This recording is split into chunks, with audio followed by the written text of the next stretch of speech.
Tel Aviv, next to the beach. The beach is just a few minutes walk from here, the Mediterranean Sea, but now this site is completely destroyed. Nothing could survive this blast of Iranian ballistic missile. You can see the destruction, all of those buildings. In each of them there are many apartments, many people lived here, and everything is destroyed. You can see here there are balloons with gas that also could explode, and if it explodes, then the damage will be, of course, much higher. And the buildings here completely destroyed. You can see it yourself. And then now the municipality of Tel Aviv would need to destroy those buildings and build the new ones. And here I'm standing on the place where the ballistic missile from Iran actually hit. It hit now this parking lot, but the shock wave destroyed everything in a radius of hundreds of meters. You can see the impact of this blast. And if those kind of rockets hit the buildings themselves, then of course nothing can survive inside the building and not next to it. This is a residential area. There are no military targets here. There are nothing here except of people that are living here, their life, innocent people that have nothing to do with this conflict between Iran and Israel. Maybe the target of the rocket was this building, because inside at least used to be the consulate of the United States of America and some of the offices of the Embassy of America. And actually the impact of this blast also hit a little bit even the embassy, which is hundreds of meters from here, the main building of the embassy. And you can see the impact. It is just unbelievable. Now I'm standing on the floor, on the ground, under which used to be a construction of an underground metro station, and that's why Israeli security forces, rescue forces, told me that all of this place can collapse because of the impact of the blast. And this is just one neighborhood that was almost completely destroyed, and there are many more neighborhoods like this one, residential areas that also were the targets of the Iranian ballistic missiles. And in all of those places there are a lot of destruction. People are killed, injured, and all of their homes and stuff is lost, as you can see here behind me. And with this, we're taking a very short break. Coming up on the other side, Air India has reduced the international service on wide-body aircraft by 15% for the next few weeks.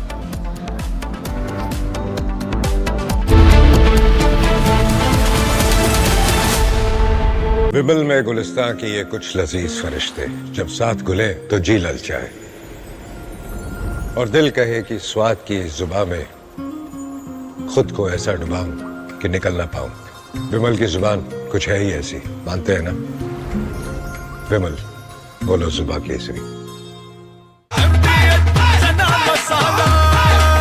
अब छोलिया हो या लोबिया, सफेद चने या काले चने, सब कुछ मजेदार बने।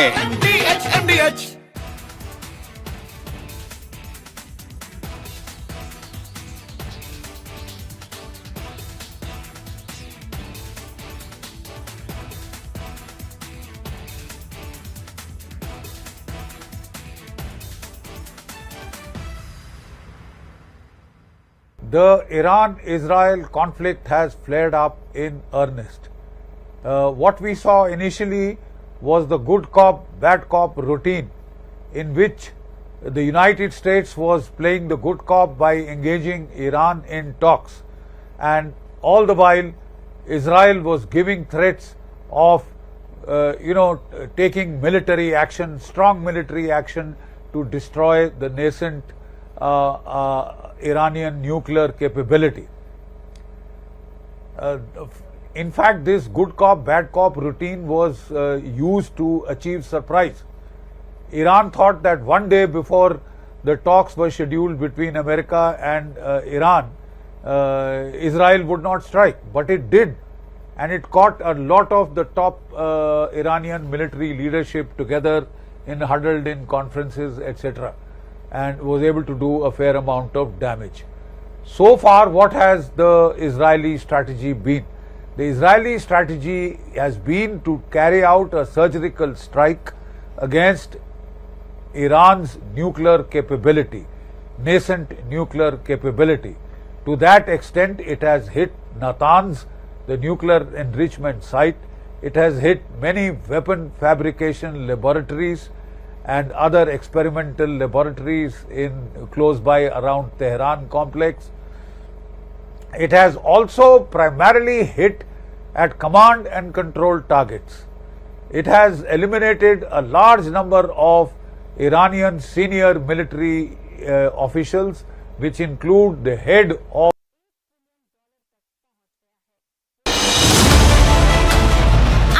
Seen what it takes to report from the front lines. Accuracy, urgency, courage and responsibility. At Republic School of Journalism, you will be trained for that reality. It's not theory, it's a live learning inside a working newsroom from day one. If you want to report the truth when it matters the most, RSJ is where you begin. Courses begin on June 30th. Apply now.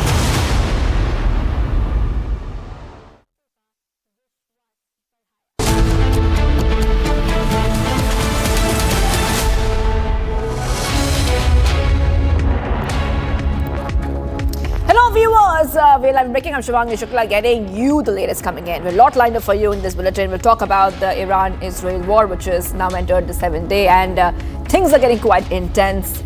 Much more also being tracked here when it comes to national news. But as usual, the headlines first. Let's get started.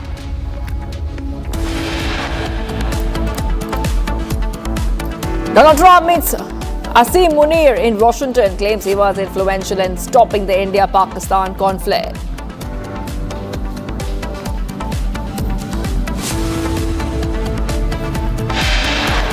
Iranian missile strikes Soroka Hospital in Beersheba in Israel, where IDF soldiers are undergoing treatment. 60 Israeli fighter jets strike 20 Iranian military and nuclear weapon sites across Tehran.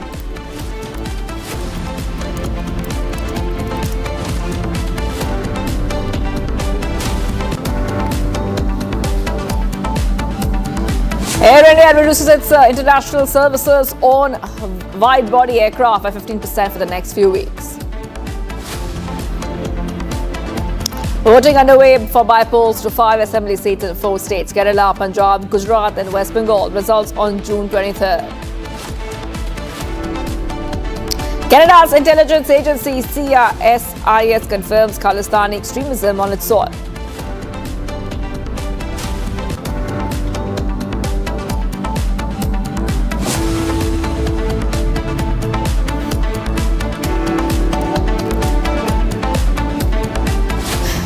Big breaking update coming in. Hyderabad Tirupati SpiceJet flight returned to Rajiv Gandhi International Airport on Thursday shortly after takeoff due to technical snags.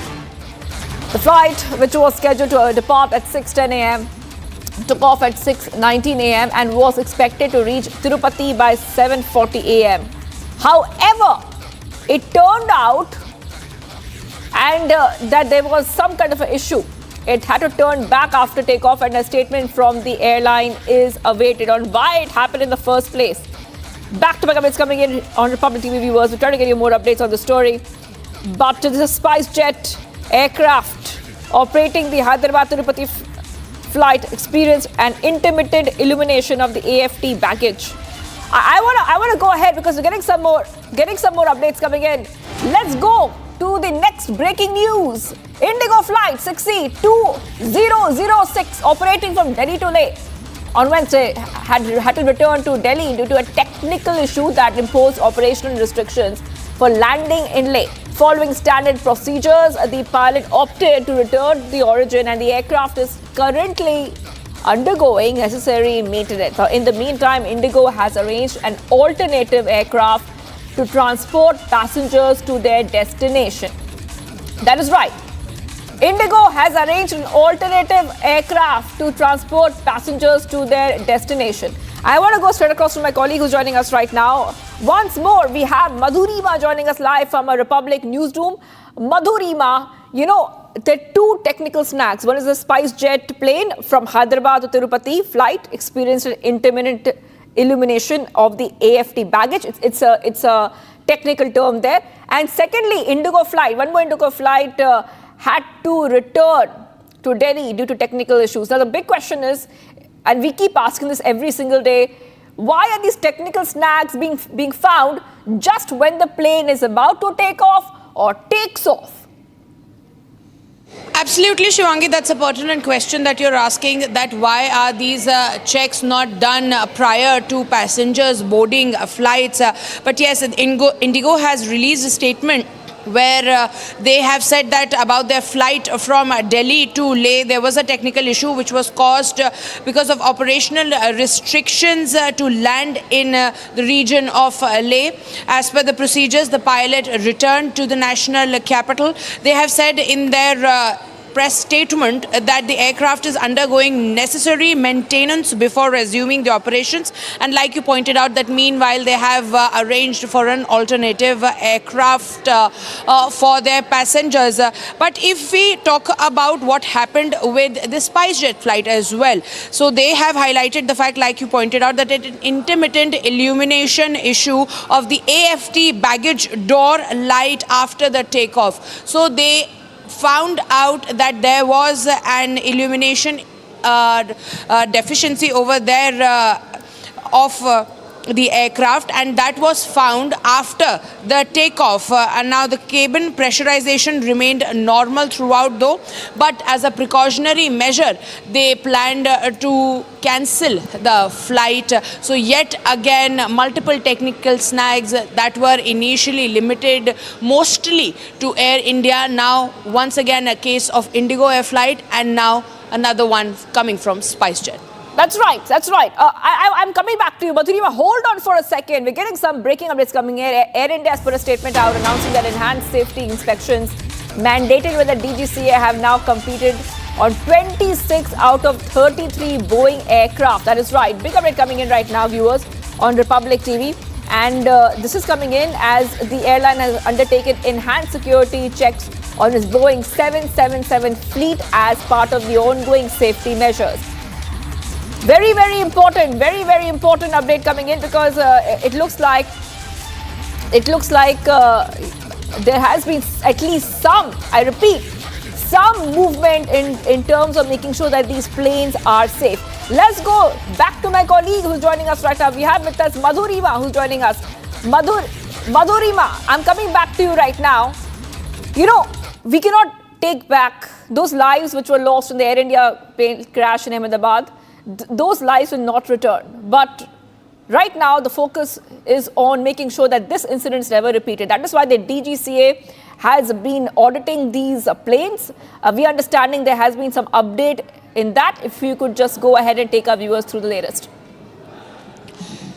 Well, Shivangi, like you very rightly pointed out, that the DGCA is taking now very serious steps to make sure of the safety of the passengers, and which is why ever since that crash took place, the DGCA has been quite strict with all the airlines, specifically with Air India and the Air India Express. With Air India and Air India Express, their officials were also summoned, and after that it was advised that they should reduce their on-air operations by 30%, to which Air India abided, beginning 15% this morning, and it's going to continue for quite some time. But yes, Shivangi, will have to wait and watch and as to see as to what really happens in the future, and how for how long do these airlines abide by these strict rules, because 242 lives, like you said, have been lost, and there is a serious need for more stringent measures. That is right, Madhurima. There is a lot of updates coming in right now where some auditing has begun. Madhurima, I'll come back to you. I have to move ahead right now because we're coming to know that a group of 110 Indian students were stranded in Iran and evacuated yesterday have landed at Delhi's Indira Gandhi International Airport. A majority of them are from Jammu and Kashmir. Viewers, take a look at this report for more. The students are uniting with their families. They have been evacuated from Iran via Armenia, and this is the time where there is a moment of joy. And yes, the first leg of Operation Sindhu, which has been initiated from the side of the government of India, has already started, and it is a successful one till now. And these are the visuals of the students meeting with their parents at this point in time. Several students are coming one by one. There are 110 students who have in fact been evacuated. Out of them, nearly 94 Kashmiri students. Mariam, you have just returned from Iran, and it is a very successful operation that we have seen. How do you feel about it? I feel very happy, very stress-free, relieved. How has been the entire process of evacuation, and what is your message for the Indian government after this? The process was very smooth, but we are very tired. We are very thankful to the Indian government, to the Indian embassy. They planned everything. और भी students हैं वहाँ पे जिनको batch bye batch evacuate किया जाएगा? अभी सिर्फ उर्मिया के बच्चे इवैक्यूएट हुए हैं. अभी उधर तेहरान के बच्चे भी हैं, शिराज के बच्चे भी हैं, इस्फहान के बच्चे भी हैं. कश्मीरी स्टूडेंट्स जो है अंदर हैं, उनके आगे दिल्ली से आगे कश्मीर जाने का जो प्रोसेस है उस बारे में बताइए. यही है, बसेस अरेंज की है यूटी गवर्नमेंट ने हमारे लिए. तो हम इसलिए बाहर आए थे कि हम देखें बसेस कैसी है. बसेस भी वो है कि सीटेड बसेस, ना कि sleeper buses. 51 hours not a joke कि 51 आवर्स हम जर्नी कर रहे हैं. और 3 दिन से हम सोए नहीं. ऑलरेडी हम ट्रामा में थे क्योंकि वार जोन में थे. तो थोड़ा कोऑर्डिनेट कौन कर रहा है हमारे साथ पहले एम्बेसडर जो तेहरान में इंडियन एम्बेसडर है, फिर आर्मीनिया में जो एम्बेसडर है हमारी. तो ओवरऑल पूरी गवर्नमेंट ऑफ इंडिया हमारे से कोऑर्डिनेट कर रही थी. तो ओवरऑल पूरी गवर्नमेंट ऑफ इंडिया हमारे से कोऑर्डिनेट कर रही थी. All right, getting you some more updates coming in. Bollywood actor Dino Moria arrives at the office of the ED to take part in the investigation related to the alleged 65 crore Methi River desilting case. Yes, that is right. Dino Moria appears before the ED to record his statement in connection with the money laundering probe linked to the 65 crore Methi River desilting scam. Moria once again reaches ED office and he was summoned by ED. The actor's statement will be recorded as some financial transactions have been found allegedly linked to him and some accused people.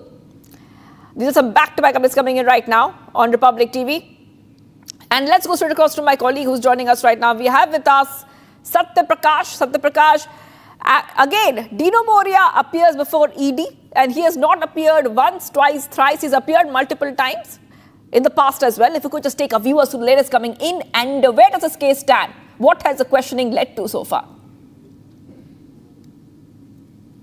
देखिए शिवांगी, डीनू मोरिया उनके भाई पहुंचे हुए ED office में और उनसे पूछताछ करेगी ईडी के ऑफिसर, क्योंकि जिस तरह से 65 करोड़ रुपए घोटाले का मामला है और इस मामले में डीनू मोरिया घर पे जब रेड हुआ था तब भी पूछताछ हुआ था. जो पहला सम्मान दिया गया था उसमें भी बुलाया गया था, उसमें भी डीनू मोरिया उनके भाई पूछताछ में शामिल हुए थे और तीसरी बार ये कहेंगे पूछताछ में शामिल होंगे. तो तीसरी बार ईडी के ऑफिसर डीनू मोरिया से पूछताछ करेंगे जिस मामले को लेकर जो है लगातार मुंबई पुलिस की ईओडब्ल्यू जांच कर रही है, ईडी जांच कर रही है और इस मामले में 13 आरोपी है. लगातार कहीं कहीं इस मामले के जो लिंक जुड़ते जा रहे हैं उसके बाद कहीं कहीं ईडी की टीम जो लोग जुड़े हैं उनसे पूछताछ कर रही है. इसके पहले बीएमसी के अधिकारी से भी पूछताछ कर चुकी है और 13 आरोपी है इस मामले को लेकर. तो कहीं कहीं ईडी थोड़ी देर बाद डीनू मोरिया और उनके भाई से पूछताछ करेगी. जो घोटाला है सारे दाद कहीं कहीं इसके बारे में पूछताछ करेगी. Yes, that is right. Okay, thank you for those details. I will be coming back to you for more on this story. ED questions Dino Moria yet again in the Methi River scam case. And we move ahead, viewers. Getting some breaking updates. Chandigarh administration carried out a demolition drive on illegal slums in the Adarsh colony of Sector 54 with heavy police deployment in place to maintain order, with only Sector 54 and Shahpur colony remaining. Officials aim to clear both within this month. Once completed, Chandigarh India's first planned city is set to become completely slum-free. That is right. So, what we see right now, a back-to-back updates coming in right now, Republic TV. There are meetings which are happening place as well. Now, this is a demolition drive which is formed part of the Chandigarh administration's larger initiative to remove these encroachments, enforce planned urban development, and reclaim valuable public land. Now, this recovered land is proposed to be utilized for public utility infrastructure in alignment with the Chandigarh master plan. So, the illegal slums demolition is beginning already. Many of them have already been demolished. Taking a short break, viewers, much more coming right up. We put our focus on the other big story, that is the West Asia war, which is escalating. 16 Israeli fighter jets strikes 20 Iranian military and nuclear weapon sites across Tehran. Stay tuned. We are live in breaking.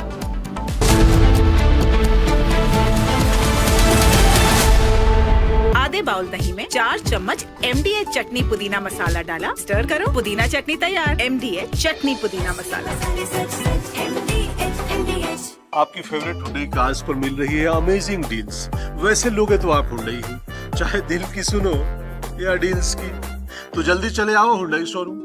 दादी के हाथों का जादू और खुशबू से महकता घर, माँ की मुस्कुराहट और खाने की सुगंध। MDH गरम मसाला, क्योंकि हर रिश्ता है स्वाद से जुड़ा।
همیهنانم جمهوری اسلامی به پایان خود رسیده و در حال سقوط است.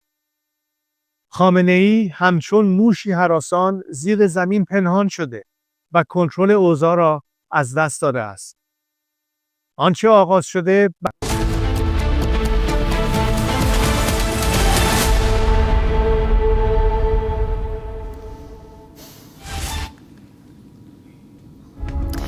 And viewers, welcome back to We Are Live in Breaking, but we have a big update coming in. Yes, we go to the Israel-Iran conflict entering 7th day, and now the Israeli Air Force has released a new video showing how military production sites of the Iranian regime were also attacked, including factories for producing raw material components used to assemble ballistic missiles and sites for creating Iranian air defense systems and missiles. Now, Israel has also said the air defense batteries, missiles, storage sites, radars, and detection means of the Iranian regime were destroyed from the air. Yes, that is right. Big update coming in right now, Republic TV viewers, where we see that the Israeli Air Force has gone ahead and released this video. We'll try to put that video out in just a short while from now. Now, in that video, you will see how some of the key areas in Iran have been targeted. That is right. So these are, okay, we have the picture coming in. So this is the picture. Okay.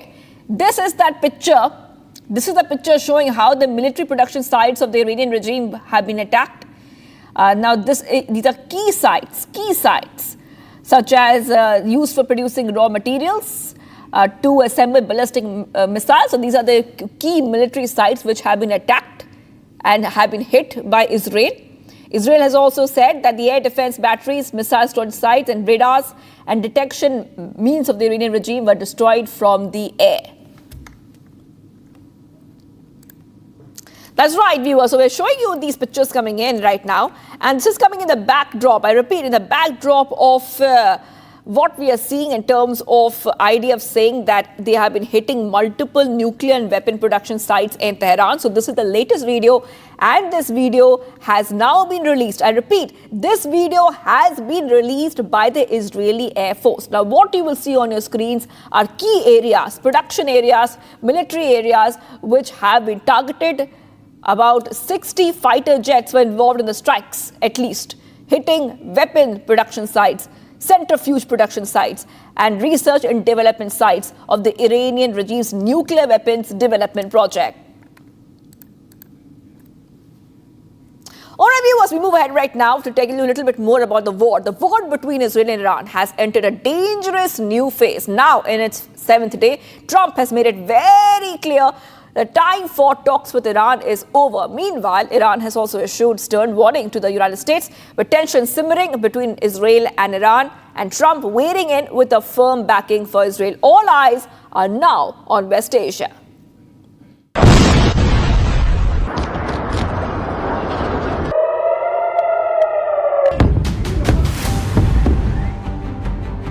West Asia continues to teeter on the edge, with both Iran and Israel trading barrage of missiles and strikes. The conflict has now entered the 7th day, with a ceasefire nowhere in sight. In a dramatic escalation, President Trump has said that his patience has run out. I said it's very late, you know? I said it's very late to be talking. We may meet, I don't know, there's a big difference between now and a week ago, right? Big difference. Being rather vague on US involvement, this is what Trump had to say. Two very simple words, very simple, unconditional surrender. That means I've had it. Okay, I've had it, I give up, no more. Then we go blow up all the all the nuclear stuff that's all over the place there. We'll see, the next week is going to be very big, maybe less than a week, maybe less. But is there anybody here that said it would be okay to have a hostile, very, zealots really, but to have a hostile country have a nuclear weapon that could destroy? Meanwhile, Iran's supreme leader Khamenei has vowed that the country will never surrender. Khamenei threatened US with irreparable damage if it joins Israel in military strikes against Iran. Iran's foreign ministry has also said any American intervention in the ongoing conflict with Israel would be a recipe for an all-out war in the region. ملت ایران در مقابل جنگ تحمیلی محکم می‌ایسته، همچنانی که تا حالا ایستاده. در مقابل صلح تحمیلی محکم می‌ایسته. ملت ایران در مقابل تحمیل تسلیم هیچ کس نمیشه. The statement comes as Israeli warplanes continue to strike key nuclear and military sites in and around Tehran, including facilities linked to Iran's missile and uranium programs. Iran has also launched hundreds of missiles and drones at Israel, with casualties reported on both sides. Tensions are now at a flashpoint, with the US ramping up its military presence in the region.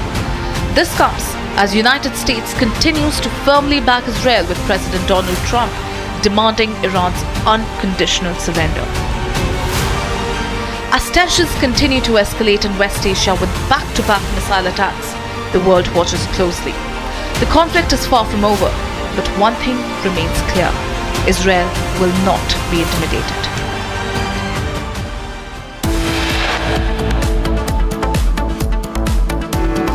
All right, viewers, much for coming right up. We'll talk about the other story we're tracking right now. Donald Trump meets Asim Munir in Washington, claims he was influential in stopping the India-Pakistan conflict.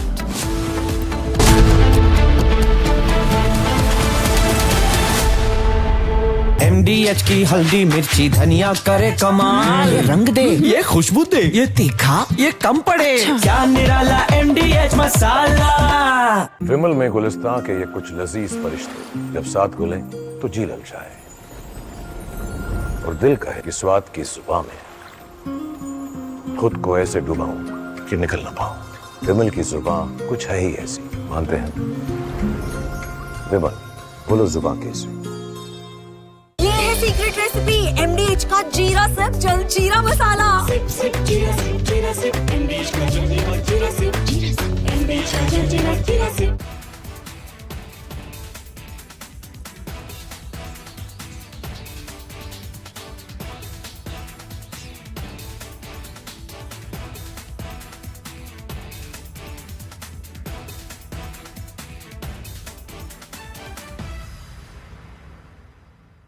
प्रधानमंत्री मोदी और राष्ट्रपति Trump की मुलाकात G7 summit की sidelines पर होनी तय थी। राष्ट्रपति ट्रंप को जल्दी वापस अमेरिका लौटना पड़ा, जिसके कारण ये मुलाकात नहीं हो पाई। इसके बाद राष्ट्रपति ट्रंप के आग्रह पर आज दोनों लीडर्स की फोन पर बात हुई। बातचीत लगभग 35 मिनट चली। 22 अप्रैल को पहलगाम आतंकी हमले के बाद राष्ट्रपति ट्रंप ने फोन पर प्रधानमंत्री मोदी को शोक संवेदना प्रकट की थी और आतंक के खिलाफ समर्थन व्यक्त किया था। उसके बाद दोनों लीडर्स की ये पहली बातचीत थी। इसलिए प्रधानमंत्री मोदी ने राष्ट्रपति ट्रंप से ऑपरेशन सिंदूर के बारे में विस्तार से बात की। प्रधानमंत्री मोदी ने राष्ट्रपति ट्रंप को स्पष्ट रूप से कहा कि 22 अप्रैल के बाद भारत ने आतंकवाद के खिलाफ कार्रवाई करने का अपना दृढ़ संकल्प पूरी दुनिया को बता दिया था। प्रधानमंत्री मोदी ने कहा कि 6-7 मई की रात को भारत ने पाकिस्तान और पाकिस्तान ऑक्यूपाइड कश्मीर में सिर्फ आतंकी ठिकानों को ही निशाना बनाया था। भारत के एक्शन बहुत ही मेजर्ड, प्रिसाइज और नॉन एस्केलेटरी थे। साथ ही भारत ने यह भी स्पष्ट कर दिया था कि पाकिस्तान की गोली का जवाब भारत गोले से देगा। 9 मई की रात को उपराष्ट्रपति वांस ने प्रधानमंत्री मोदी को फोन किया था। Getting some updates coming in right now, viewers, where for the second time in a week, a fake bomb threat email has been sent to the international airport in Bengaluru, and this is coming in with the latest one received by the airport security force, claiming in the name of a terrorist that it was wrong to hang terrorist Al-Jamal Qasab. Miscreants had earlier sent similar bomb threats, mails on 30th and 16th of this month, raising concerns over repeated security scares. Second bomb threat mailed to Bengaluru airport in a week, viewers. Taking a short break. Do not go anywhere. We are live and breaking.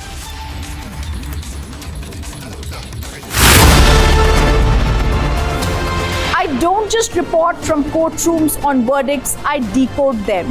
From breaking news to complex legal verdicts, every word is backed by law.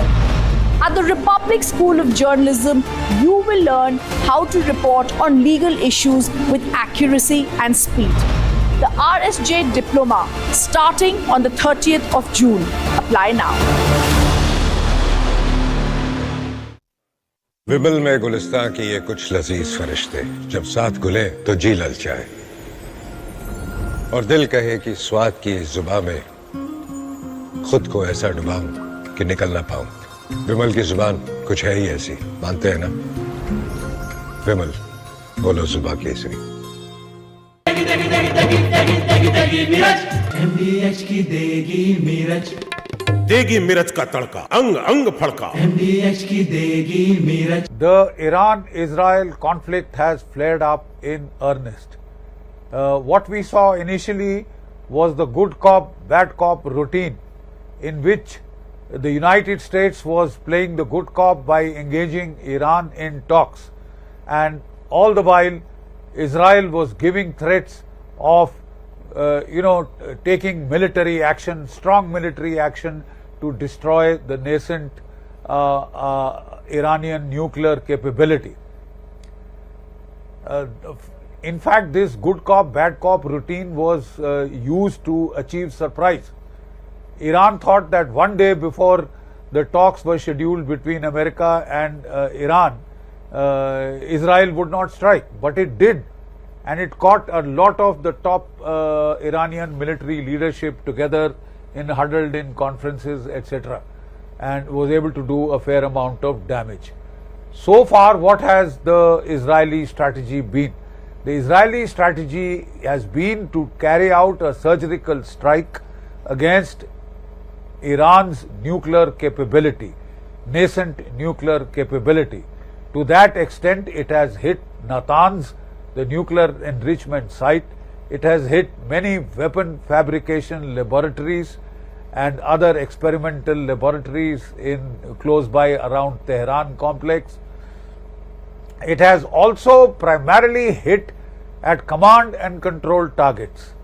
It has eliminated a large number of Iranian senior military officials, which include the head of the IRGC. From Asia's largest news headquarters, setting the agenda for Bharat.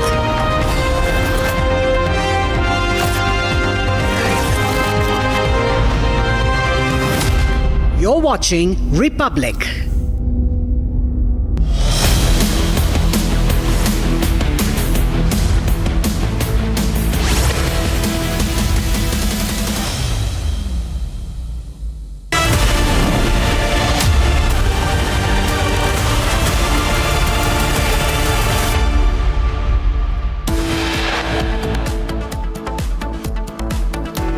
All right, getting you some top headlines coming in. Donald Trump meets Asim Munir in Washington, claims he was influential in stopping the India-Pakistan conflict.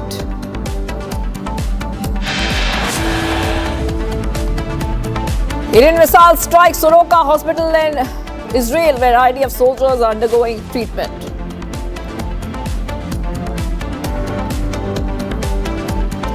'16 Israeli fighter jet strikes 20 Iranian military and nuclear weapon sites across Tehran.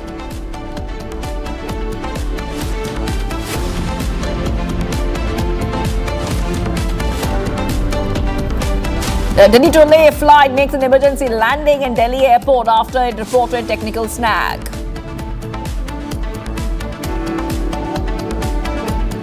Damning revelations come to fore in judicial scandal case. Probe reveals that cash was recovered, burnt cash was removed. Voting underway for by-polls to 5 assembly seats in 4 states: Kerala, Punjab, Gujarat and West Bengal. Results for June 23rd.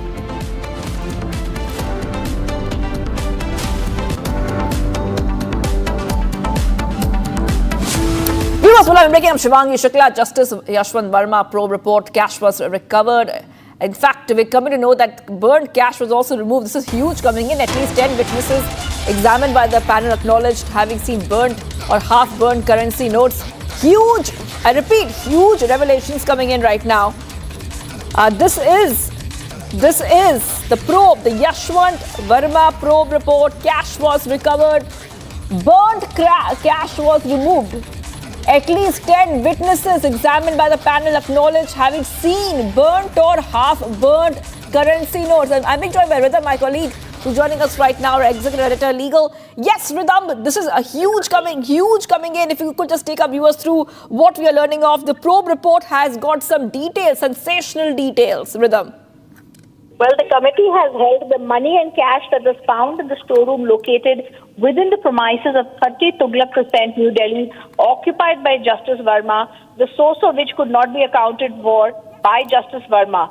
They've said the most trusted personnel of him, the domestic staff Raheel and Rajinder Singh Karki, the private secretary, were instrumental in removing the burnt cash. The probe panel is indicting Justice Verma. The findings of the in-house probe are: evidence including burnt sacks of notes were moved out of the room. Destruction of key evidence, judge's personal staff is suspected. Role of Justice Verma's secretary is now under question. Unnamed people made several trips to clean the scene of crime.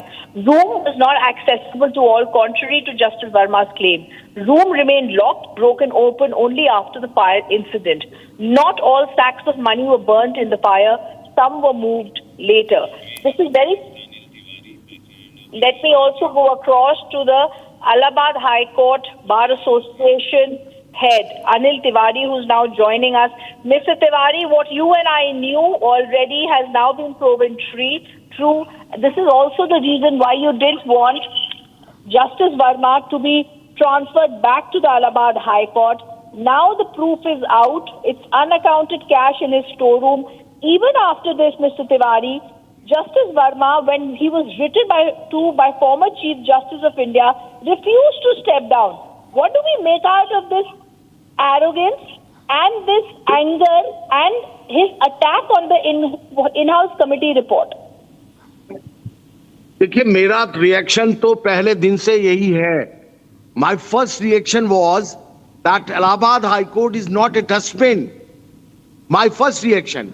And today what I am saying, I am demanding कि बड़ा unfortunate incident ये है क्या ये report के contents की जानकारी media के माध्यम से हो रही है. आप ये देखिए, अगर आज हिंदुस्तान की मीडिया इंडिपेंडेंट नहीं होती तो हिंदुस्तान की जनता को एक अक्षर भी पता नहीं है, एक शब्द नहीं जानती इस रिपोर्ट के बारे में.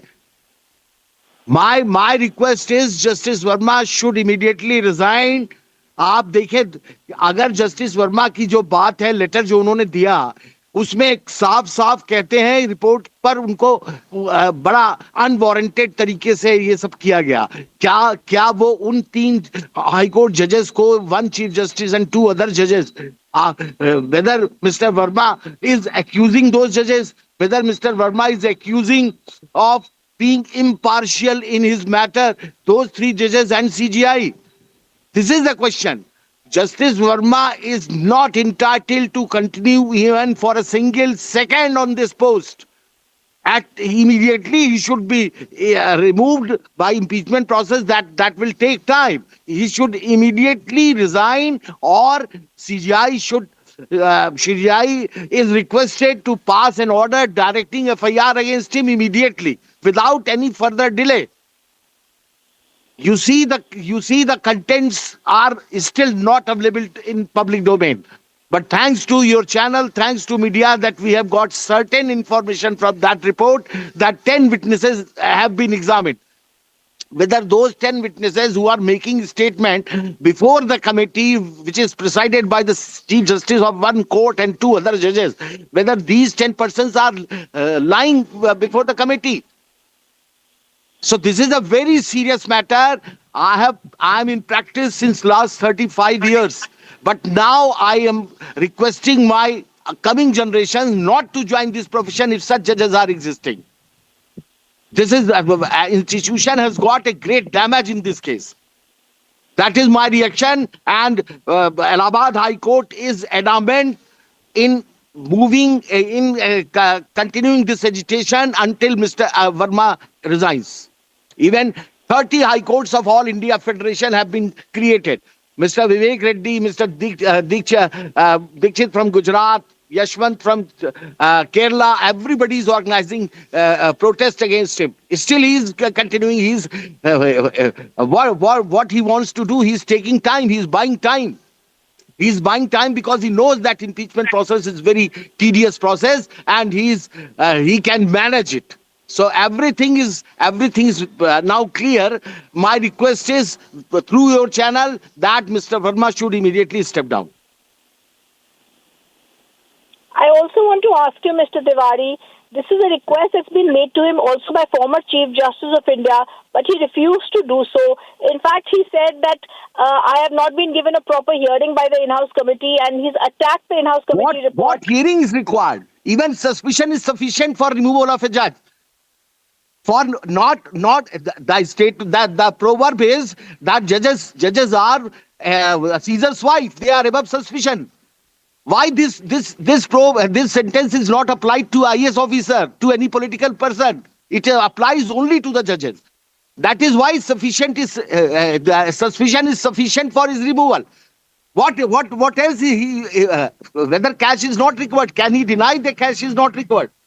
There are judgments of the Supreme Court that if you are given opportunity and that opportunity provides you nothing, then material is unrebuttable, then inquiry, then opportunity of hearing is not at all required, and Justice Verma should not be given. हाँ, अगर वो चाहते हैं defence तो let FIR be filed and trial होने दीजिए, trial में अपना डिफेंस दिखाते रहे कि कहां से कैश आया, किसका कैश था. अगर जस्टिस वर्मा इतने साफ थे तो कैश की खबर मिलने के बाद उन्होंने खुद FIR क्यों नहीं की? उनको खुद बाहर आके FIR करनी चाहिए थी और कहना चाहिए था मीडिया में कि जब तक ये क्लीन चिट नहीं होती तब तक मैं जज नहीं के रूप में काम नहीं करूंगा. अगर ये काम उन्होंने 15 तारीख को कर दिया होता तो आज जस्टिस वर्मा के ऊपर ये चार्जेस ना होते. 15 तारीख से लेके 14 तारीख से लेके 21 तारीख तक ये बातें छिपाई क्यों गई? हाई कोर्ट में भेज के चुपके से इनकी ओथ कराई गई, क्लैंडस्टाइन तरीके से ओथ कराई गई. हाई कोर्ट की रजिस्ट्री को भी नहीं पता था, बार एसोसिएशन को नहीं पता.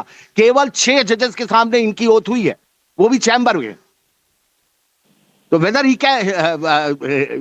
कुछ भी वो कह सकते हैं, उनके पास कोई चीज कहने के लिए नहीं है. मैं तो सीधे सीधे कहूंगा, दिस इज ओनली बेशर्मी, nothing else.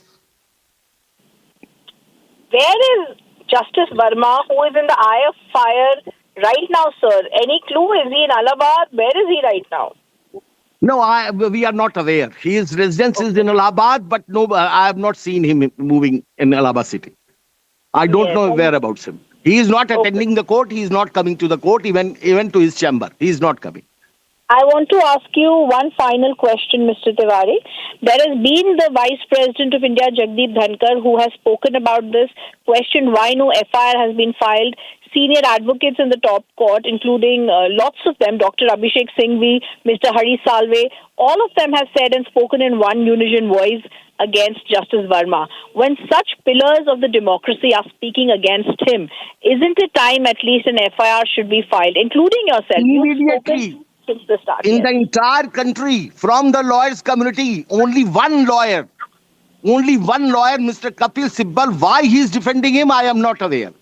But he was a president of the Supreme Court Bar Association. He failed in his duty to protect the law and to protect the purity in the system of law. Mr.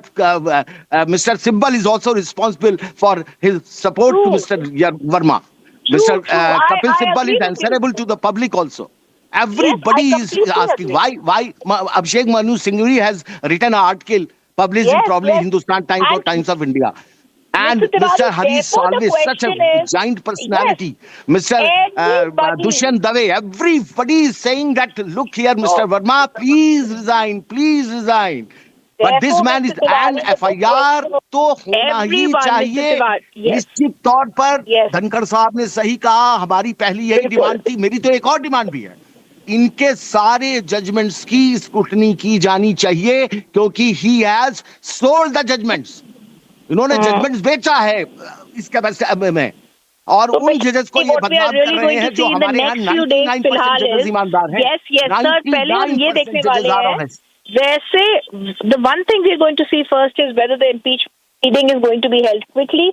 We are expecting this to happen quickly. I thank you, sir, for giving us your views. We toss back to the studio, but remember, our top focus on this biggest judicial scandal continues. Thank you so much for joining us, Mr. Tiwari. Thank you so much for joining us. And the biggest judicial scandal, of course, in the history of India right now. We're getting all the latest updates. And the report, of course, is now making damning revelations. This is the Justice Verma case. Republic TV continues to keep a close eye on the developments.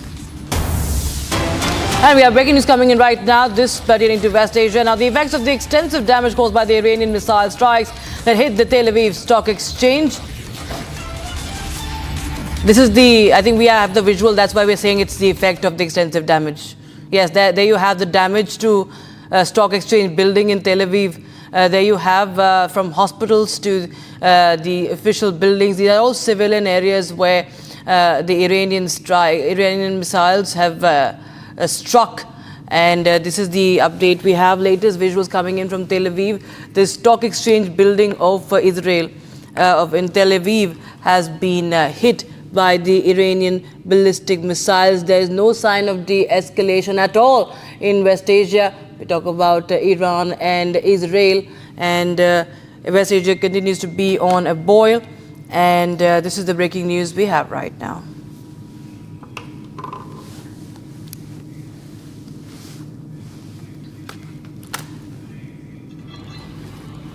With that, viewers, we also have some more breaking news coming in right now, and we're now learning that Iran has carried out multiple strikes in the Israeli city of Holon, and where a hospital, a school, and a residential area has also been targeted. And that's the breaking news we have right now. It's not just the stock exchange building, but there are other areas, civilian areas like hospitals. Even hospitals have not been spared. Hospitals have also been hit by the Iranian strikes, and that's what we are breaking right now. On your screens are those visuals coming in from Holon in Israel. These are residential areas, and it's completely devastated. You can see this area, it's been reduced to a rubble. You see residential houses completely destroyed. The hospital, you can see plumes of smoke billowing from that building. That is a hospital to the left side of the screen. And schools have also been hit. A school in the city of Holon of Israel has also been hit by in the Iranian strikes. And this is what is happening as far as Iran and Israel is concerned. Both sides we see have continued to exchange fire, and Iranian missile hitting hospital in Israel's Beersheba as well. This is from southern Israel, where the Israeli hospital was targeted in Beersheba. The Beersheba, and the missile landed on the hospital treating Israeli soldiers. So you can understand this is a targeted strike by the Iranians at the Beersheba hospital, where the Israeli soldiers were being treated.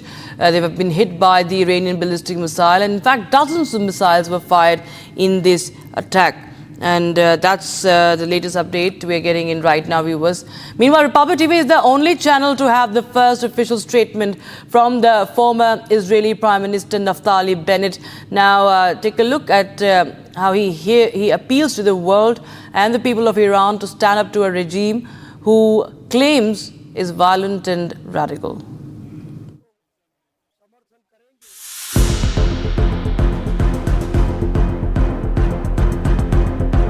I want to be very clear. This is not a war between Israel and the good Iranian people.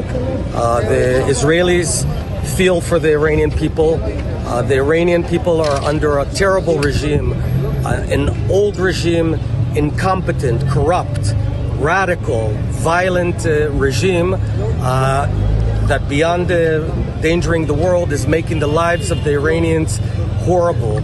I call upon the Iranian people, this is your moment. This is your moment to stand up, to remove the mullahs if you can, and the world will stand behind you. I also want to say this is a moment where if we didn't act now, the cancerous tumor of Iranian nuclear program would be much worse in a year or 2 years. What you see here, 70 buildings that are hit, would have been hit by a nuclear weapon, so we have to act now. And finally, to our friends in other decent-minded countries around the world, we are doing the dirty work for the world. We are the ones who are removing and preventing Iran from going nuclear. We are preventing Iran from being a danger to the world. If we didn't act now, Paris and London and Washington in 2030 would receive a nuclear warhead. So we're not asking anyone to fight for us. We're doing the fight. We're willing to pay the price. We are asking, have our back. Don't criticize us. Back us. We're doing the right thing. Republic TV has now accessed a visual of the moment when the Iranian air defense system intercepted the Israeli Hermes N-900 drones, which were launched over the Kermanshah region on Wednesday. And these are the visuals, how the Hermes drone had intercepted the Iranian strike visuals, dramatic visuals there. And you see how the Hermes drone of Israel has thwarted the Iranian strike coming in, and viewers, there is destruction coming, destruction that has. We are writing that Israel. Okay, we have Israeli Hermes drone has intercepted. Okay, I think we can just rephrase what we have written. Breaking news being, viewers and I stand corrected that this is a video Republic TV has accessed of Iranian air defense system intercepting the Israeli Hermes 900 drone, which were launched over the Kermanshah region. Remember, Kermanshah has been in the center of the strikes since Wednesday, and many such areas, in fact, have witnessed this firefighting in the skies, including Tehran. And in fact, we have ground reports also coming in on that from West Asia viewers as missile sirens continue to pierce the skies over Tel Aviv. Civilian life in the city has been turned upside down. Schools are shut, businesses are operating in crisis mode, and families are spending nights in bomb shelters. The once bustling streets of Israel's commercial capital are now marked by fear, by uncertainty, and a constant readiness for the next strike, anxiety for the next strike. We bring you an exclusive ground report showing how the residents have had to flee the places they call home while buildings in once busy towns stand deserted. In Israel, in Tel Aviv, and you can see that now it is closed. Nobody can go inside. Here are the residents of this area, and they are trying to understand where should they go after they have been evacuated, because as you can see, everything is destroyed. You can see inside the buildings, this was an apartment of somebody. It is completely devastated. As the house, you can see here inside, the devastation is immersing. Everything is completely destroyed. Windows are broken, also some of the walls. All the stuff inside of the houses, apartments, also burned, destroyed. You can see how much of the destruction caused just one missile from Iran. And here usually used to live young people, Israelis that are coming from all around the country because they want to live in this amazing non-stop city of Tel Aviv next to the beach. The beach is just a few minutes walk from here, the Mediterranean Sea, but now this site is completely destroyed. Nothing could survive this blast of Iranian ballistic missile. You can see the destruction, all of those buildings. In each of them there are many apartments, many people lived here, and everything is destroyed. You can see here there are balloons with gas that also could explode, and if it explodes, then the damage will be, of course, much higher. And the buildings here completely destroyed. You can see it yourself. And then now the municipality of Tel Aviv would need to destroy those buildings and build the new ones. And here I'm standing on the place where the ballistic missile from Iran actually hit. It hit now this parking lot, but the shock wave destroyed everything in a radius of hundreds of meters. You can see the impact of this blast. And if those kind of rockets hit the buildings themselves, then of course nothing can survive inside the building and not next to it. This is a residential area. There are no military targets here. There are nothing here except of people that are living here, their life, innocent people that have nothing to do with this conflict between Iran and Israel. Maybe the target of the rocket was this building, because inside at least used to be the consulate of the United States of America and some of the offices of the Embassy of America. And actually the impact of this blast also hit a little bit even the embassy, which is hundreds of meters from here, the main building of the embassy. And you can see the impact. It is just unbelievable.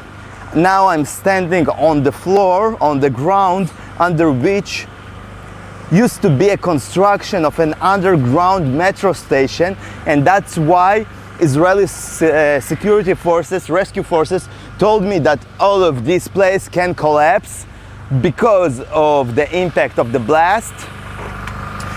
And this is just one neighborhood that was almost completely destroyed, and there are many more neighborhoods like this one, residential areas that also were the targets of the Iranian ballistic missiles, and in all of those places there are a lot of destruction.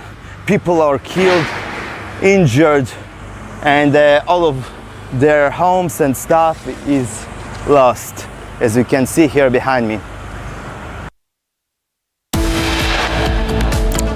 All right, after a short break, we tell you latest. Donald Trump meets Asim Munir in Washington, D.C., claims he was influential in stopping the India-Pakistan conflict. Iranian missiles strike Soroka Hospital in Beersheba in Israel, where IDF soldiers are undergoing treatment. We'll get you more. Stay tuned.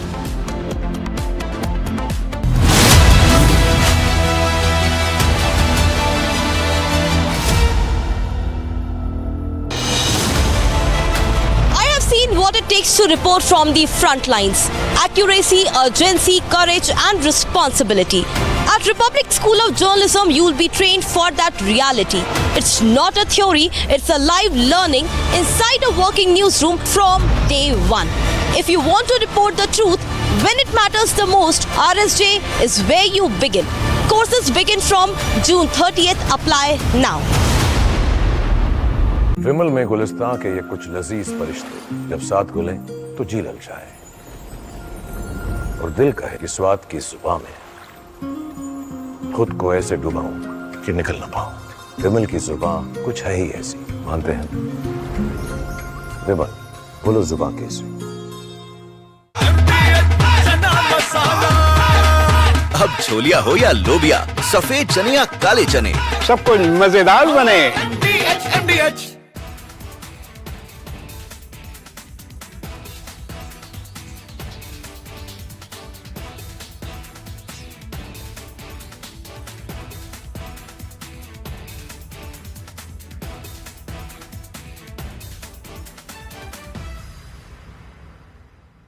You just posted right before we took off that you're not leaving because of a ceasefire. Why are you? Can you elaborate? Looking at better than ceasefire. We're not looking for a ceasefire. I didn't say I was looking for a ceasefire. That was Emmanuel, nice guy, but he doesn't get it right too often. But we're not looking. We're looking for better than a ceasefire. What specifically is better than a ceasefire? What are you looking for here? An end, a real end, not a ceasefire. An end. So something that will be permanent. Or giving up entirely. That's okay too. Are you close there? Is that possible in the next 24 hours? Why not? Certainly possible. Complete give up. That's possible, yeah. Doing pretty well. Right now we're doing pretty well. Remember, Iran cannot have a nuclear weapon. It's very simple. We don't have to go too deep into it. They just can't have a nuclear weapon. What was the thinking on the call for Tehran to evacuate? Is there a threat or is there incoming? What was the thinking on the full evacuation? I want people to be safe. And that's always possible. A thing like that could happen. I just want people to be safe. You're great people that know how to protect themselves. And when you say better, we'll come down so hard if they do anything to our people. We'll come down so hard. Then the gloves are off so beautifully. Now, I think they know not to touch our troops. Are you open to negotiating with the Iranians right now, or do you want to wait? I don't know. I've been negotiating. I told them to do the deal. They should have done the deal. Their cities have been blown to pieces. They've lost a lot of people. They should have done the deal. I told them do the deal. So I don't know. I'm not too much in a mood to negotiate. Yeah, you posted. Yeah, I think it's safer. There's a lot of bad things happening. I think it's safer for them to evacuate.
don't just get you the headlines, we report on them.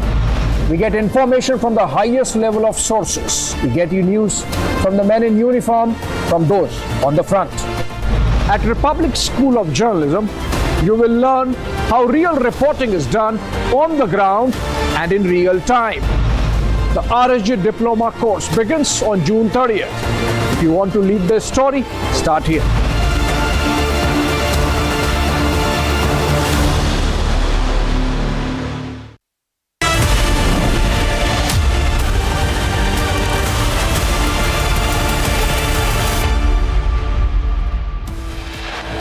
They see what's going on, and he agreed with me. The reason I had him here, I wanted to thank him for not going into the war, just ending the war, and I want to thank. Donald Trump meets Asim Munir in Washington, claims he was influential in stopping the India-Pakistan conflict. Iranian missile strikes Soroka Hospital in Beersheba in Israel, where IDF soldiers undergoing treatment. 60 Israel fighter jets strike 20 Iranian military and nuclear weapon sites across Tehran.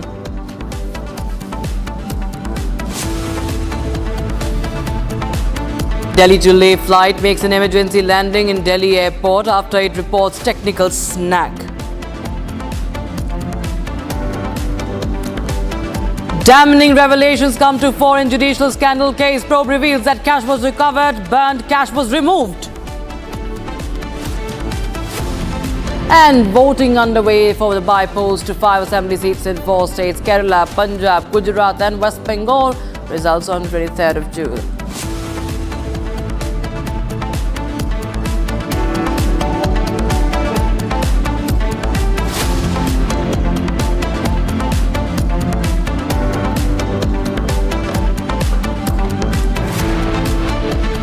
Very good morning, viewers. You're watching live and breaking Anwar Shah with you. Good afternoon.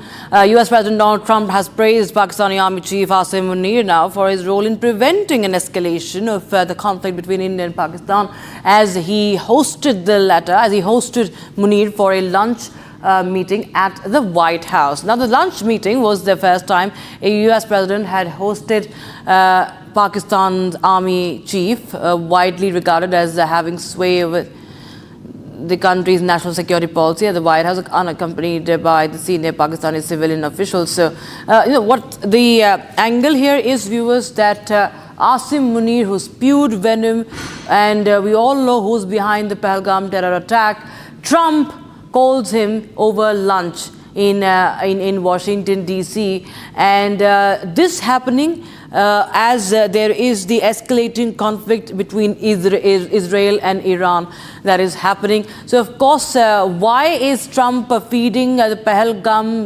organizer? That, of course, is very much of a matter of speculation. Listen in first to what Donald Trump said. In your meeting today with the Chief of Staff of the Pakistani Army, did you talk about Iran? Did that come up? Is there anything you can share from that meeting? Yeah, well, they know Iran very well, better than most. And they're not happy about anything. It's not that they're bad with Israel. They know them both, actually, but they probably, maybe they know Iran better. But they see what's going on, and he agreed with me. The reason I had him here, I wanted to thank him for not going into the war, just, ending the war. And I want to thank, as you know, Prime Minister Modi just left, just a little while ago, just left. And we're working a trade deal with India. We're working a trade deal with Pakistan. And they were both here. But I was with Modi a few weeks ago. He was here, actually. But now we speak to him. And I'm so happy. There was a deal that two smart people, plus, they have people on their staff too, but two very smart people decided not to keep going with that war. That could have been a nuclear war. Those are two nuclear powers, big ones, big nuclear powers, and they decided not. So I was honored to meet him today. We have Defence Expert Major General Ashwini Sivach joining us at the broadcast. General Sivach, thanks so much for joining here on Republic TV. And, we've seen that it's not the first time that a Pak Army chief has been invited. In the history, we've seen many of those who were, in fact, military dictators there in Pakistan. Despite them having a so-called puppet Prime Minister, Asim Munir is invited over for lunch. But whenever the Americans, invite the Pakistani Army chief, there's always an agenda. And when all this is happening in between, when there's Israel and Iranian conflict, only growing, the speculations are rife. But at the same time, the messaging that is coming out from Donald Trump after Pahalgam terror attack, he invites the army chief of this terror state. That, of course, raises many questions. See, the point is very clear. Pakistan is a frontline state for US. And US has been always using Pakistan for a long time. It is Pakistan, whether it is supporting terrorism, it doesn't make a difference to US. So far they are not supporting the Islamic State and Al-Qaeda. As far as Lashkar-e-Toba and Jaise Mohammed are concerned, their reach are only up to India. Pakistan is supporting them, abating them, aiding them, but it really doesn't make too much difference to the US. US wants to use Pakistan, especially when this war between Iran and Israel is now increasing and increasing its footprints. There are chances of America coming into this war, and in case it has to attack Iran, it needs the air bases, it needs a logistic support basis, and this is where Pakistan comes in. And he knows it that General Asim Munir is the most powerful person in Pakistan. Everyone knows that every country has an army, but in Pakistan, army has a country. The power does not flow from Islamabad there, it flows from Rawalpindi. So very cleverly he has called him for a lunch, and then he is trying to basically sway Pakistan so that Pakistan able to give their basis in case US attack Iran. And this is not the first time. US has been using Pakistan against Russia, against in Afghanistan.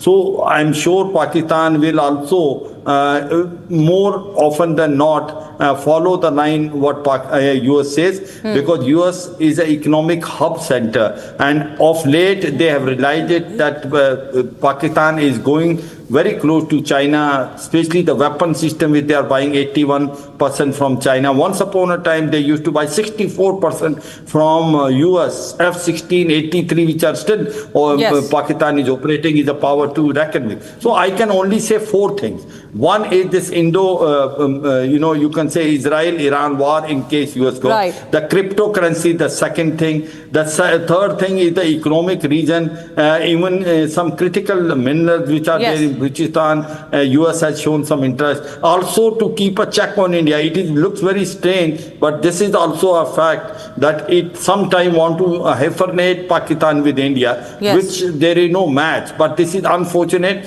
So we have to be very, very careful when we are dealing with the US. The US will, look after their own national interests rather than looking a larger picture. Major General Sivach, thanks so much for joining us with your views on that story, viewers. So this is coming in just weeks back when Asim Munir, before the Pahalgam attack, had spewed venom against India. He had spewed venom against Hindus as well. So is Donald Trump after inviting Asim Munir, backing that? Because he's clearly praising Asim Munir. Listen to what Munir had said.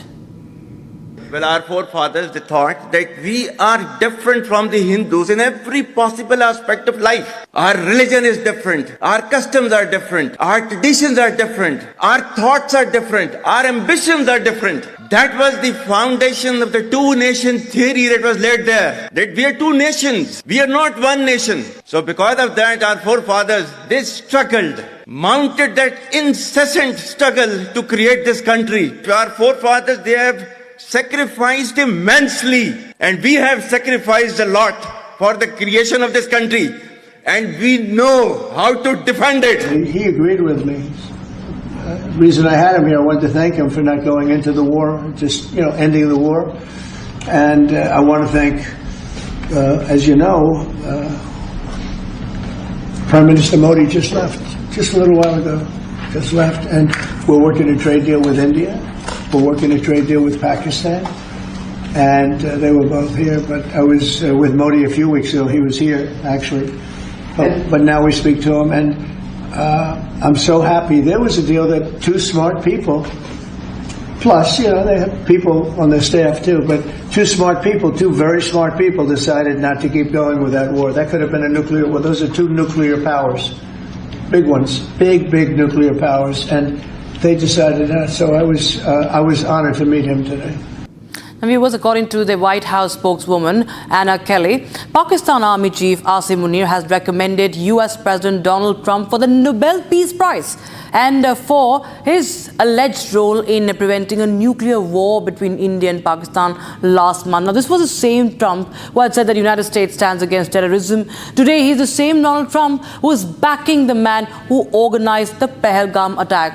So much for a Nobel Prize.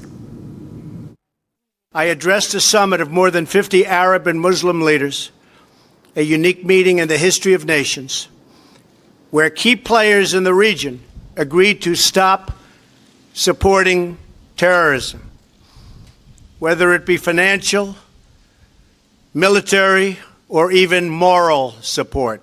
He agreed with me. The reason I had him here, I wanted to thank him for not going into the war, just ending the war. And I want to thank, as you know, Prime Minister Modi just left, just a little while ago, just left. And we're working a trade deal with India. We're working a trade deal with Pakistan. And they were both here, but I was with Modi a few weeks ago. He was here, actually.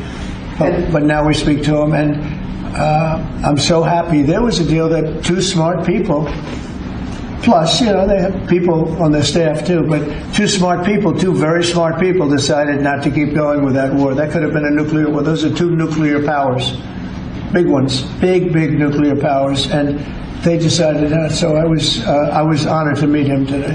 And we have some breaking news coming in right now. Justice Yashwant Verma probe report has revealed that the cash that was recovered from his residence was burnt, and that cash was also removed.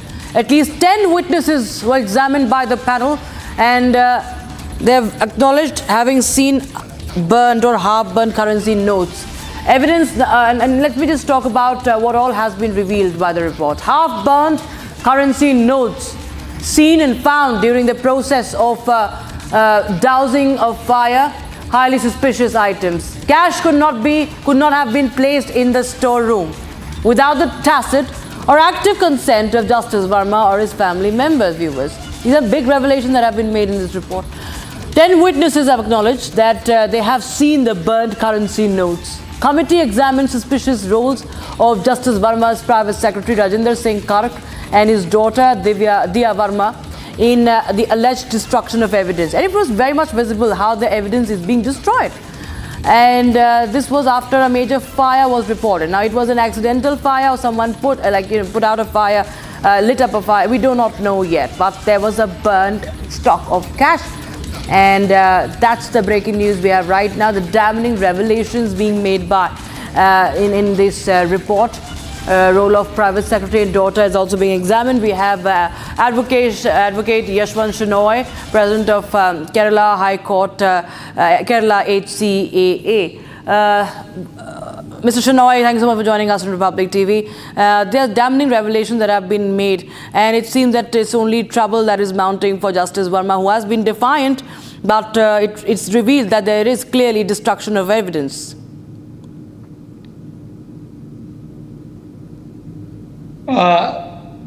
Even for destruction of evidence, FIR, where is an FIR? That's the whole issue.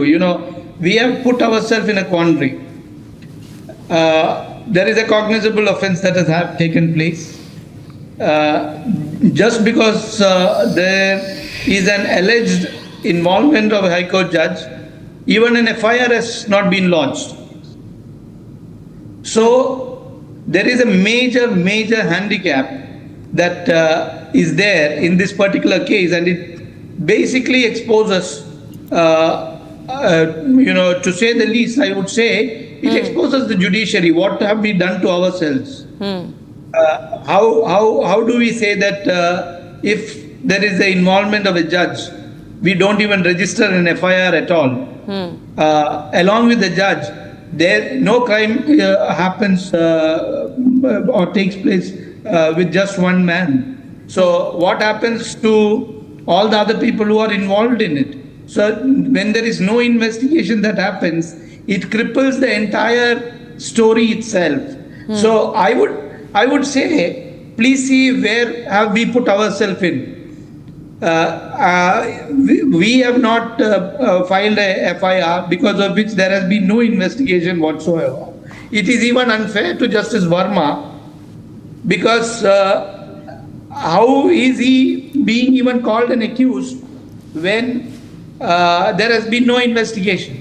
So from the criminal point of view and the criminal jurisprudence, we are in a fix. There is no accused. When we are speaking about impeachment, I am only speaking about impeachment as a kind of disciplinary proceedings. Disciplinary proceedings for a government servant when they are involved in a prevention of corruption case under the Prevention of Corruption Act. There are two proceedings happening. One is a criminal proceeding for which there are criminal consequences, and the other is disciplinary proceedings for which they are having implications in their employment. When we are speaking about an in-house inquiry and the impeachment process, we are only speaking about an employment issue. We are not speaking in terms of a criminal offense. Now, from the criminal offense point, please see, how can you even call Justice Verma an accused now? You cannot. And this is a scene purely of the making of the judiciary.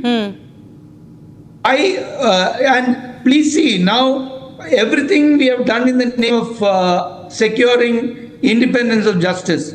Now please see, during the impeachment process, the entire parliament is going to come after judiciary now. And I believe this is something that the judiciary should set it right, because the whole idea of not registering a FIR against a judge came through a judicial order. And the judiciary should understand, accept, admit that there has been an issue, and we have to change the scenario and say, no, an FIR will be registered against a judge with the permission of the Chief Justice or whatever, but it needs to be done in a time-bound manner. When the judiciary is saying that the governor is supposed to sign a bill within 3 months, how is it that we have not been able to register an FIR in the last 6 months? Right. Absolutely. And I believe this is something that we have put ourselves in. You know, the judiciary has itself placed on a higher pedestal than the executive or the legislature in this country for the last 20, 30 years. But now the faith of the people is shaking because of these kinds of omissions from our part.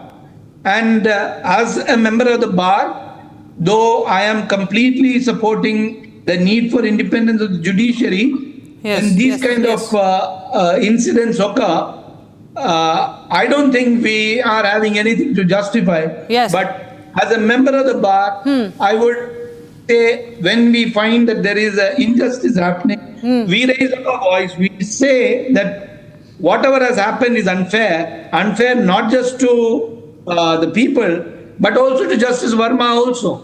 Because for him to prove his innocence also, there had to be an investigation that is happening. Now, look into this. You know, you are accusing his daughter. Of course, it is very important to restore the faith of the people in judiciary, but that's the biggest scandal that has hit the country, biggest judicial scandal, and no FIR yet. That is the biggest, what we are now tracking. But thank you so much, Mr. Shenoy, for joining us on Republic TV. It was time for a very, very short break, but don't go anywhere. It's another case of emergency landing, this time Delhi to Leh flight that has made an emergency landing at the Delhi airport after it reported another technical snag. All right, damning revelations come to the fore. Now, judicial scandal case probe reveals that cash was recovered. The burned cash was removed.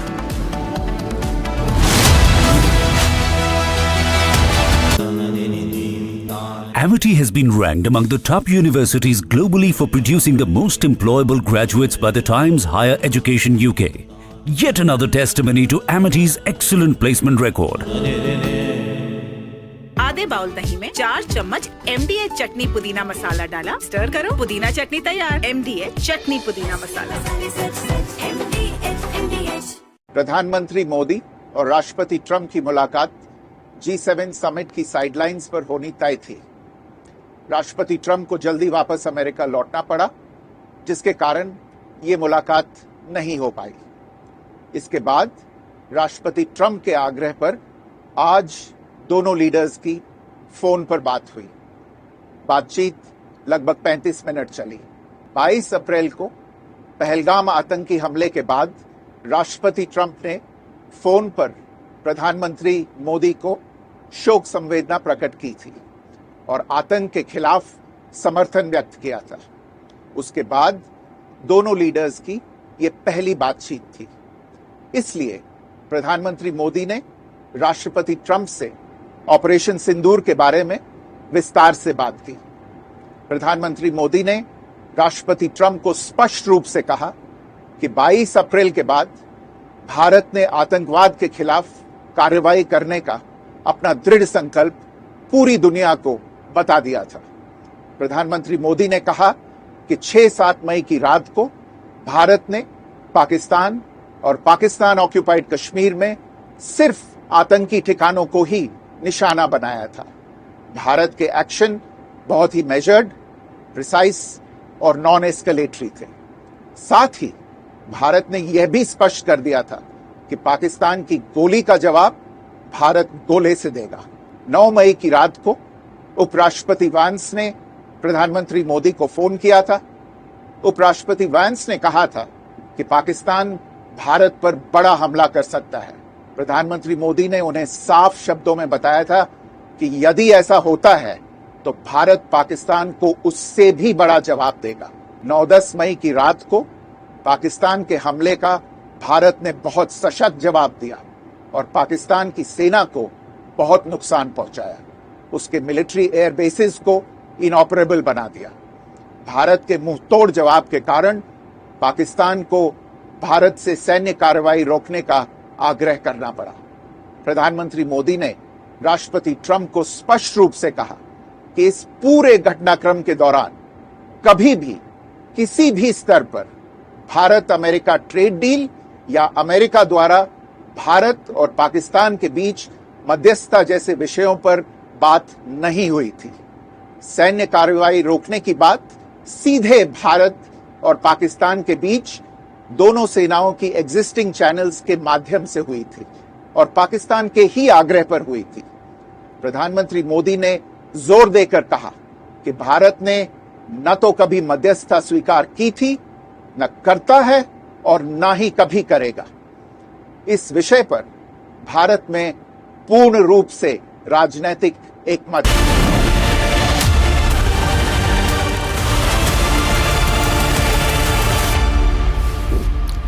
Welcome back. Now, a group of 110 Indian students who were stranded in Iran and evacuated yesterday reached Delhi's Indira Gandhi Airport last night, and a majority of them are from Jammu and Kashmir. Here's more on that.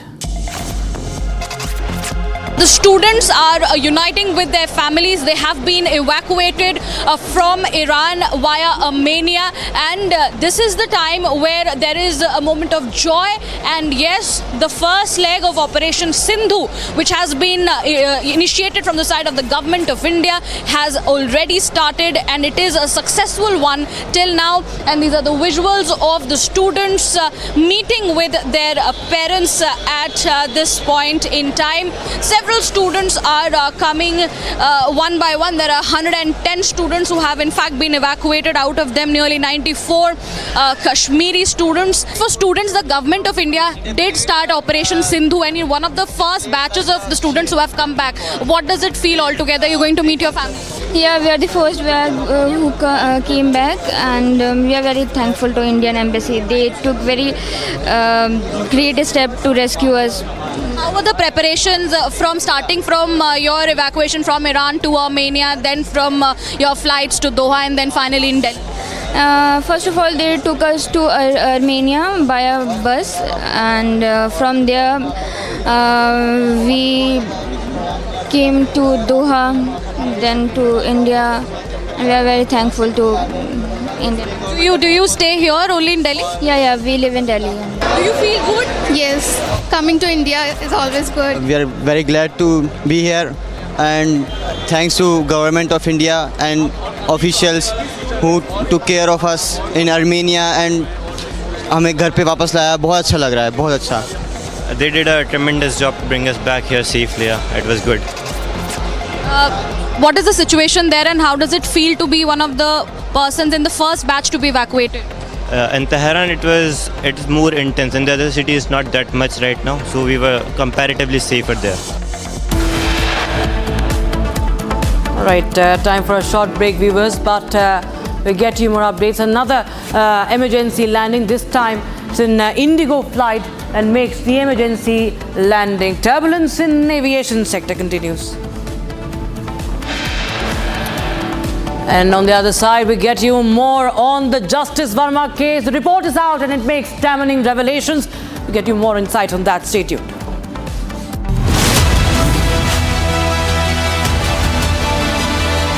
दादी के हाथों का जादू और खुशबू से महकता घर, माँ की मुस्कुराहट और खाने की सुगंध। MDH गरम मसाला, क्योंकि हर रिश्ता है स्वाद से जुड़ा।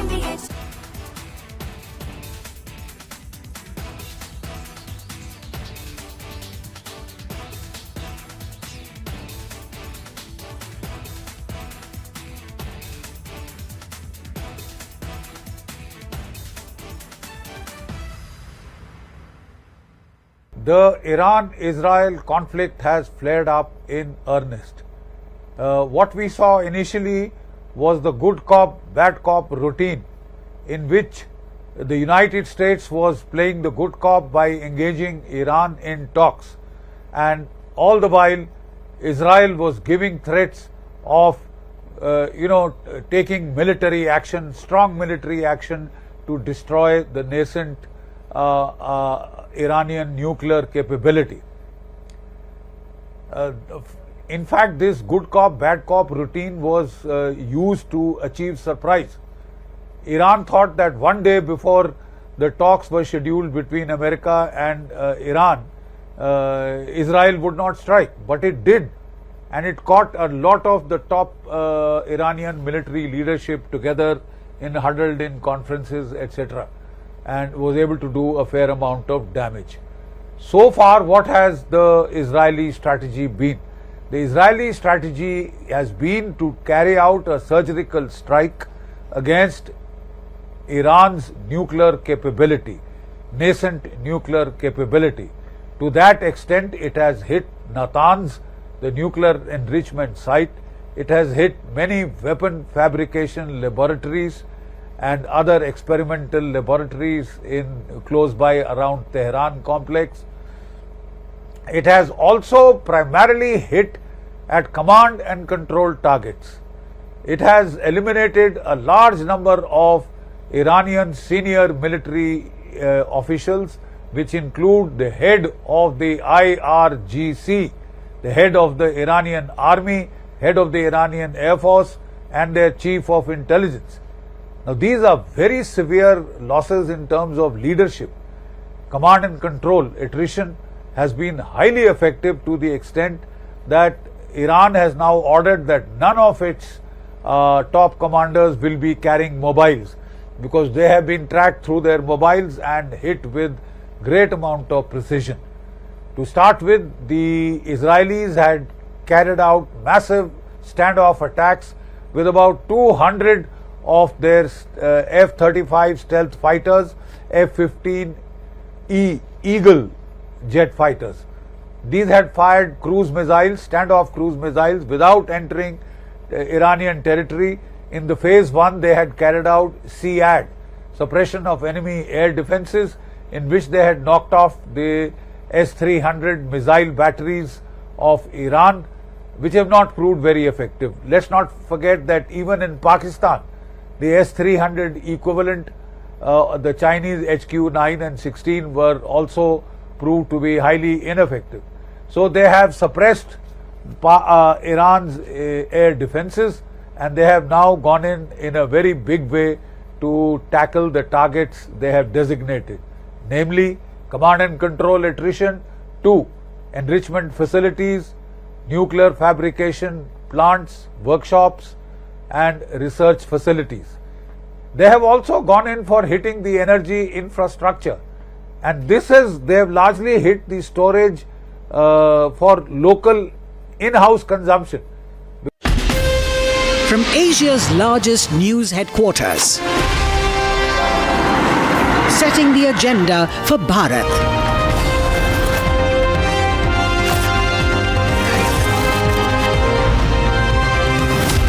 You're watching Republic.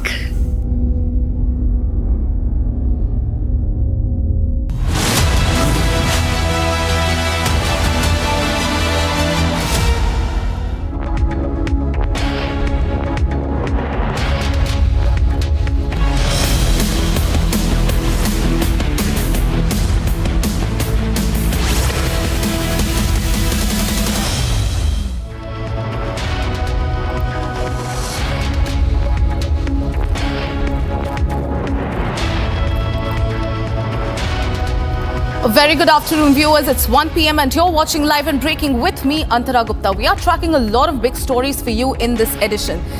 Israel versus Iran has entered day 7 and Israel and Iran continue to trade barrage of missiles. On the other hand, there is some damning evidence that has come to the fore against Justice Yashwant Verma. We'll get you all that and much more, but first, as always, a quick check of the headlines.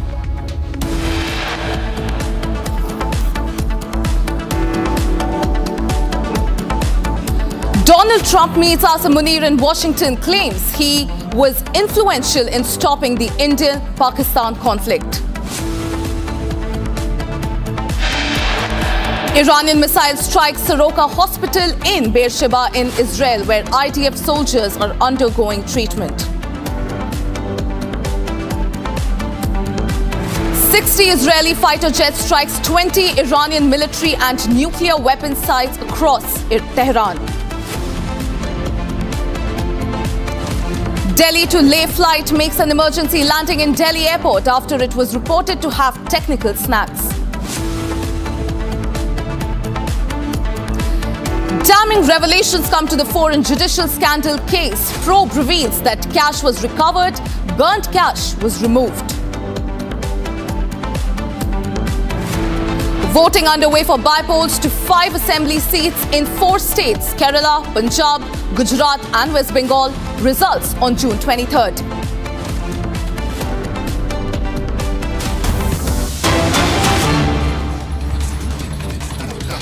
Ladies and gentlemen, it's a big breaking news. RJD leader Tejasvi Yadav claims that there was firing outside his residence. The RJD leader said that in a demonic rule of the NDA, the morale of the criminals protected by the government is so high that in the high security zone, at a short distance from the governor's residence, Raj Bhavan, chief minister's residence, leader of the opposition's residence and the judge's residence at the airport, the dreaded criminals are roaming around and openly firing.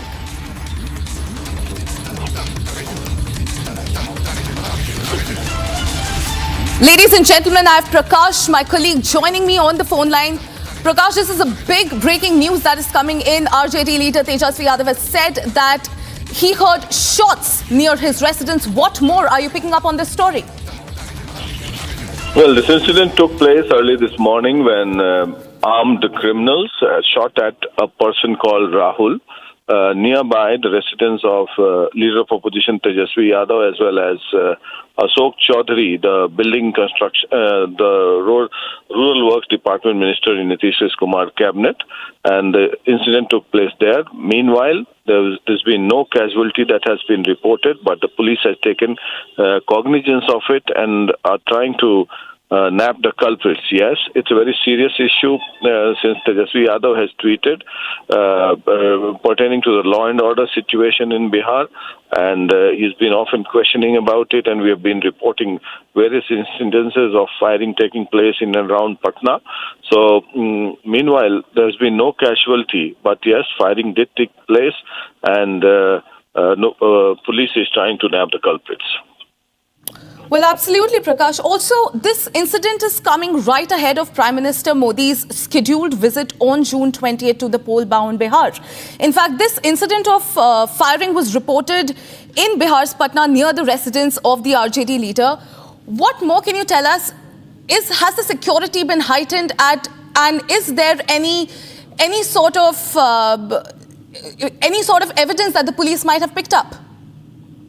Yes, police has picked up the name of the culprit and also the person on whom the bullet was fired. But as of now, we are trying to gauge the veracity as well as whether the police has arrested anybody or not. So far, the police has not been able to arrest anyone. But the CCTV footage in the nearby area does show that the firing did take place. Back to you. Well, absolutely. Ladies and gentlemen, this is the big story that we are tracking at this hour. RJD leader has claimed that he heard fire shots near his residence. In fact, this incident comes right ahead of Prime Minister Narendra Modi's scheduled visit on June 20th to the poll-bound Bihar. In fact, this incident of firing was reported at One Polo Road in Bihar's Patna, near the residence of RJD leader and party founder Lalu Prasad's son Tejasvi Yadav.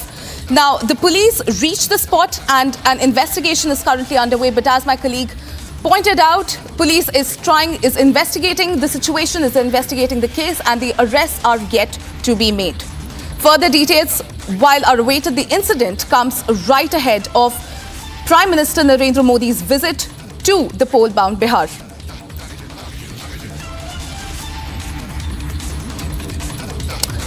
Remember, ladies and gentlemen, RJD leader Tejasvi Yadav has claimed that there was firing outside his residence. The RJD leader said that in the demonic rule, quote-unquote, demonic rule of NDA, the morale of the criminals protected by the government is so high that in the high security zone at a short distance from the governor's residence, Raj Bhavan, chief minister's residence, leader of the opposition's residence, judge's residence and the airport, the dreaded criminals are roaming around and openly firing. This is the big statement coming in by the RJD leader Tejasvi Yadav. He has claimed that there was firing outside his residence, and in fact this incident comes right ahead of Prime Minister Modi's scheduled visit to poll-bound Bihar. He's set to visit on June 20th.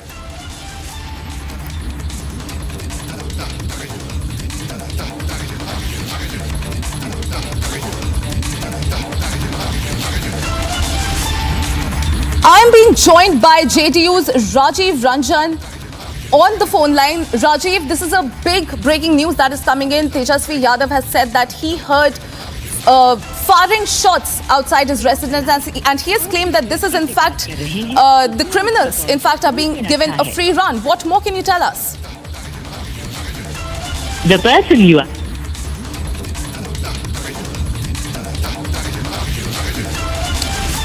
While we'll try to reconnect with Rajiv Ranjan. Viewers, this is the big story that we are tracking. This is a developing story. In fact, the incident has come right ahead of Prime Minister Narendra Modi's scheduled visit to the poll-bound Bihar on June 20th, where the RJD leader Tejasvi Yadav has claimed that there was firing outside at One Polo Road near the residence of Tejasvi Yadav. In fact, police has reached the spot and an investigation is currently underway. What we're coming to know is that there aren't any arrests that have been made so far, but the police is currently investigating the case. The RJD leader has in fact given out a big statement. He has said that in the demonic rule of NDA,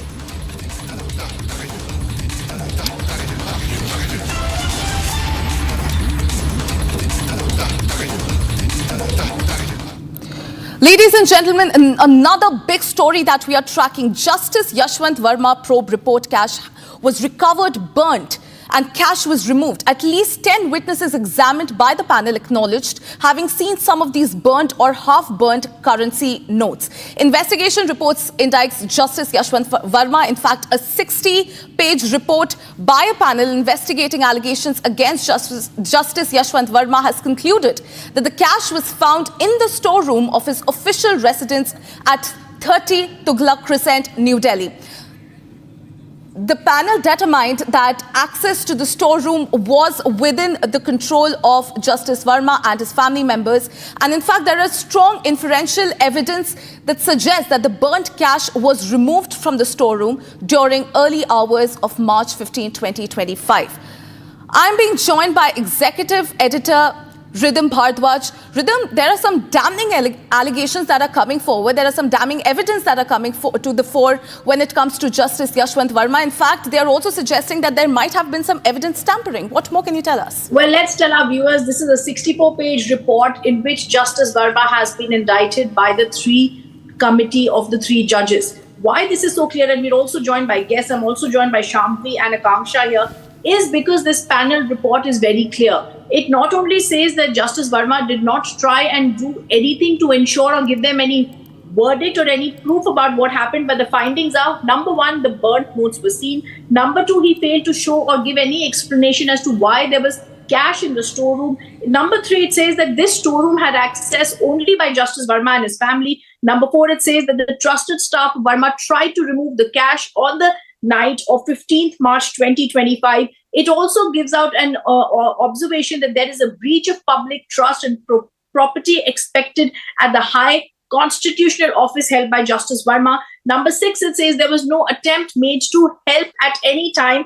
And it also says it rubbishes the conspiracy theories that have been given out by Justice Verma, saying it's impossible for currency to be planted in the storeroom, especially of a sitting judge, which is being monitored by a static 1+4 guard in a PSO station. So all the details that were given out by Justice Verma, and he was trying to give them out in his pretentious arrogance, have now been spoken about by this three-house in-house committee and refused to go down. But finally, the panel says the very existence of judicial office is founded upon the trust of the citizens at large. The quality and quantity of the trust is relatable to the behavior, conduct, and performance demonstrated by the judge, not only inside but also outside the courtroom. Any deficiency erodes public trust, which ought to be viewed extremely stringently. I'm also now on this debate joined by my guests. We also have my guests who are joining us on this, and I want to go across to you. I want to go across to my reporters who are holding up the report here.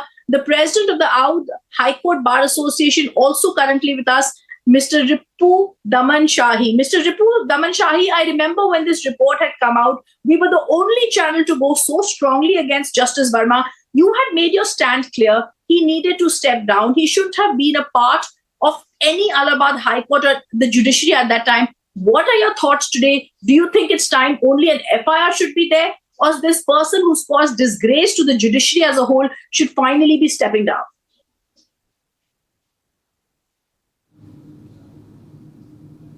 The first one to break this story, but I may again remind that I was the first person to come on the air to say that no confidence motion is not going to be passed by the parliament for the reason of different considerations adopted by the different political party. And now today the position is that the no confidence motion is not going to be passed by the member of parliament. I think it's also so simplistic, Mr. Ripu Daman Shahi. I also spoke a short while ago to Anil Tiwari. A lot of you had gone to the Supreme Court Chief Justice. In fact, Mr. Tiwari, long life, you're joining us. I was just talking about you. I've spoken to you roughly half an hour ago, sir, when you were talking about what action needs to be taken. Justice Verma has not been seen.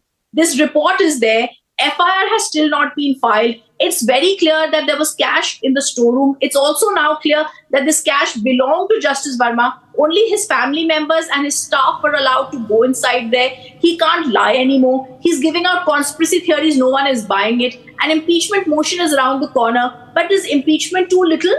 Should there not be more punishment? You were the first person to say we don't expect and accept him as a dustbin to be brought back. Allahabad High Court is not a dustbin that you will send Justice Verma here.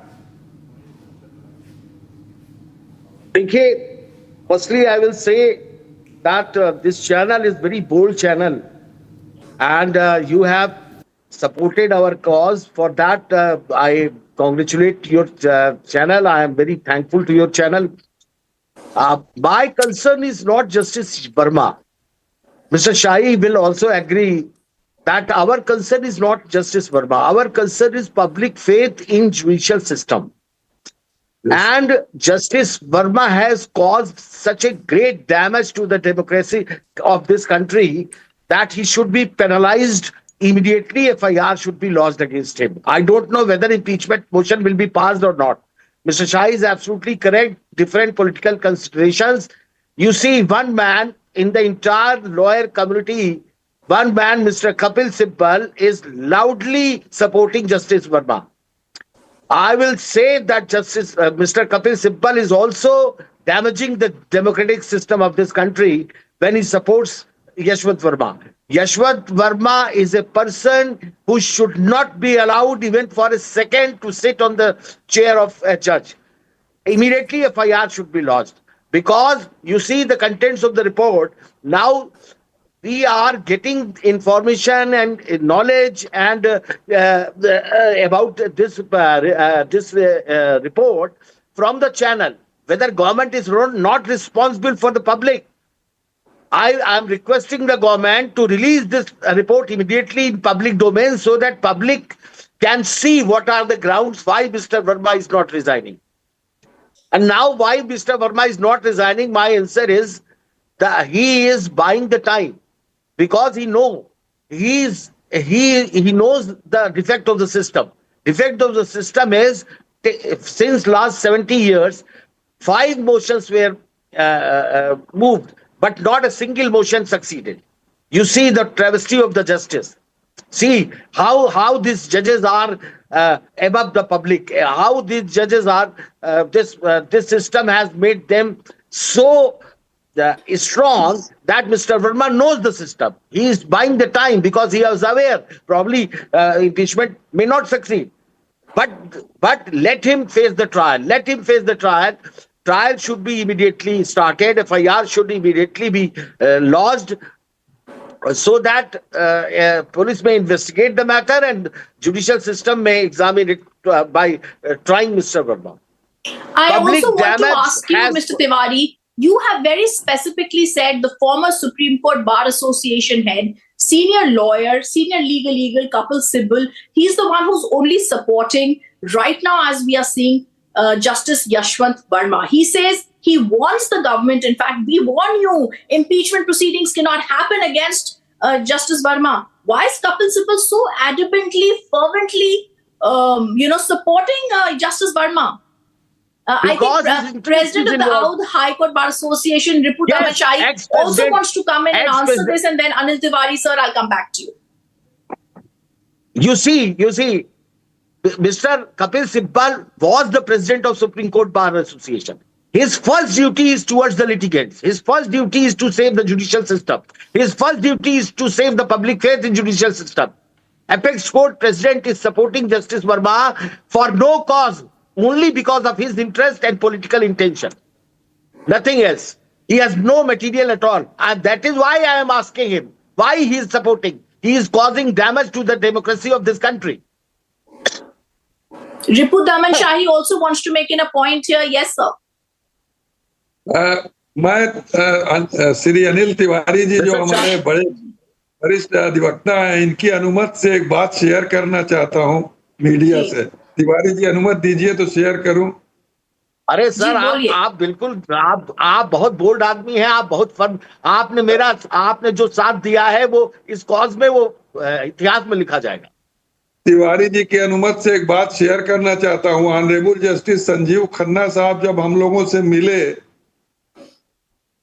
Supreme court में, और वहां पर 5 senior जजेस थे supreme court collegium के, तो उन्होंने बहुत स्पष्ट शब्दों में हम लोगों को बताया कि कपिल सिब्बल साहब ने मना किया था कि हमसे न मिला जाए।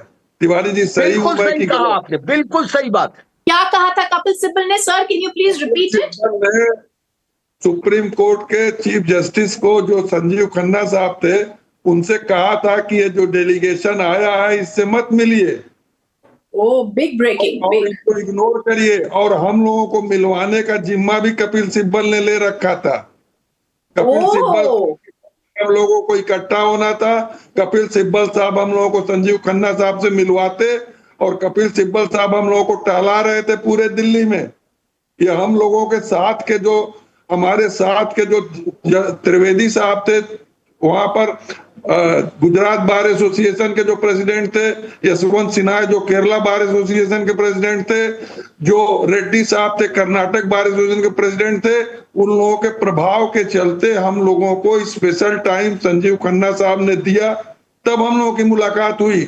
और हम लोगों को कहते हैं कि जो आदमी हम लोगों की मिलवाने की व्यवस्था कर रहा था, वही पूरे सिस्टम को और पूरी मीटिंग को डिरेल कर रहा था, वो कपिल सिब्बल थे। मैंने तिवारी जी से अनुमति मांग ली है। इस बहुत ही गंभीर बात मैं बोल रहा हूं कि कपिल सिब्बल जो कि हम लोगों को मिलवाने, क्योंकि कपिल सिब्बल साहब SCBA के प्रेसिडेंट थे, तो उनकी ड्यूटी भी थी, हम लोगों की अपेक्षा भी थी कि कपिल सिब्बल साहब ही हम लोगों को मिलवाएंगे चीफ जस्टिस ऑफ इंडिया से। और कपिल सिब्बल साहब रेलवे के चूहे की तरह अंदर अंदर बोरा काट रहे थे। पूरे देश को मालूम होना चाहिए। Mr. Tiwari, did you also speak to Mr. Sibbal? Had he told you that he is the one who's going to make you meet the Chief Justice? कर रहे थे। मैं बोल रहा हूँ, ये बात जो आदमी बोल रहा है नेशनल चैनल पर, वो कोई आदमी हल्का फुल्का नहीं है। वो अवध बार एसोसिएशन का प्रेसिडेंट है, रिपु दमन शाही उसका नाम है। वो बोल रहा है चैनल पर कि कपिल सिब्बल साहब जिसके जिम्मे हमें मिलवाना था संजीव खन्ना साहब से, वो साहब संजीव खन्ना से कह रहे थे इन लोगों से मत मिलिए, ये बेकार आदमी है सब, जो पूरे देश के अवध बार एसोसिएशन के और सारे बार एसोसिएशन के प्रेसिडेंट, और अनिल तिवारी साहब इतने क्रांतिकारी आदमी जो हम लोगों को लीड कर रहे थे, ये लोग बेवकूफ हैं। कपिल सिब्बल साहब बहुत चालाक आदमी हैं, उनकी बुद्धि वो दे रहे थे। और संजीव खन्ना साहब ने बड़े दर्द और दुख से बताया कि ये इतिहास का काला दिन होता कि अगर हम आपसे न मिलते। और हमने सिर्फ अनिल तिवारी साहब जो हमारे भाई हैं, इनकी अनुमति ले ली है। मुझे और किसी से लेना लादना नहीं है, मुझे कुछ चाहिए नहीं। मैं जीवन के 63वें साल में प्रवेश कर चुका हूं। मुझे न किसी से मुकदमे में फेवर चाहिए, न मुझे कोई संपत्ति चाहिए। और आज मैं देश के सामने बोल रहा हूं कि कपिल सिब्बल साहब ने हम लोगों के मीटिंग को डिरेल करने की कोशिश की, और हम लोग सिर्फ ब्रजेश त्रिवेदी जो वहाँ के बार एसोसिएशन गुजरात के प्रेसिडेंट हैं, और यशवंत सिन्हा जो केरला बार एसोसिएशन के प्रेसिडेंट हैं, और जो रेड्डी साहब जो कर्नाटक बार एसोसिएशन के प्रेसिडेंट हैं, उनके प्रभाव के नाते हम लोगों की मीटिंग संभव हुई। और हम लोग संजीव खन्ना और 5 कॉलेजियम के सीनियर जजेस से मिल पाए और अपनी बात कहे। और आज जो कुछ भी कार्रवाई यशवंत वर्मा के खिलाफ हुई, उसके लिए मैं संजीव खन्ना साहब को बधाई देता हूं। इसमें सरकार की कोई भूमिका नहीं है, ये बीजेपी सरकार इसमें पूरी तरह फेल है। ये कहीं से भी Ripu Daman Shahi, you are making a very explosive charge against the former Supreme Court Bar Association Chief Kapil Sibbal. We've seen he's against the government when the impeachment proceeding is on. Mr. Tiwari, did Kapil Sibbal meet the bar associations? Were you also a part of this bar associations when you come to Delhi? Did he also give you and say the same things to you that I will not be moving, I will be helping you? I am conscious about my allegation, but what Mr. Shahi has said is absolutely correct. I have taken permission of my brother Anil Tiwari. One at a time, sir. One at a time. Mr. Tiwari, the question to you, and then I go back to Mr. Ripu Daman Shahi. Permission from Anil Tiwari ji, who was a member of that delegation. Anil Tiwari has permitted me. Thereafter, I have disclosed all these things. Sure. You were actually heading it. Go ahead, Mr. Tiwari. मैं आपको बताऊं, हम लोग की planning ये थी कि सिब्बल साहब के घर 9:30 बजे हम लोग सुबह जाएंगे। सारे लोग वहां पहुंचे, 1-2 लोग पहुंचे। मैं जब पहुंचा तो कपिल सिब्बल साहब अपने घर से गाड़ी से निकल रहे थे, मुझसे उनकी मुलाकात नहीं हो पाई। जब हम लोगों ने कॉलेजियम में मुलाकात की तो जो मिस्टर शाही ने बताया वो सारी बातें कॉलेजियम के द्वारा हम लोगों को पता चली। This is correct. What did former Chief Justice of India, Justice Khanna, tell you when you met him? Did he also say that Kapil Sibal had told him not to meet you? मैं आपसे बता रहा हूं कि जो बात mister शाही कह रहे हैं, बहुत जिम्मेदार आदमी है. He is absolutely correct. जो वहां डेलिब्रेशंस हुए उसमें ये बातें आई थी. Ripu Daman Shahi, you have said that he tried to delay the meeting. What did Kapil Sibal, when you were in that meeting, zara hame properly bataiye, when you went and met former Chief Justice of India, Justice Khanna first, what did Justice Khanna tell you when you met him? मैंने आपको बताया Kapil Sibal was not part of the deliberation. Justice Khanna in no uncertain term told us that we were cautioned not to meet the delegation, and it would be a black day in the judiciary had not we met you, had not we allowed you a meeting for this purpose. I have said after taking permission from my brother, Mr. Anil Tiwari sahab, because he was a member of that delegation, and I was conscious that if I have not taken the permission from Anil Tiwari ji, I would have a guilty conscience. But I am very much confident that Anil Tiwari would permit me because he can share my anguish on this point. Mr. Ripu Daman Shahi, the former Chief Justice of, I'm also joined by Vivek Reddy, the Karnataka High Court Bar Association head. He was also a part of this delegation that had come to meet the Supreme Court in Delhi. Greetings to all of you exchanging smiles here. But a very serious allegation, Mr. Vivek Reddy, we are hearing right now. Mr. Ripu Daman Shahi is now telling us the inside details about what former Chief Justice of India, Justice Khanna, had told all of you when you went to meet them. Kapil Sibal had in fact tried to dissuade him from meeting you. First, I ask you, Mr. Ripu Daman Shahi, why would Kapil Sibal, as the Supreme Court Bar Association head, do it? What was the motive behind this? Kapil Sibal is an advocate. He is a successful advocate, and he is doing advocacy from the side of Mr. Yashwant Verma. हम लोग नेता हैं, हम हैं तिवारी जी हैं, ये लोग फटेहाल नेता हैं. तिवारी जी तो कहते हैं वहां पर, इनको क्या बोलते हैं तिवारी जी आपको? अवघड़. तिवारी जी अवघड़ है और मैं अवघड़ नंबर 2. तो हम लोगों को चिंता है. कपिल सिब्बल साहब बेवकूफ नहीं है जो इतनी बड़े जसवंत वर्मा साहब की यहाँ बोरों में नोट मिली थी, तो बोरे वाले के साथ जाएंगे कि झोले वाले के साथ जाएंगे कपिल सिब्बल? हम लोग झोले वाले थे ना. अनिल तिवारी एक झोला लेके गए थे, हम एक झोला लेके गए थे, यशवंत वर्मा एक झोला लाए थे, ब्रजेश त्रिवेदी एक झोला लाए थे, एक झोली जो है रेड्डी साहब लाए थे कर्नाटक से. तो ये झोले वालों के साथ उनको नहीं होना था, उनको बोरे वालों के साथ होना था. और आज के डेट में बोरा जिसके यहाँ बोरे में रुपया बरामद हुआ था उसका साथ देना था उनको ना, जैसे कपिल सिब्बल साहब को. आपका इशारा है कि Kapil Sibal wanted to support Justice Yashwant Varma. Yes. देखिए, हम बताएं आपको, इस चीजों को बोलने के लिए मुझे तकलीफ हो रही है. मैं एक संस्था का हेड हूँ, बार एसोसिएशन का प्रेसिडेंट हूँ. मुझे इतनी हल्की बातें नहीं करनी चाहिए, लेकिन जब मुझे लग रहा है कि देश के पार्लियामेंट में भी ये पास होने नहीं जा रहा है, तो इतिहास मुझे कभी माफ नहीं करेगा कि मैंने क्या महसूस किया सुप्रीम कोर्ट के कोलेजियम के सामने, चीफ जस्टिस के सामने. अगर मैं देश को ये नहीं बता पाया तो मैं खुद को कभी माफ नहीं कर पाऊंगा. मैं बताना चाहता हूं कि जुडिशियरी में सुप्रीम कोर्ट के कंडक्ट पर कोई सवाल नहीं है, जस्टिस खन्ना के कंडक्ट पर सवाल नहीं है. सुप्रीम कोर्ट इस मामले को लेकर बहुत गंभीर था. इस मामले को लेकर के न तो केंद्र सरकार गंभीर है, न तो पार्लियामेंट गंभीर है.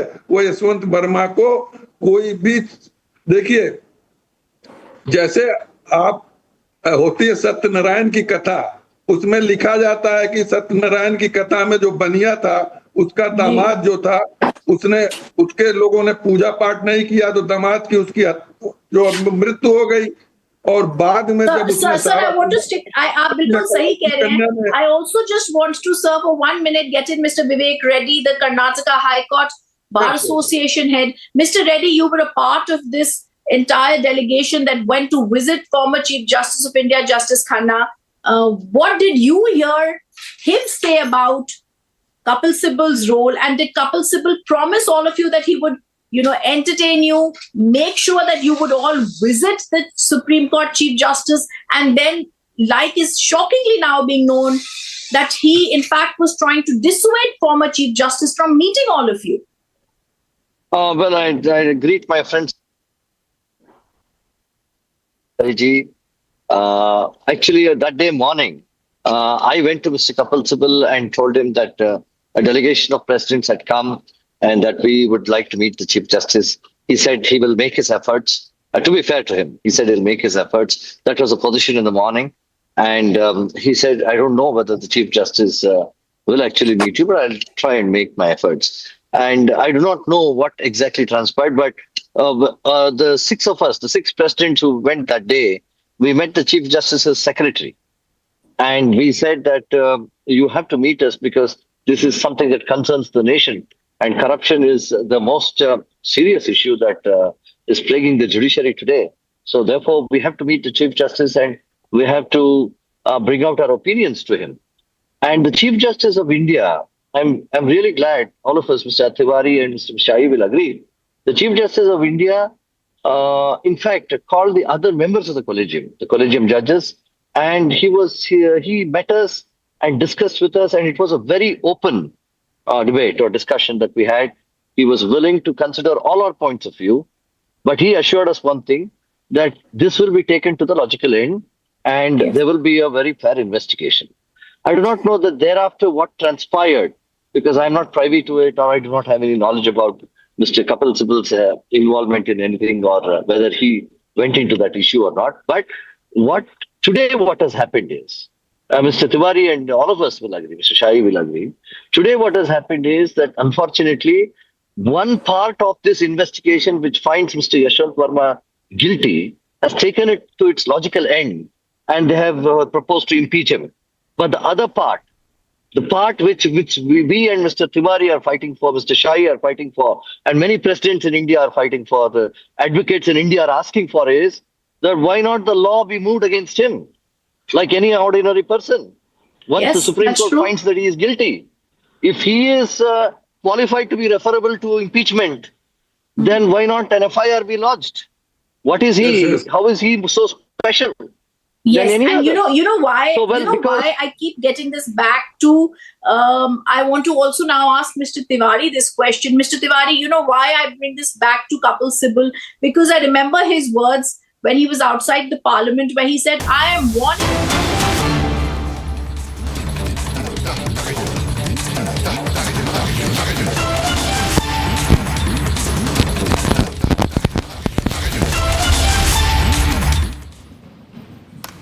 Can you do?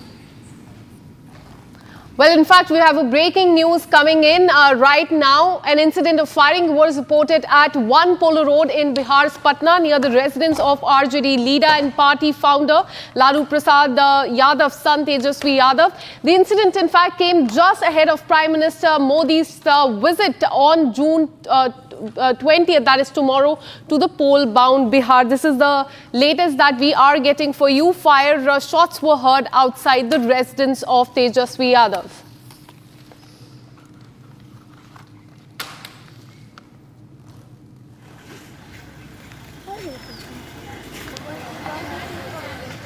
So, the incident of firing was reported at One Polo Road in Bihar's Patna is what we are learning. This was near the residence of RJD leader and party founder Lalu Prasad's son Tejasvi Yadav, and this just comes ahead of Prime Minister's visit there. There you can see the visuals of that incident there on the screen, the chaos outside the residence of Tejasvi Yadav when this happened. Several reactions have also come in from different leaders of Bihar. It remains to be seen who was the person behind the firing. Those details are still awaited and also the investigation has started in this entire incident. But very concerning news that is coming in from Bihar's Patna, where this incident of firing was reported near the residence of Tejasvi Yadav. In fact, we have a report from the ground there. Have a look.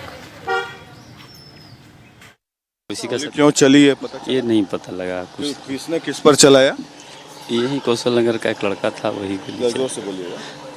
कौशल नगर का एक लड़का था, वही बोला कि हमारे ऊपर कोई आया, पीछे से गोली चला दिया। जिस लड़के पर गोली चली उससे बात हुई आपकी? हाँ बात हुई। राहुल नाम का कोई व्यक्ति? राहुल नाम क्या करता है वो? बोला कि डॉक्टर के यहाँ हम काम करते हैं, डॉक्टर के पास रहते हैं। ड्राइवर यही तो बात बताया। अच्छा, तो ड्राइवर पर क्यों गोली चलाया? क्या ये नहीं पता लगा। बताया कुछ दुश्मनी थी?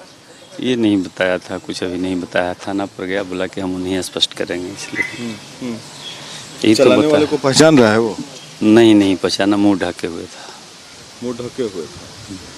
अच्छा, तो क्या आपको क्या लगता है, ये तो ड्राइवर पर गोली चलाया मतलब क्या केवल पैसा छीनने के लिए चलाया या ऐसे कोई और मामला? नहीं, ये तो नहीं पता लग सका है अभी तक कि काहे के लिए गोली चलाया है। अभी किसी की गिरफ्तारी नहीं? गिरफ्तारी नहीं। ये यहाँ पर जो आई तो ये दिखाइए हमको जरा सा बुलेट। तो अभी तो हम अवे किए हैं, हम बुलेट जो मार्क है तो है वहाँ पे है, है वहाँ पे दिखा जाना, हम देखें क्या हम क्या। बुलेट मार्क जो है, बुलेट मार्क है, इससे क्या प्रतीत होता है बुलेट मार्क से? अब ये तो हम क्या बताएं कि मैंने तो चला है बोले इसको। बुलेट मार्क से क्या प्रतीत होता है ये कि 2 बुलेट था या 4 बुलेट था? 1 बुलेट मिला है। कितना खोखा मिला है? 1 मिला है, 1 ही बुलेट मिला है। 1 मिला है? 1 ही मिला है। तो बुलेट आप लोग ले गए, तो देसी पिस्टल था या? ये नहीं पता लगा, तो फिसल की टीम आई है, अपना काम करके गई।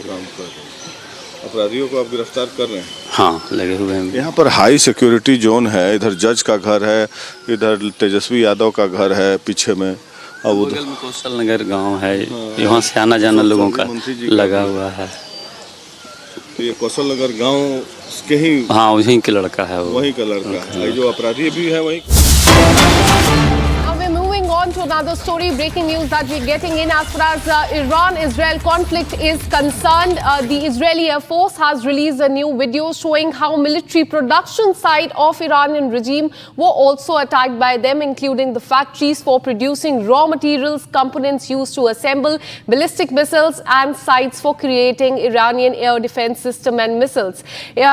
Israel has also said that air defense batteries, missile storage site, radars and detection means of the Iran regime were destroyed from the air. And remember, this comes after Israel was targeted by Iranian missile strike with several hits. Among them was the main hospital in southern Israel.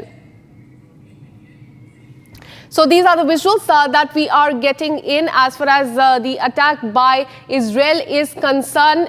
IDF has in fact released these details, saying that they have attacked the military production sites of Iranian regime, including the factories for producing raw materials, components used to assemble the missiles. And this is happening on the 7th day of the conflict between the two nations. There have been attack and counter-attack in the last 7 days.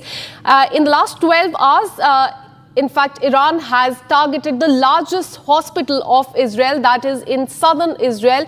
And after that, the health minister of Israel had said that this is a war crime. Now, Israel says that they have attacked several factories which were used to produce the raw material, components to assemble ballistic missiles, and site for creating the air defense system as well. So on the focus of Israel is the, as in the last 7 days, we have seen the nuclear facilities, the air defense system. Video after video of the destruction of air defense system is something that has come to the fore. Now look at these visuals on your screen. It is from the hospital that was hit by Iran just earlier today. This is the main hospital, and what we are learning is that several people have also received injuries. School and also several residential buildings have also been destroyed in Israel in the last 12 hours. As we have been reporting that the health minister of Israel has said that this is a war crime by Israel.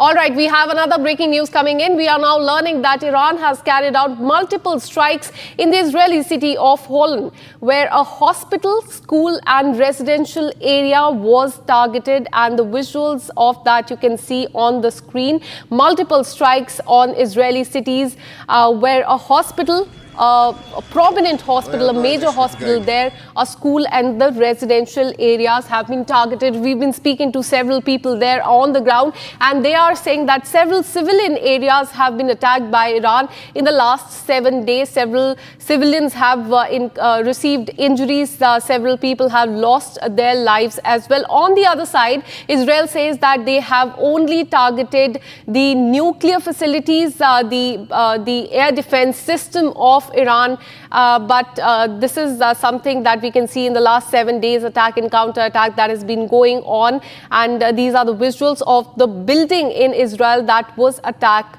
earlier today by Iran, along with a school and a very prominent hospital there, which has received a lot of damage. Several people have in fact been rushed to several hospitals in that vicinity for treatment.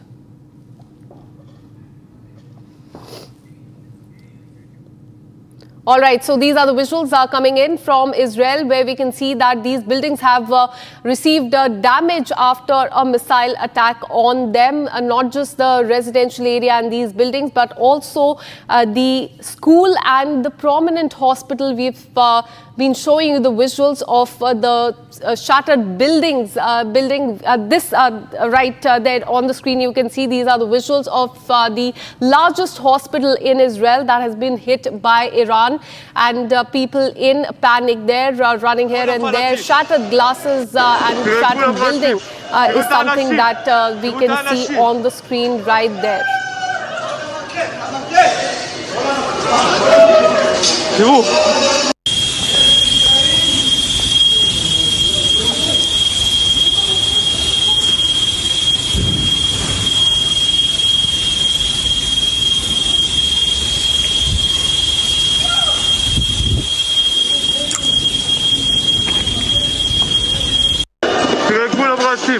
תראו את האנשים, תראו את האנשים.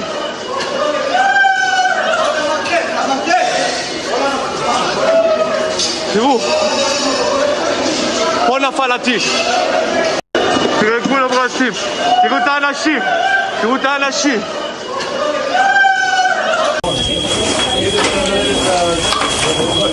מה זה?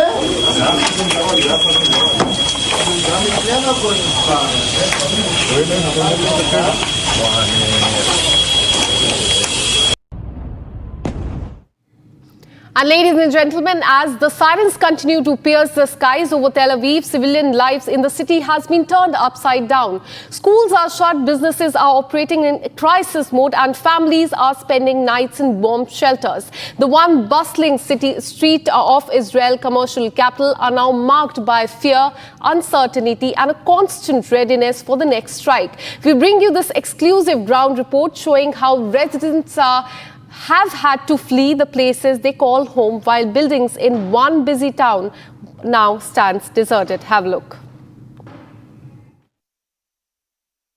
In Israel, in Tel Aviv, and you can see that now it is closed.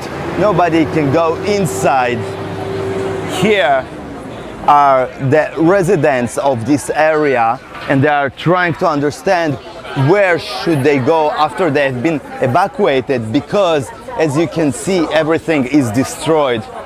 You can see inside the buildings, this was an apartment of somebody. It is completely devastated. As the house, you can see here inside, the devastation is immersing. Everything is completely destroyed. Windows are broken, also some of the walls. All the stuff inside of the houses, apartments, also burned, destroyed. You can see how much of the destruction caused just one missile from Iran. And here usually used to live young people, Israelis that are coming from all around the country because they want to live in the this amazing non-stop city of Tel Aviv next to the beach. The beach is just a few minutes walk from here, the Mediterranean Sea, but now this site is completely destroyed. Nothing could survive this blast of an Iranian ballistic missile. You can see the destruction, all of those buildings, in each of them there are many apartments, many people lived here, and everything is destroyed. You can see here there are balloons with gas that also could explode, and if it explodes, then the damage will be, of course, much higher. And the buildings here completely destroyed. You can see it yourself. And then now the municipality of Tel Aviv would need to destroy those buildings and build the new ones. And here I'm standing on the place where the ballistic missile from Iran actually hit. It hit now this parking lot, but the shock wave destroyed everything in a radius of hundreds of meters.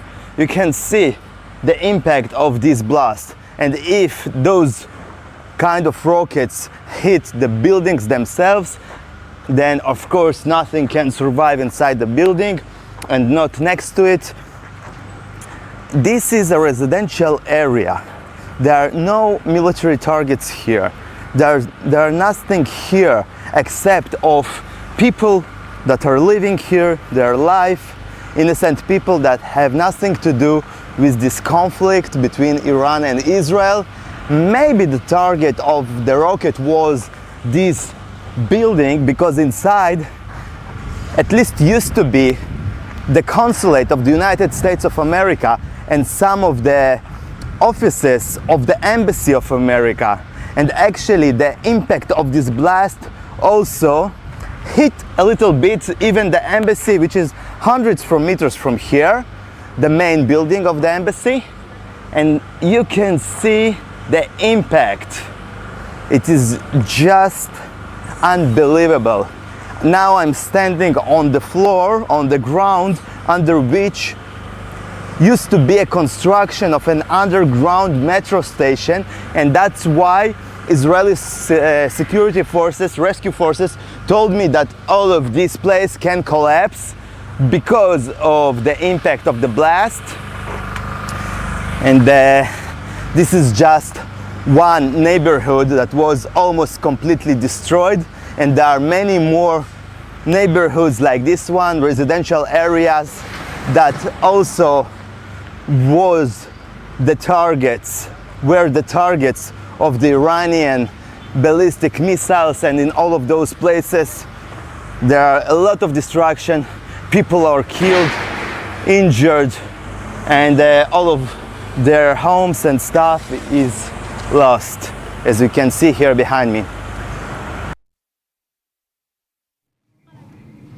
Now look at these visuals. These visuals are from the Soroka Medical Center in southern Israel, where Iranian missiles are hit. And this is in fact what we're learning is this is the hospital, a largest hospital of Israel, and a significant damage and extensive damage was caused there. In fact, these are the visuals from when that attack happened, and these are the exclusive visuals that we are getting for you. We also showed you the visuals of hospital staff running through smoke-filled corridors, glass shattered everywhere, but these are the visuals of when that attack happened just earlier today. הלך סורוקה, בראש שלי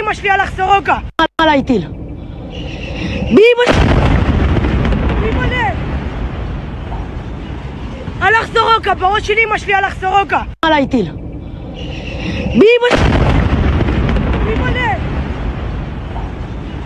הלך סורוקה, בראש שלי אמא שלי הלך סורוקה עליי טיל מי בונה?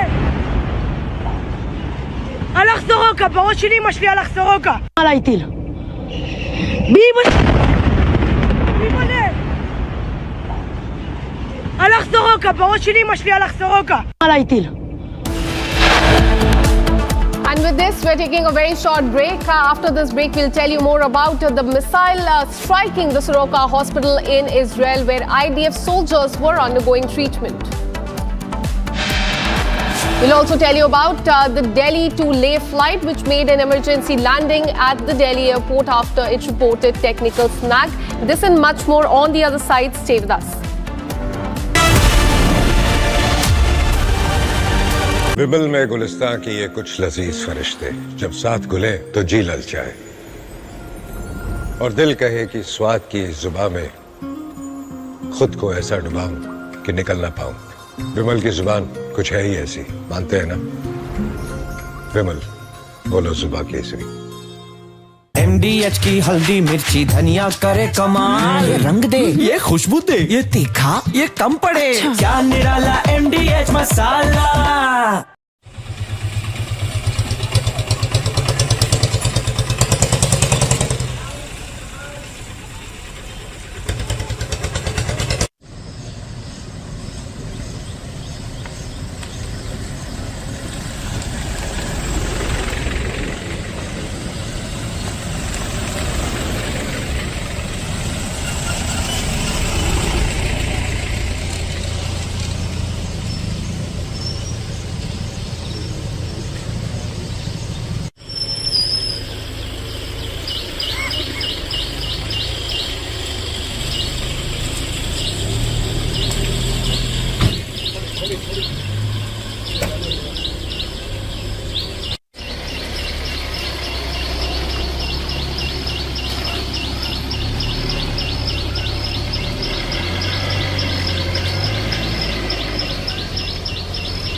How do you want to be done?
विमल में गुलिस्तां के ये कुछ लजीज फरिश्ते जब साथ घुलें तो जी ललचाए और दिल कहे कि स्वाद की जुबान में खुद को ऐसे डुबाऊं कि निकल ना पाऊं। विमल की जुबान कुछ है ही ऐसी, मानते हैं? विमल, बोलो जुबान कैसी? ये है सीक्रेट रेसिपी MDH का जीरा सिप जलजीरा मसाला। सिप सिप जीरा सिप MDH का जलजीरा सिप MDH का जलजीरा सिप।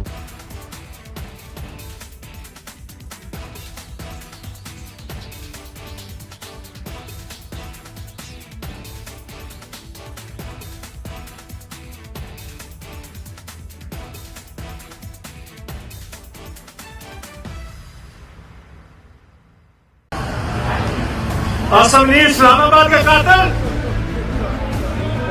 इस्लामाबाद के कातिल, ओ कातिल पाकिस्तानी के कातिल, पाकिस्तानी के कातिल। Shame on you, Asam Munir! Shame on you, Asam Munir! Shame on you!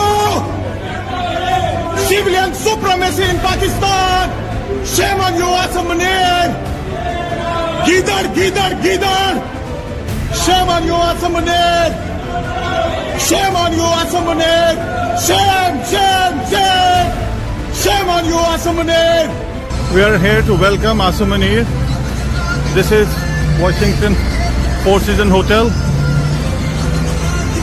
And this is telling him what he has done to Pakistan.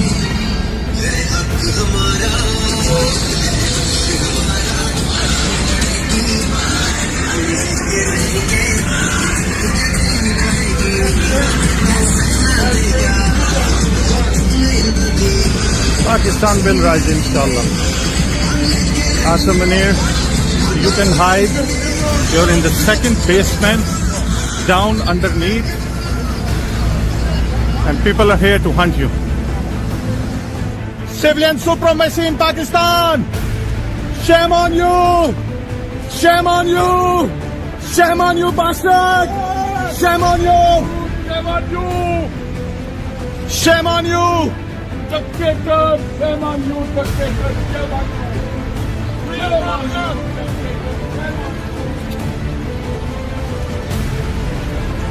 आ गया है, ऐसे खलोता है हरामजादा।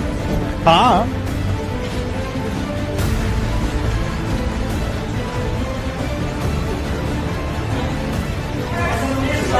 I have freedom. I'm on the pavement. You are there. This is not your property. I'm standing here. That's your property. This is public property.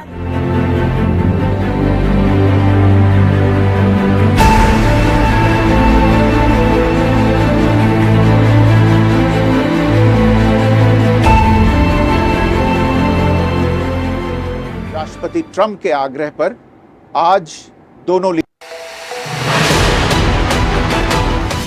On Prime Time, we're not just reading the news, we are leading it with responsibility. Every night, we're asking tough questions, breaking the biggest stories, and setting the national agenda. At Republic School of Journalism, you will learn how to front the news with confidence, clarity, and conviction. RSJ Diploma begins June 30th. Your Prime Time starts here.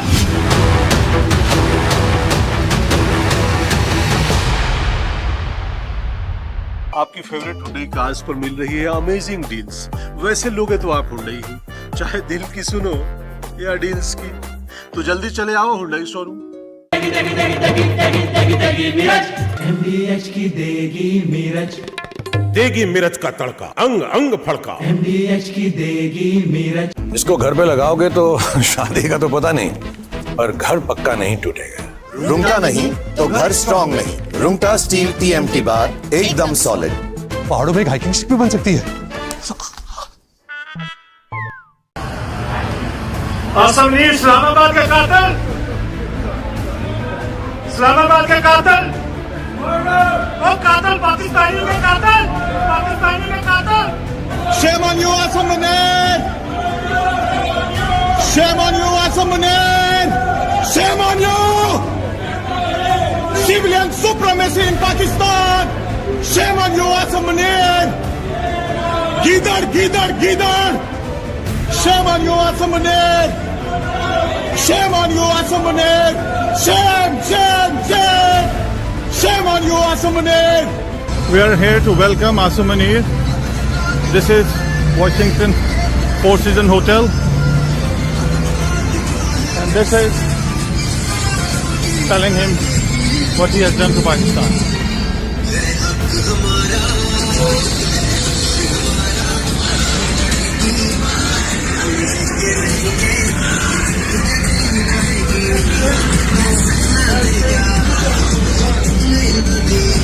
Pakistan will rise, inshallah. Asam Munir, you can hide. You're in the second basement, down underneath, and people are here to hunt you. Civilian supremacy in Pakistan! Shame on you! Shame on you! Shame on you, bastard! Shame on you! Shame on you! Shame on you! Dictator! Shame on you, dictator! Shame on you! Shame on you!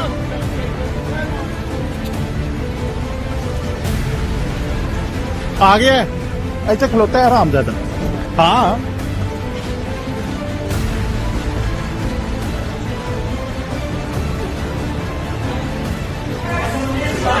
I have freedom. I am on the pavement. You are there. This is not your property. I'm standing here. That's your property. This is public property.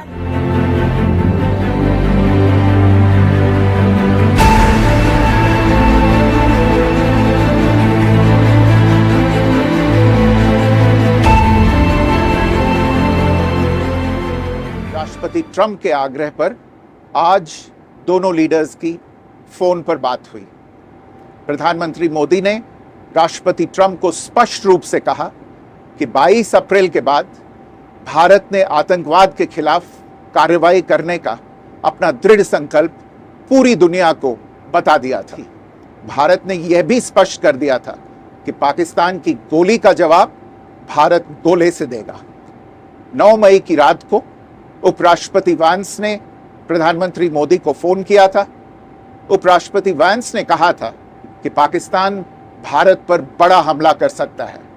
प्रधानमंत्री मोदी ने उन्हें साफ शब्दों में बताया था कि यदि ऐसा होता है तो भारत पाकिस्तान को उससे भी बड़ा जवाब देगा।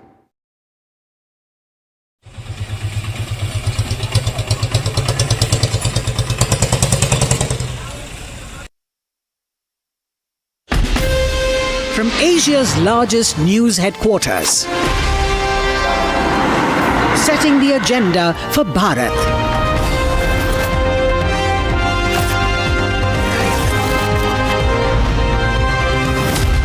You're watching Republic.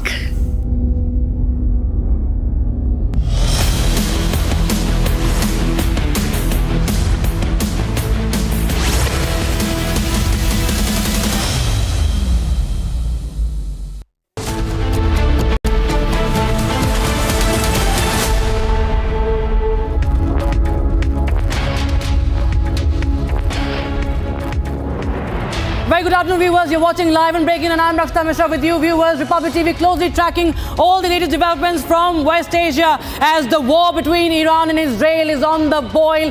Iran has hit a hospital in Israel. Meanwhile, Israel also conducts airstrikes in Iraq. We will get you ground reports from Israel. First, the headlines.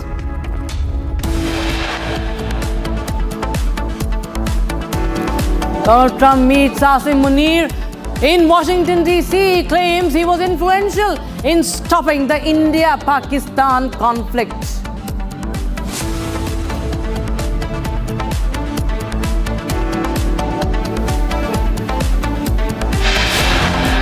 Iranian missile strikes Soroka hospital in Beersheba in Israel, where the IDF soldiers undergoing treatment.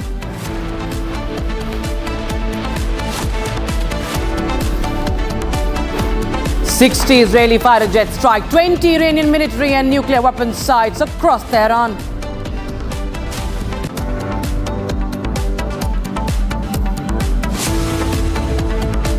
Another emergency landing. Now Delhi to Delhi flight makes an emergency landing in Delhi airport after it reports technical snag.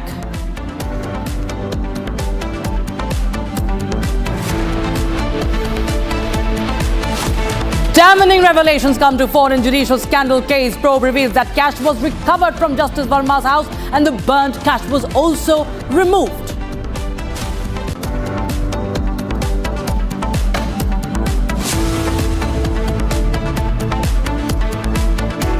And voting underway for polls to 5 assembly seats in 4 states: Kerala, Punjab, Gujarat and West Bengal. Results on the 23rd of June.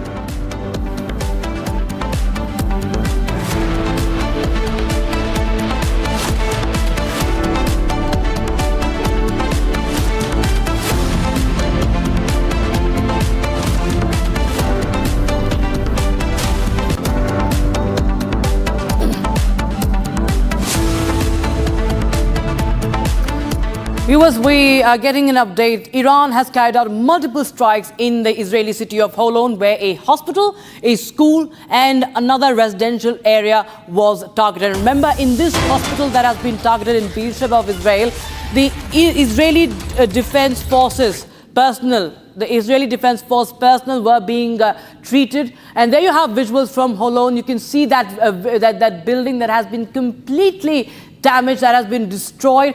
The residential apartment has been completely devastated in this Iranian missile strike. Not just that, a hospital treating Israeli soldiers has also been targeted by Iran. And not just that, a school, viewers, in Holon has also been on target of Iran. And in the latest, we have that Benjamin Netanyahu and also other top ministers from Israel have vowed revenge, saying that Iran will not be spared for what they have done, as they target a hospital, they target a school, they target the civilian areas, the residential areas. And this is the moment of attack. You can see the largest hospital there in southern Israel has been targeted. In this, you can see the way the chaos unfolded after the attack. The hospital has been targeted in this Iranian attack in Beersheba. You can see the visuals from inside and outside the hospital as well. Nick Colleton, my colleague, joins us live in the broadcast from Tel Aviv of Israel. Now, Nick, we see that Iran has gone on to target into the interiors of these residential areas like Holon City, a school, a hospital, and also we see that a residential building has been struck by the Iranian missiles. Benjamin Netanyahu says that we will not spare Iran for this. Yes, that's correct.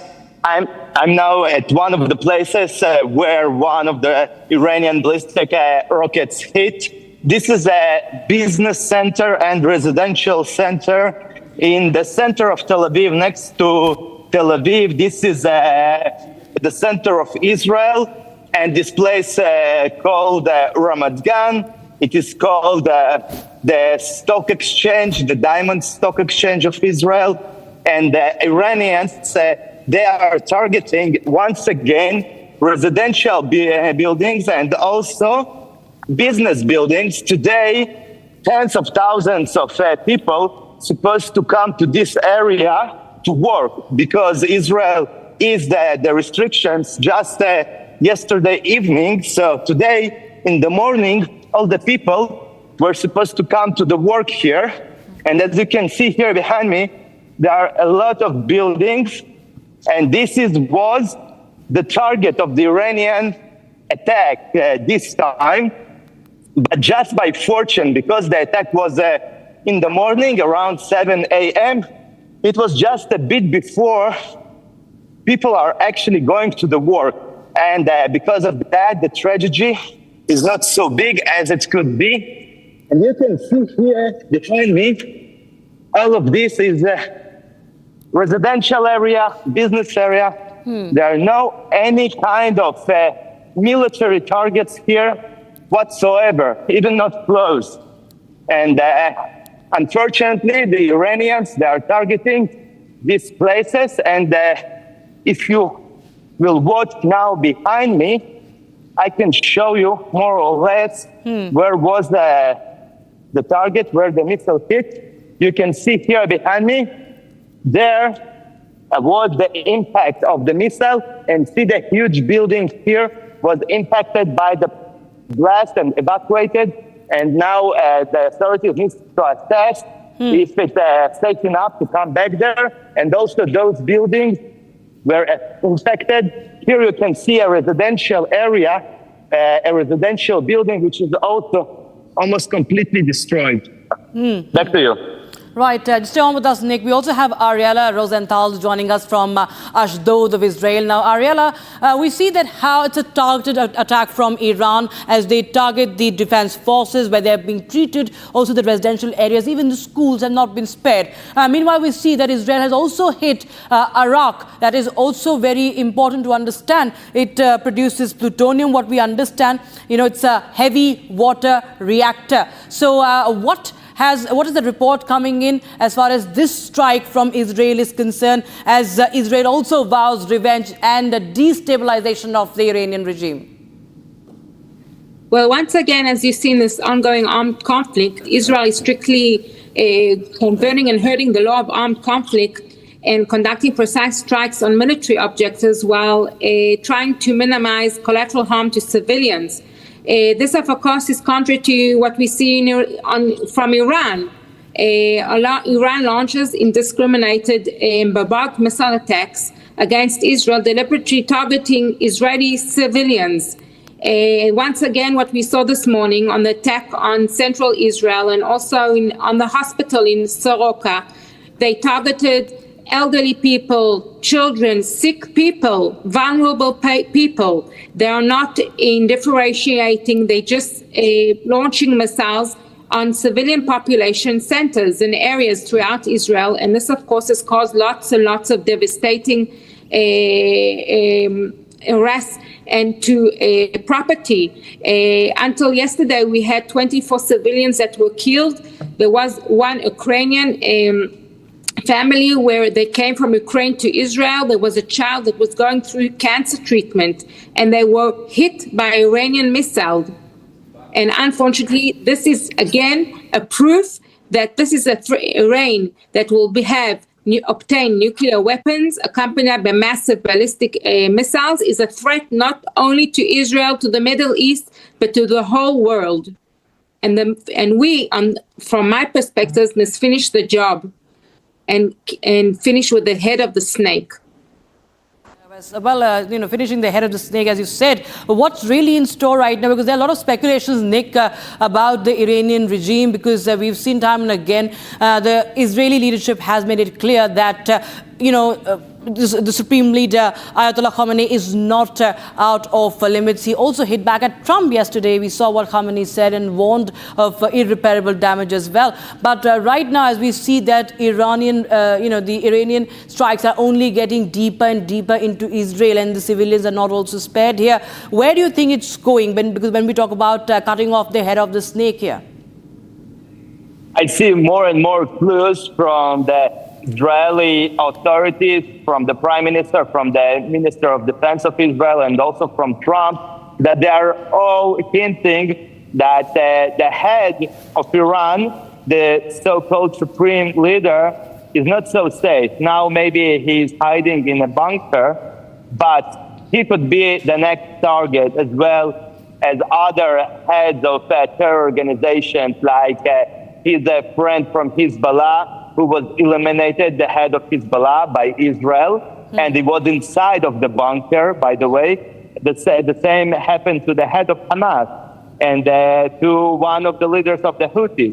So maybe Khomeini of Iran will be the next one, because Israel understands this is the only way the dictators understand. They understand power. And I think this, what you see behind me, it is the desperation of Iran. They understand that they can't do nothing. So that's why they are targeting civilians, residential buildings, office buildings. They knew that today people are coming back to the work, and that's why they try to kill as much as the possible Israelis. And you can see they can't strike military targets, so they are striking innocent civilians. Yes. Nick, in fact, just stay on with us. I'll go across to you again. But right now we have visuals coming in from Holon city. More visuals coming in of the trail of destruction after the Iranian missile strikes on your screen, viewers. Iranian ballistic missile hit the hospital, the largest hospital there in southern Israel. And there you have in the aftermath, the scenes in the aftermath of from outside the hospital, Iran targeting hospital where the defense forces of Israel, the personnel, the soldiers, Israeli soldiers were being treated.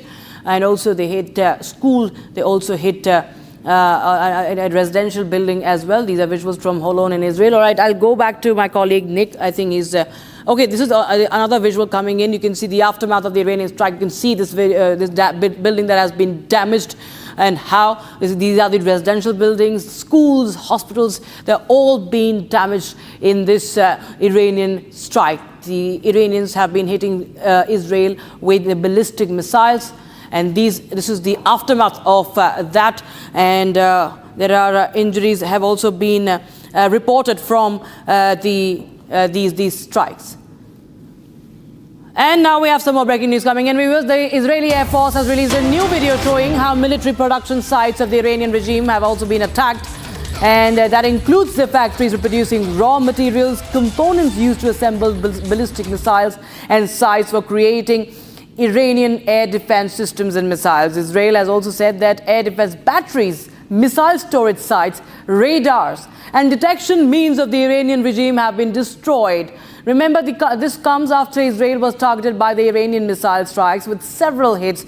Among them was the Soroka hospital in Beersheba, and visuals of Israeli strike there. How Iran has hit the military production site. There you have the target there. This is a video released by Israeli air. And this is, of course, how Israelis have been intercepting the barrage of drones coming in from Iran. And before that, we showed you how military production sites have also been hit. So this is an entire operation to, in fact, decimate Iranian defense systems and their ballistic missiles as well. And this is another video, courtesy Israel Defense Forces, of course, how they have also struck how Israel has struck Iranian missile launch pads as well, striking all the launch pads and also all the military production units. And this is, of course, as we were talking about, the radars and also the assembling, the components that are used to assemble these ballistic missiles that have been struck, the sites for creating the defense system and missiles have all been targeted.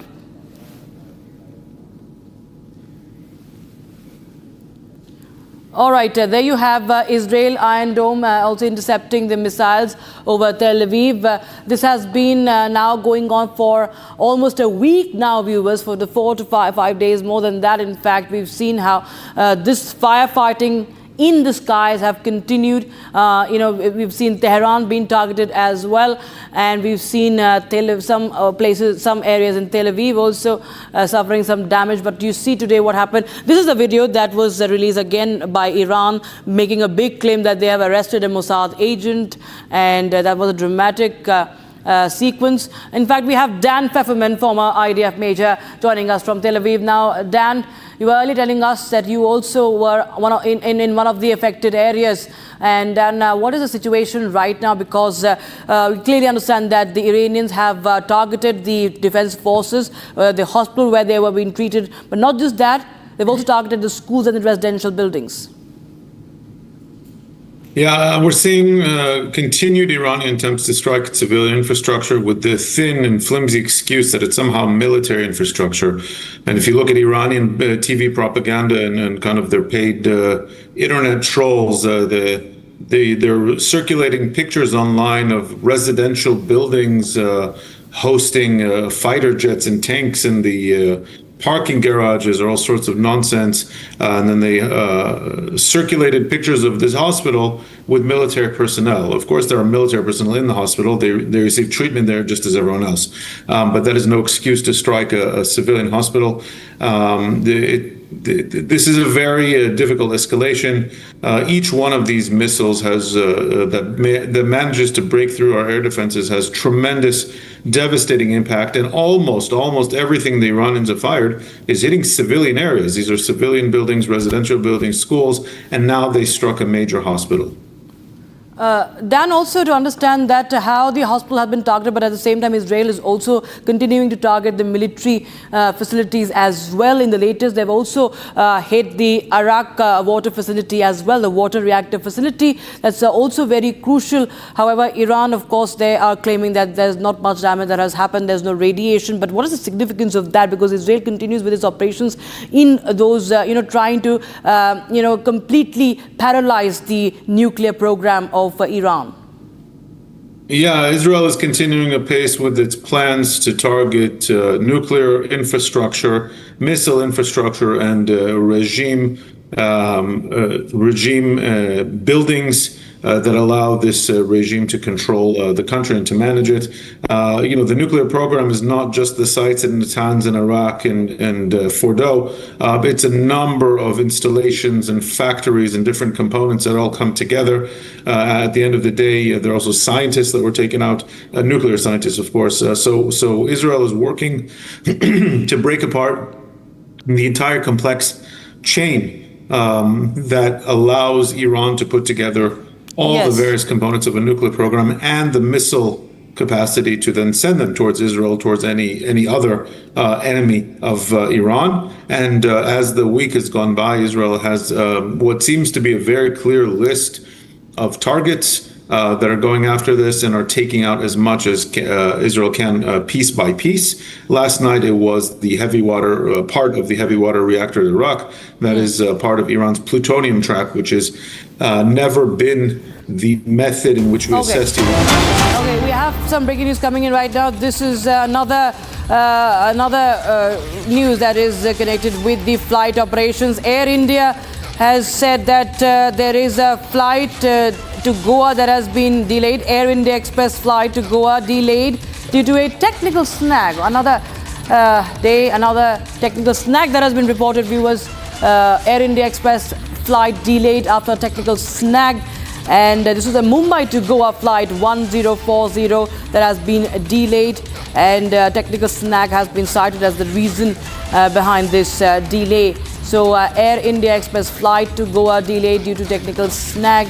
And well, of course, the Air India has been reporting. There are other airlines also reporting, but we've seen the maximum number of delays, the technical snag that have been reported from Air India.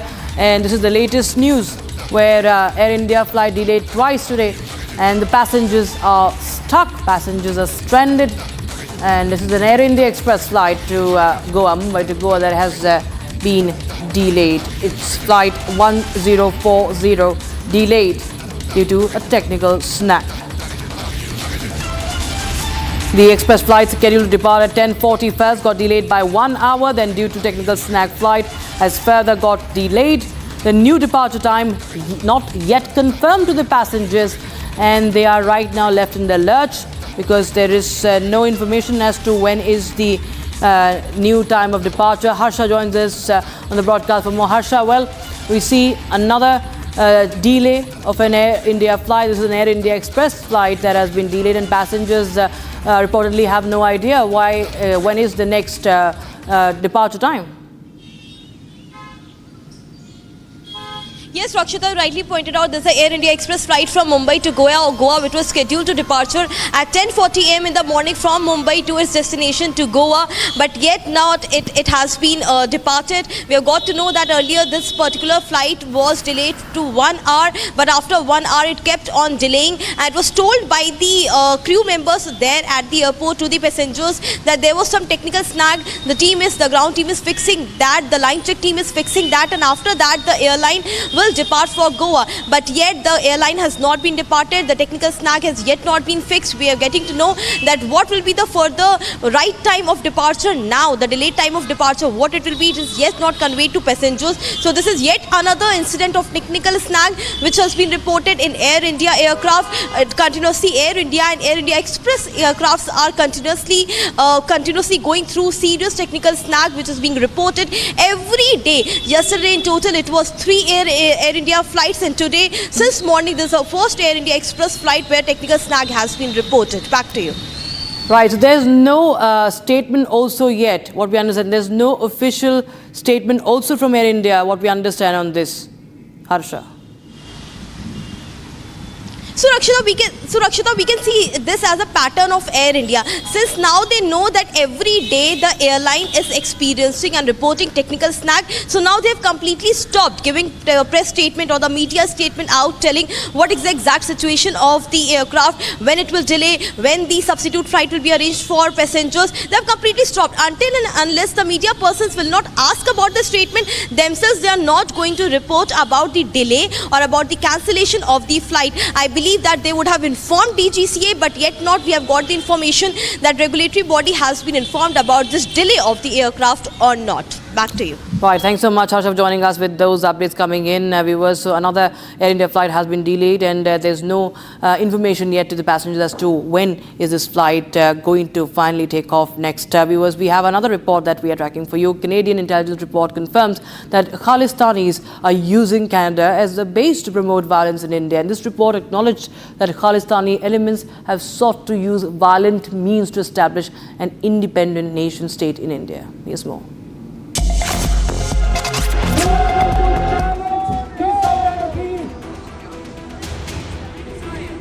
Canada's intelligence agency has finally acknowledged India's concerns regarding activities of the extremist Khalistani group on Canadian soil. In an annual threat assessment report, the CSIS noted that violent elements linked to the Khalistan movement remain active in Canada.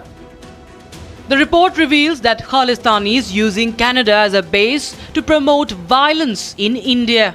It acknowledges that these elements seek to use violent means to establish an independent nation-state, Khalistan.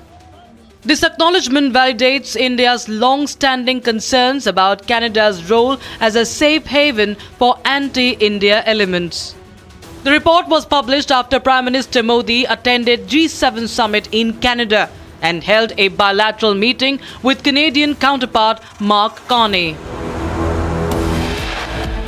Time for a short break, but we'll get you the latest. There's another flight that has made an emergency landing today. It was Indigo flight. Delhi to Leh flight makes an emergency landing in Delhi airport due to technical snag. And voting underway for by-post to F5 assembly seats in 4 states: Kerala, Punjab, Gujarat and West Bengal. Results on the 23rd of June.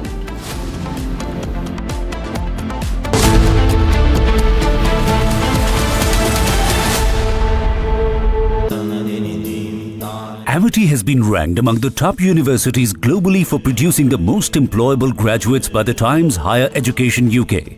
Yet another testimony to Amity's excellent placement record.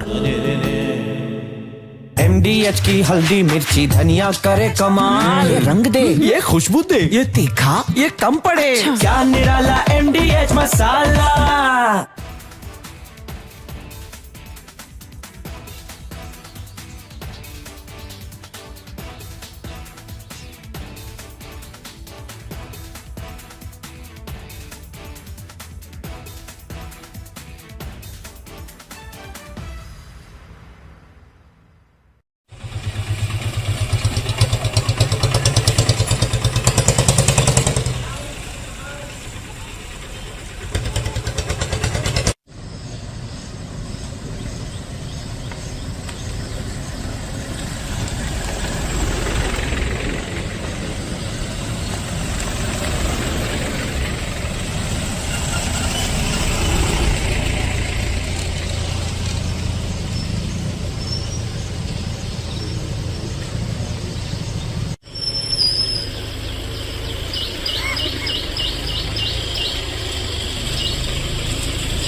How do you want to be done?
I have seen it, what it takes to report from the front lines.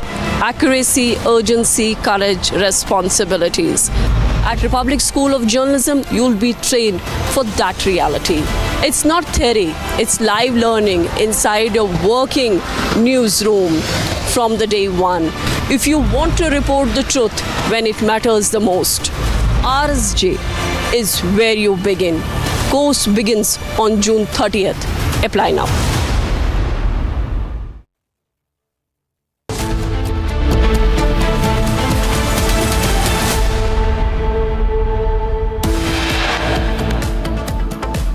Donald Trump meets Asim Munir in Washington, D.C., claims he was influential in stopping the India-Pakistan conflict.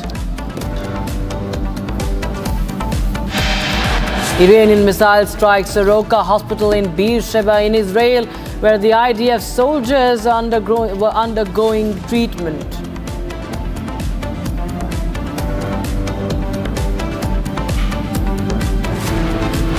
60 Israeli fighter jets strike 20 Iranian military and nuclear weapon sites across Tehran.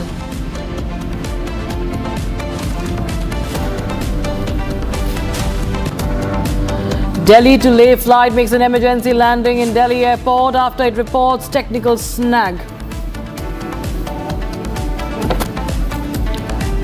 Damning revelations come to fore in the judicial scandal case. Probe reveals that cash recovered from Justice Verma's residence, burnt cash, was also removed. Voting underway for by-polls to 5 assembly seats in 4 states, Kerala, Punjab, Gujarat and West Bengal. Results on the 23rd of June.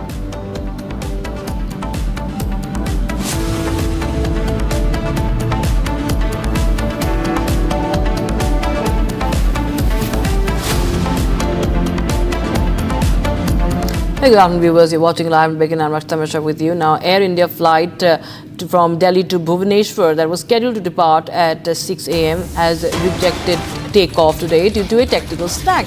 Now, the aircraft returned to the bay, and this is another flight that was delayed today. Air India Delhi to Bhubaneswar flight returning due to tech issue. Air India flight AI 473 from Delhi to Bhubaneswar.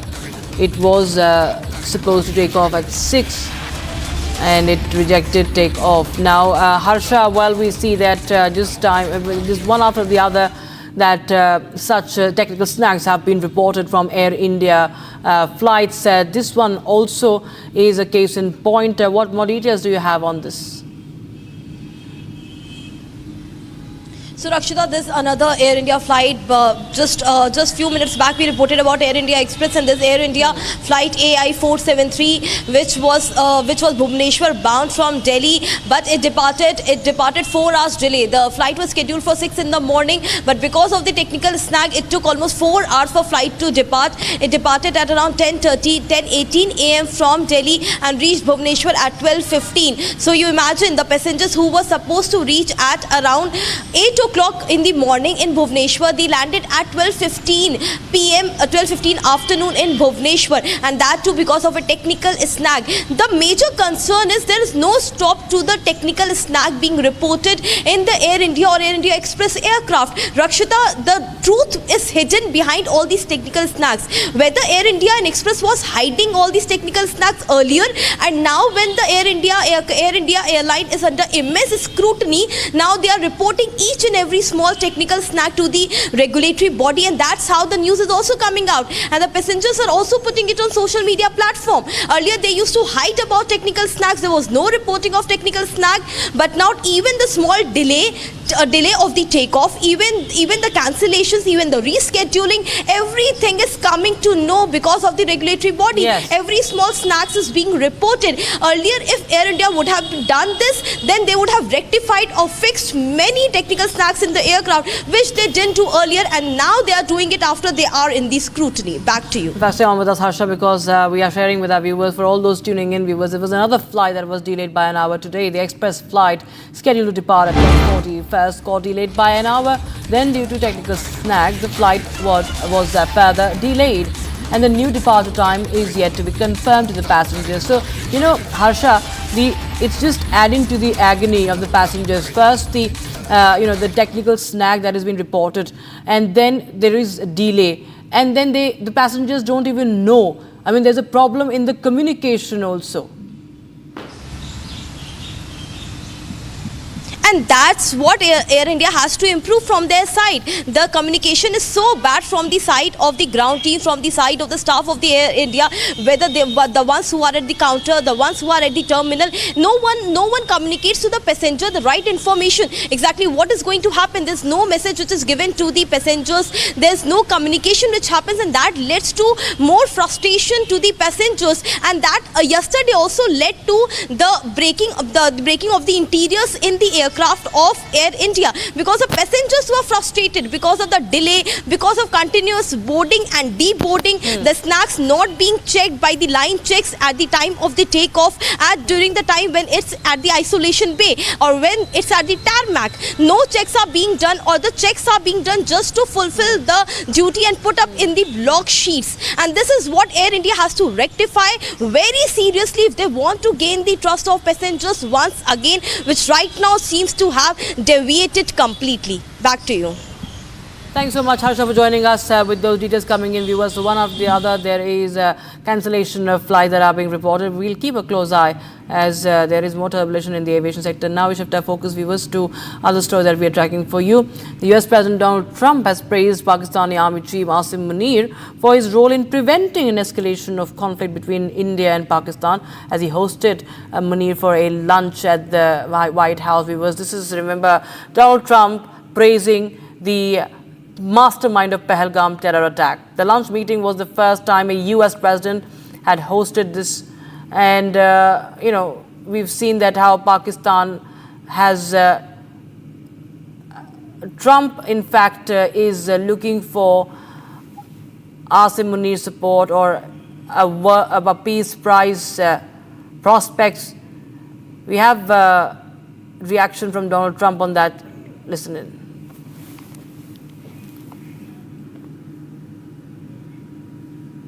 In your meeting today with the Chief of Staff of the Pakistani Army, did you talk about Iran? Did that come up? Is there anything you can share from that meeting? Yeah. Well, they know Iran very well, better than most. And they're not happy about anything. It's not that they're bad with Israel. They know them both, actually, but they're probably, maybe they know Iran better. But they see what's going on, and he agreed with me. The reason I had him here, I wanted to thank him for not going into the war, just ending the war, and I want to thank, as you know, Prime Minister Modi just left, just a little while ago, just left, and we're working a trade deal with India, we're working a trade deal with Pakistan, and they were both here. But I was with Modi a few weeks ago. He was here actually, but now we speak to him, and I'm so happy. There was a deal that two smart people, plus, they have people on their staff too, but two very smart people decided not to keep going with that war. That could have been a nuclear war. Those are two nuclear powers, big ones, big nuclear powers, and they decided not. So I was honored to meet him today. Remember, ladies and gentlemen, it was just weeks ago that Asim Munir, right before the Pahalgam terror attack, has spewed venom against India. So is Donald Trump going to back him? Is Donald Trump backing his the venomous speech? Does he stand by the failed marshal, that is Asim Munir, because he seems to be in awe of him? Listen to what Asim Munir had said. Well, our forefathers, they thought that we are different from the Hindus in every possible aspect of life. Our religion is different. Our customs are different. Our traditions are different. Our thoughts are different. Our ambitions are different. That was the foundation of the two-nation theory that was laid there. That we are two nations. We are not one nation. So because of that, our forefathers, they struggled, mounted that incessant struggle to create this country. Our forefathers, they have sacrificed immensely, and we have sacrificed a lot for the creation of this country, and we know how to defend it. He agreed with me. The reason I had him here, I wanted to thank him for not going into the war, just ending the war, and I want to thank, as you know, Prime Minister Modi just left, just a little while ago, just left, and we're working a trade deal with India. We're working a trade deal with Pakistan, and they were both here. But I was with Modi a few weeks ago. He was here, actually. But now we speak to him, and I'm so happy. There was a deal that two smart people, plus, they have people on their staff too, but two smart people, two very smart people decided not to keep going with that war. That could have been a nuclear war. Those are two nuclear powers, big ones, big nuclear powers, and they decided that, so I was honored to meet him today. To White House spokesperson Anna Kelly, Pakistan Army Chief Asim Munir has recommended Donald Trump for the Nobel Peace Prize for his role in preventing a nuclear war between India and Pakistan last month. Now, this is the same Trump viewers who had said, and his time again says that how U.S. stands against terrorism, there's no tolerance for terrorism. He talks about the infiltrators in his own country, and he will not tolerate terrorists at all. And today it's the same Donald Trump who is backing the man who organized the Pahalgam terror attack. Addressed a summit of more than 50 Arab and Muslim leaders, a unique meeting in the history of nations, where key players in the region agreed to stop supporting terrorism, whether it be financial, military, or even moral support. He agreed with me. The reason I had him here, I wanted to thank him for not going into the war, just ending the war, and I want to thank, as you know, Prime Minister Modi just left, just a little while ago. Just left, and we're working a trade deal with India. We're working a trade deal with Pakistan, and they were both here. But I was with Modi a few weeks ago. He was here, actually. But now we speak to him, and I'm so happy. There was a deal that two smart people, plus, they have people on their staff too, but two smart people, two very smart people decided not to keep going with that war. That could have been a nuclear war. Those are two nuclear powers. Big ones, big nuclear powers, and they decided that. So I was honored to meet him today. Time for a short break. Viewers, back to the latest updates coming in from West Asia. Iranian missiles striking a Soroka hospital in Israel, where the IDF soldiers are undergoing treatment. Other residential areas also hit. And the 60 Israeli fighter jets strike 20 Iranian military and nuclear weapon sites across Tehran. We'll get you more on that statement.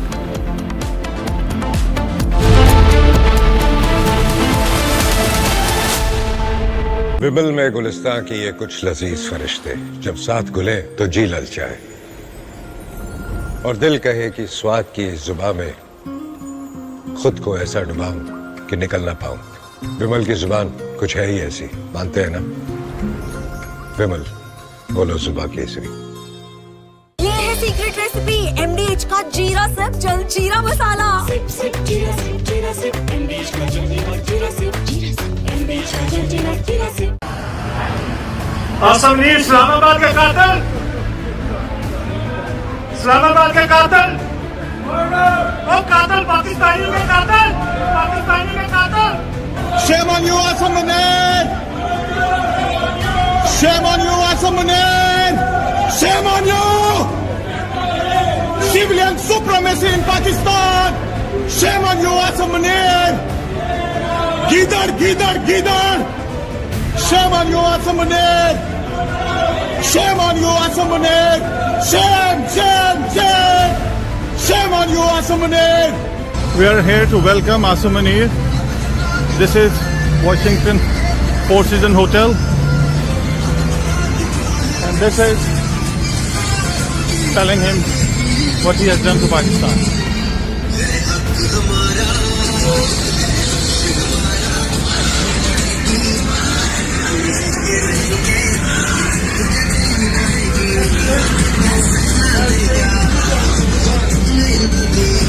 Pakistan will rise, inshallah. Asam Munir, you can hide. You're in the second basement, down underneath, and people are here to hunt you. Civilian supremacy in Pakistan! Shame on you! Shame on you! Shame on you, bastard! Shame on you! Shame on you! Shame on you! Dictator! Shame on you, dictator! Shame on you! Shame on you!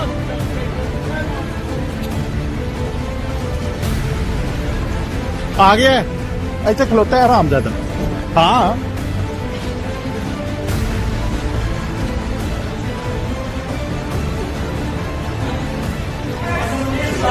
I have freedom. I'm on the pavement. You are there. This is not your property. I'm standing here. That's your property. This is public property.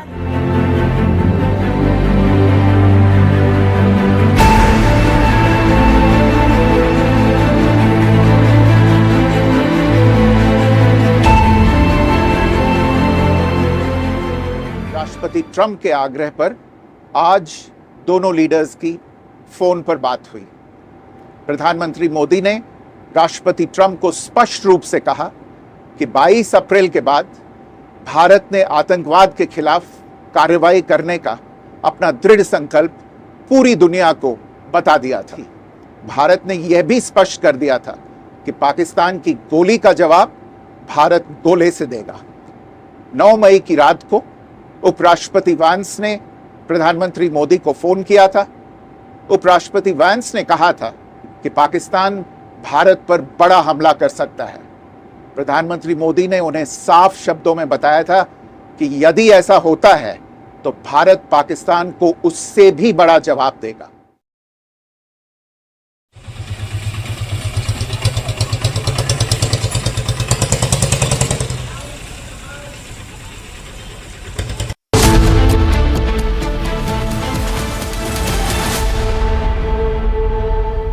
Welcome back. Now, a group of 110 Indian students who were stranded in Iran and evacuated yesterday landed at Delhi's Indira Gandhi International Airport. Majority of them are from Jammu and Kashmir. Here's more on that.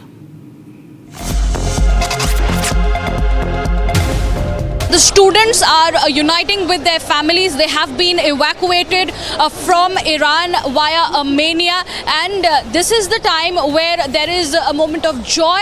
And yes, the first leg of Operation Sindhu, which has been initiated from the side of the government of India, has already started, and it is a successful one till now. And these are the visuals of the students meeting with their parents at this point in time. Several students are coming one by one. There are 110 students who have in fact been evacuated. Out of them, nearly 94 Kashmiri students. For students, the government of India did start Operation Sindhu, and in one of the first batches of the students who have come back. What does it feel altogether? You're going to meet your family?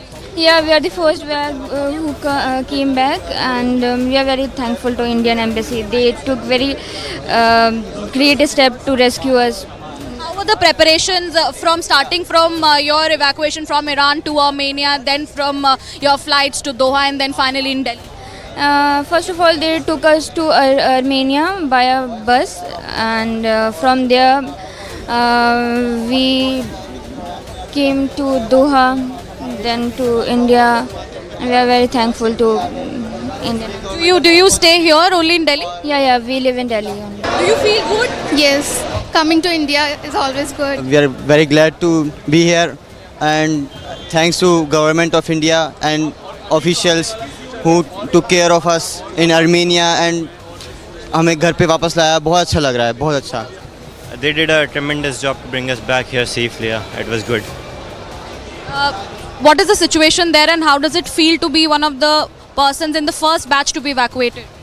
In Tehran, it is more intense. In the other cities, not that much right now. So we were comparatively safer there. And viewers, airlines continue to report technical snag. Now Delhi to Leh flight makes an emergency landing in Delhi airport after it reported a technical issue.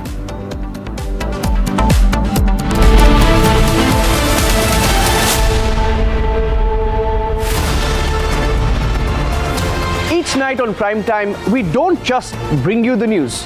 We lead it with responsibility, asking the toughest questions, breaking the biggest stories, setting the national agenda. At the Republic School of Journalism, you learn how to front the news with clarity, confidence, and conviction. The RSJ Diploma program begins on the 30th of June. Your Prime Time starts here.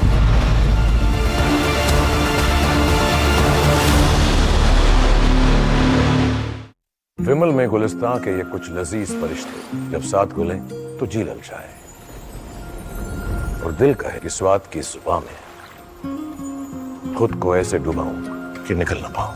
विमल की जुबान कुछ है ही ऐसी, मानते हैं? विमल, बोलो जुबान कैसी.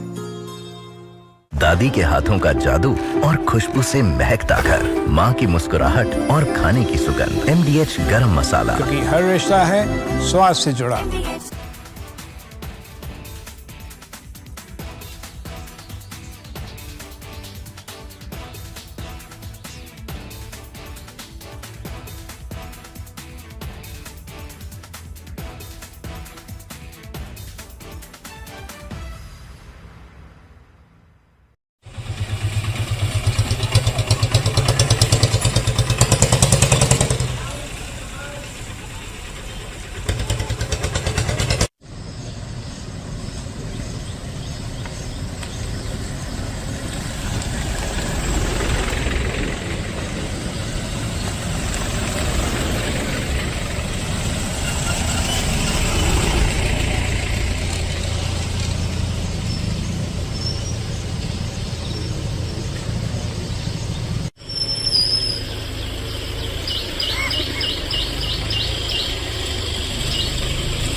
disturbing incident has taken place in Chandigarh's Maloya area, where miscreants engaged in stone pelting, targeting vehicles and wreaking havoc in small flats. Miscreants carried out the vandalism with their faces covered, making it difficult for authorities to identify them. The entire incident was captured on CCTV camera, which is now being reviewed by Chandigarh police. This incident bears resemblance to a recent stone pelting incident in Dadu Majra colony, where 6 youths were booked for blocking roads, pelting stones and threatening bystanders. The authorities have assured a thorough investigation and action against those responsible.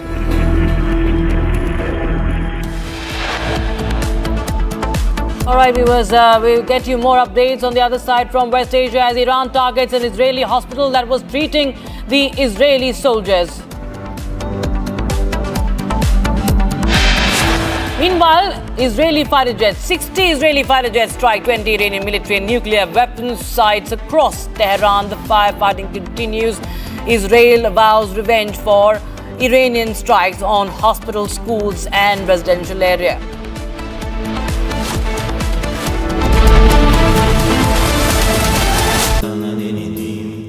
Amity has been ranked among the top universities globally for producing the most employable graduates by the Times Higher Education UK. Yet another testimony to Amity's excellent placement record.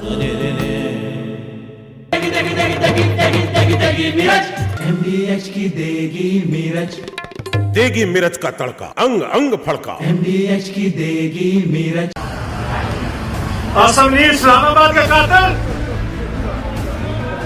Islamabad का कातिल वो कातिल पाकिस्तानी का कातिल Shame on you, Asim Munir! Shame on you, Asim Munir! Shame on you! Civilian supremacy in Pakistan! Shame on you, Asim Munir! Gidar, gidar, gidar! Shame on you, Asim Munir! Shame on you, Asim Munir! Shame, shame, shame! Shame on you, Asim Munir! We are here to welcome Asim Munir. This is Washington Four Seasons Hotel. And this is telling him what he has done to Pakistan.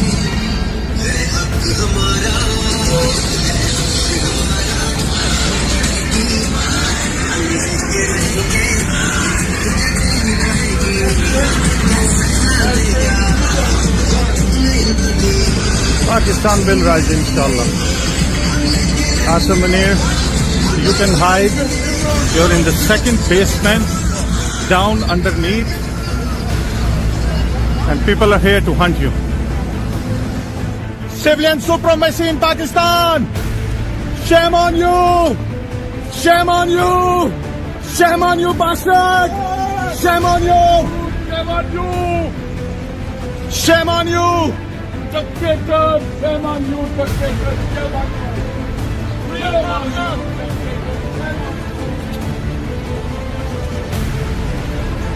आ गया ऐसे खलोता है हरामजादा हाँ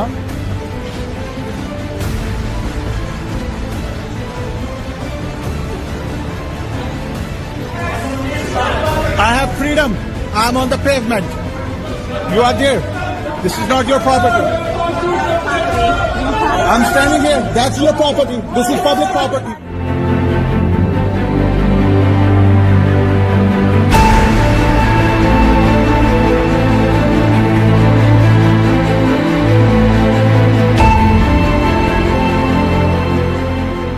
राष्ट्रपति Trump के आग्रह पर आज दोनों लीडर्स की फोन पर बात हुई।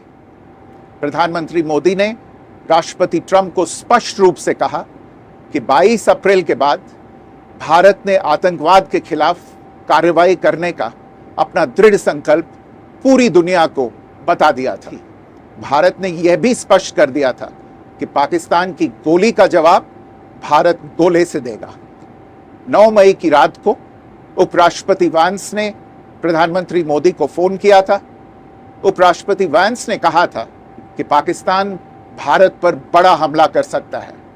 प्रधानमंत्री मोदी ने उन्हें साफ शब्दों में बताया था कि यदि ऐसा होता है तो भारत पाकिस्तान को उससे भी बड़ा जवाब देगा।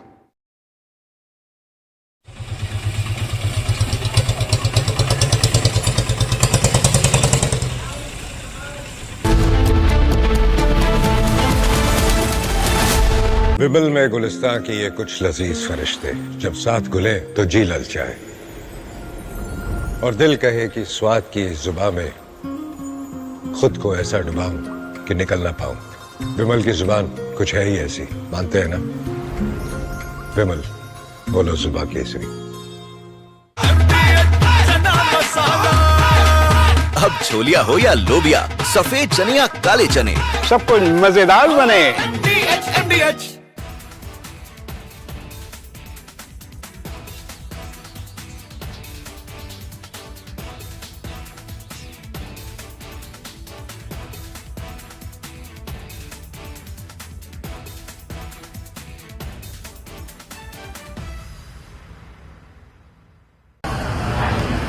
असमनी इस्लामाबाद के कातिल, इस्लामाबाद के कातिल, वो कातिल पाकिस्तानी के कातिल, पाकिस्तानी के कातिल। Shame on you, Assam Munir! Shame on you, Assam Munir! Shame on you! Civilian supremacy in Pakistan! Shame on you, Assam Munir!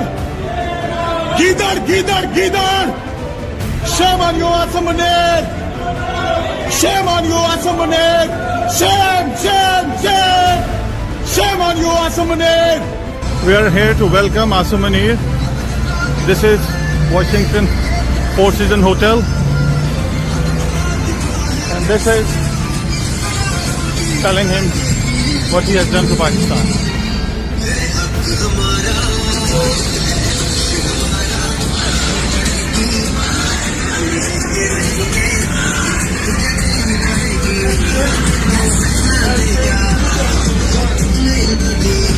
Pakistan will rise, inshallah.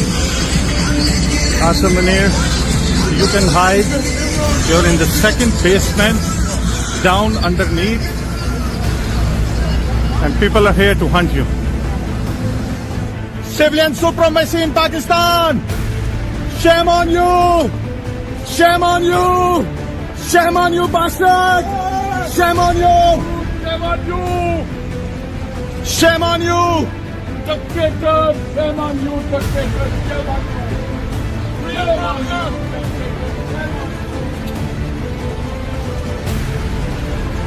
आगे ऐसे खलोता है हरामजादा। हाँ,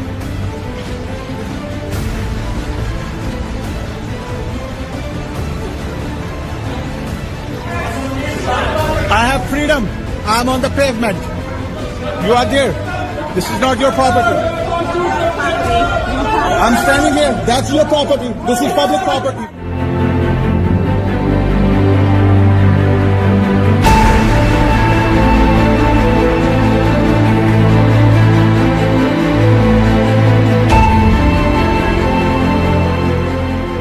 राष्ट्रपति ट्रंप के आग्रह पर आज दोनों लीडर्स की फोन पर बात हुई। प्रधानमंत्री मोदी ने राष्ट्रपति ट्रंप को स्पष्ट रूप से कहा कि 22 अप्रैल के बाद भारत ने आतंकवाद के खिलाफ कार्रवाई करने का अपना दृढ़ संकल्प पूरी दुनिया को बता दिया था। भारत ने यह भी स्पष्ट कर दिया था कि पाकिस्तान की गोली का जवाब भारत गोले से देगा। 9 मई की रात From Asia's largest news headquarters, setting the agenda for Bharat.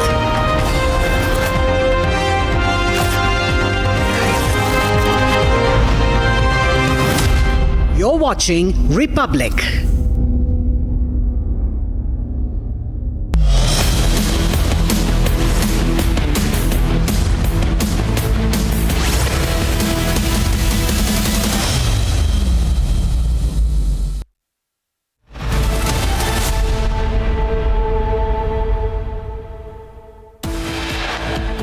See what's going on, and he agreed with me. The reason I had him here, I wanted to thank him for not going into the war, just ending the war.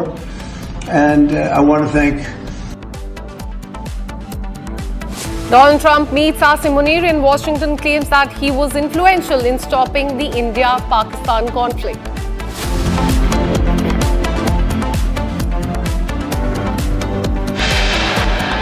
Iranian missiles strike Soroka Hospital in Israel, where IDF soldiers were undergoing treatment.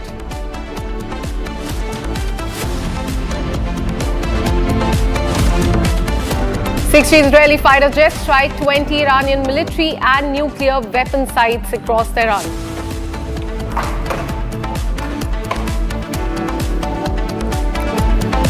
Delhi to Leh flight makes an emergency landing in Delhi airport after it reported technical snag. Damning revelations are come to the fore in judicial scandal case. Probe reveals that cash was recovered, burnt cash was removed. Voting underway for by-polls to 5 assembly seats in 4 states, Kerala, Punjab, Gujarat and West Bengal, results on June 23rd.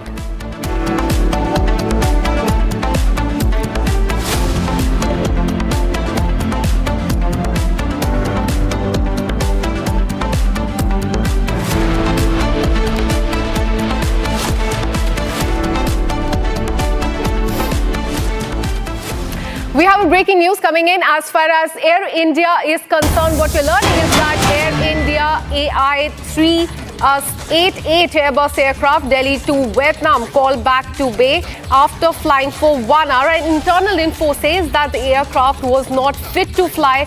Airline took off at 1:45 p.m. So another Air India flight has faced the technical snag. It was made to return to Delhi after it witnessed the technical snag, and internal information says that the aircraft was not fit to fly. Let me go across to my colleague Harsha, who joins us from the DGCA office. Harsha, another incident related to Air India has come to the fore, and this time AI-388, which went back to Delhi after there was a technical snag. Tell us more about this. So, Akanksha, there's a very serious concern with this particular aircraft, AI-388, Delhi to Vietnam, which is returning back to the Bay, because this aircraft is still in air. It is still airborne. It took off for departure at 1:45 p.m. It was supposed to reach in Vietnam at 8:20, but after 1 hour being in air, being mid-air only, the pilot in command of the aircraft informed the ATC that there's some major technical issue in the aircraft, major technical issue. Again and again, the word which has been stated to ATC is the major technical snag in the aircraft. And right now, what through internal sources we have gotten to know is that this particular aircraft was unfit to fly. This was unfit to fly. Still, this aircraft was made to take off for departure from Delhi to Vietnam. And now, after being in airborne for 1 hour, it's returning to Isolation Bay. And now we have got to know what we have seen in the flight radar as well. We have got to know it is still returning back, and it will take another 45 minutes to return back to New Delhi from where it initially took off from. But this is a major concern, because if this aircraft was unfit to fly, why did Air India allow to fly this aircraft, and why it was made to take departure and take off from Delhi? Why the line checks was not done properly? Continuously, Republic has been seeking these questions, that if aircraft line checks are being done before it takes off from any particular destination, then how come when the aircrafts are mid-air, when they are airborne, at that particular time technical snags are being reported? Yesterday also we are continuously posing these questions to Air India, that in VTANB also there was 29 snags in the span of 35 days. And again, this Delhi-Vietnam particular aircraft, which was internally stated that it was unfit to fly. That means this aircraft should have been in the MRO, or should have been halted or grounded, and inspections would have been done. But in this case, there are so many passengers in the aircraft. It is A320 type of the Air India, A320 type of aircraft, AI-388, Delhi to Vietnam. There would be more than 150 passengers on board in this aircraft. You imagine life of so many passengers put at risk by taking off this particular aircraft, which was unfit to fly. More details are awaited from Air India as yet. They have not shared the details exactly why this aircraft was made to take off, what was actually the technical snag, which was a bigger technical snag, and why it is being said it was unfit to fly. Back to you. Absolutely. And every day we are seeing different incidents coming to the fore as far as Air India is concerned. Harsha, could you elaborate on what this technical snag was? Why was it unfit to fly? Some major issues which you're learning is that some major issues in the cockpit, and after being 1 hour in the air, after that only pilot understood that there's some warning signals which the cockpit is continuously giving, and earlier it was not during the time of takeoff, and when the pilot focused on some systems error of the aircraft, at that time he got to know that this seems to be the aircraft which was unfit to fly. That means there would have been some problem with the log sheet, there would have been some problem during the login, during the line checks, which the ground team would not have reported or would not have put in the log sheet, because this time what's happening is that because in order to maintain the flying hours, Air India is not putting out the actual technical snags. What's the real problem in the machines, in the engine and in the equipment inside and outside the aircraft, and that is the reason technical snags are being reported. They are saying that rectification has been done, test is passed, but again the same aircraft, whenever they are going to any particular destination, the snags are being reported. Repeated snags have been seen in multiple aircraft of Air India. So here in this case we can clearly understand that there was some major issue. So another incident related to Air India has come to the fore. Harsha, keep tracking those details for us. We'll keep coming back to you for more on this. Now we are shifting our focus to the Israel and Iran conflict. Several injured after an Iranian missile hit a high-rise building in Tel Aviv. 16 people is what we are learning are hospitalized. 3 are in critical condition as far as this strike is concerned.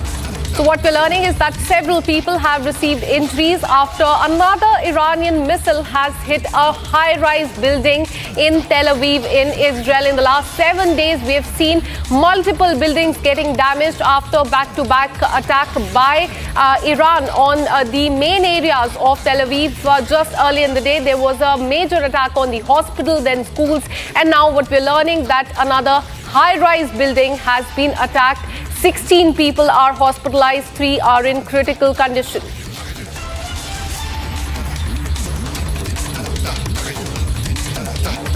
So today is day 7th of the Iran-Israel conflict, and what we are learning is that the attack and the counter-attack in fact continues.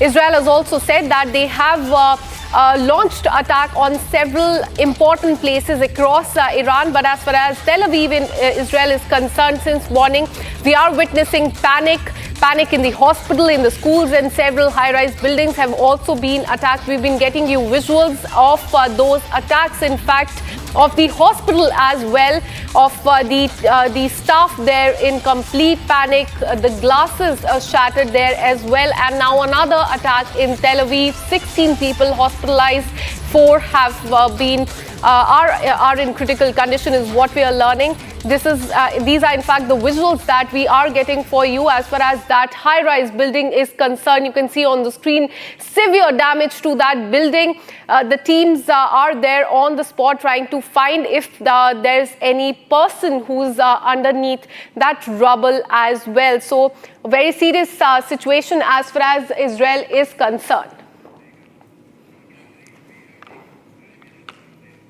Let me go across to our colleague Nick, who continues to bring us several stories from Israel.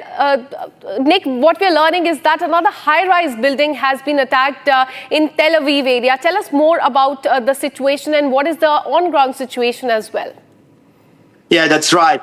Now you can see here behind me the target of the Iranian ballistic missile, those skyscrapers here behind me. And I was about 100 meters from where actually the missile hit in the morning in another skyscraper, and I could feel how the skyscraper was moving from one side to another, and it is showing you how huge those missiles Iran shooting at residential civilian areas in Israel. Here behind me, this is one of the business centers of Israel, the main stock exchange of diamonds, and Tens of thousands of Israelis coming here to work every day, and also many live here. Back to you. Thank you, Nick, for all the details. We'll keep coming back to you for more on this. In fact, we're getting a reaction from the IDF spokesperson. Let's listen to that first. Early this morning, an Iranian ballistic missile directly hit the Soroka hospital in Be'er Sheva. This hospital serves over 1 million Israelis, including Bedouins, Jews, Christians, and Arabs alike. Iran targeting civilian centers with ballistic missiles is no surprise for us. They have been openly declaring their desire to destroy the state of Israel for decades now. These aren't just words. Over the past 6 days, Iran has launched over 450 ballistic missiles and hundreds of UAVs. This is exactly why we cannot and we will not allow this regime to obtain nuclear weapons or expand its missile arsenal. And so, we continue our operations, striking Iranian nuclear weapons facilities, missile launchers, and military sites. Iran targets civilians. We target an existential threat that endangers global security. And we will prevail. In fact, we have another breaking news coming in. What we're learning is that there's a massive escalation in the Israel-Iran conflict. An Iranian missile has slammed into the main hospital in southern Israel. We've been showing you the visuals of the destruction there, the panic there amongst the team of doctors that were present at the hospital. We are learning that several people have received injuries. So this is as far as Iran's strike on the southern Israel hospital, quite a prominent hospital in that area is concerned. There was a loud boom that was witnessed when this attack took place. Then there were visuals of the window scattered, the building completely shattered, and panic.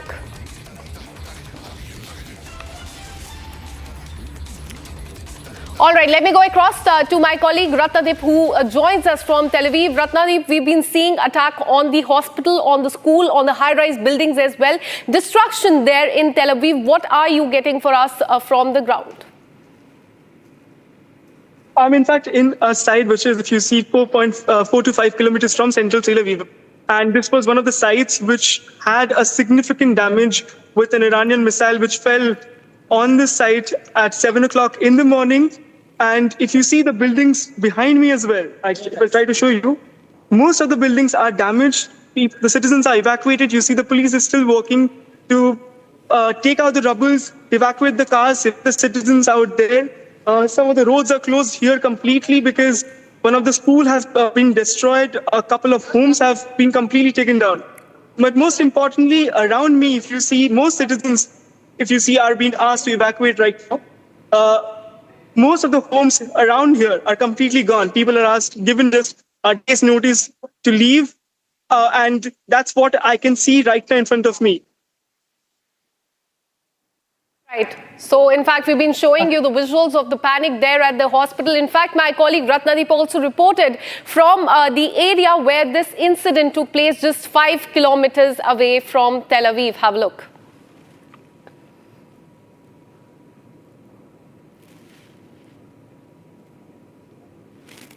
Currently in a residence house in Holon, and you can see the scale of destruction that this house has gone through.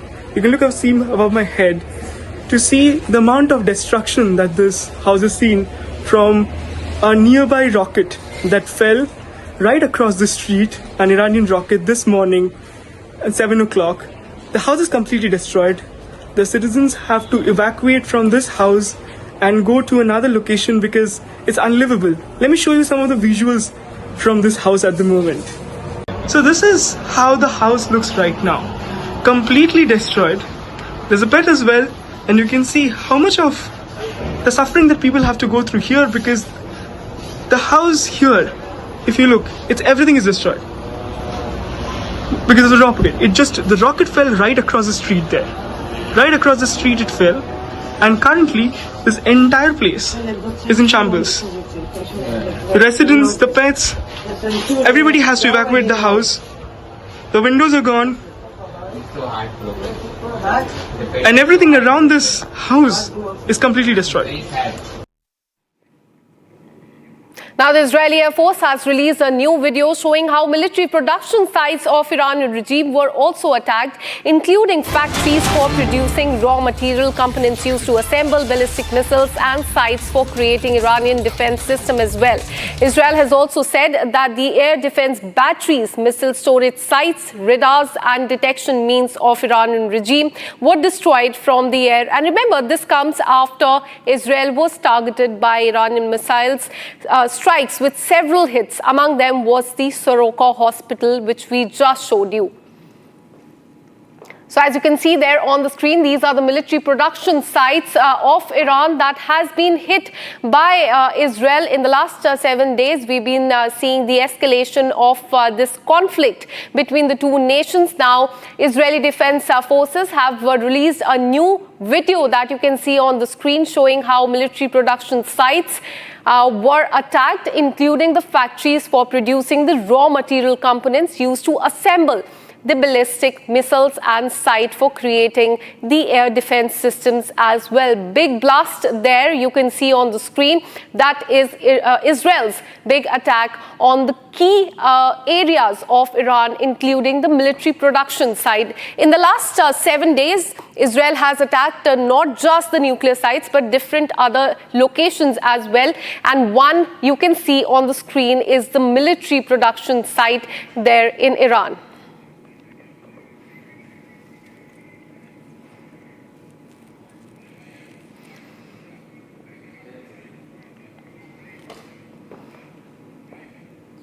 So today is day 7 of the Iran-Israel conflict. Let's get you more details on that story.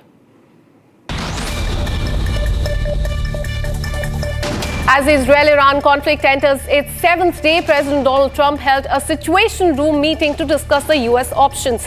While earlier saying that his patience has already run out with Iran, Trump indicated that he has yet not made a final decision on whether the United States would get involved.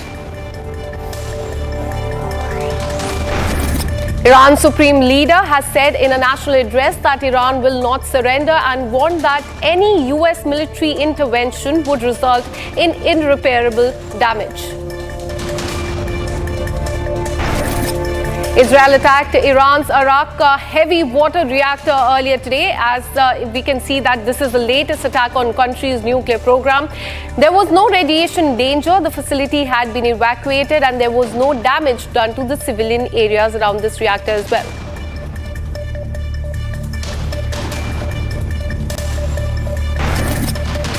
Iranian strikes have hit a high-rise apartment building in Tel Aviv and other sites in central Israel. A separate Iranian missile has also slammed into the main hospital in southern Israel earlier today, wounding people and causing extensive damage.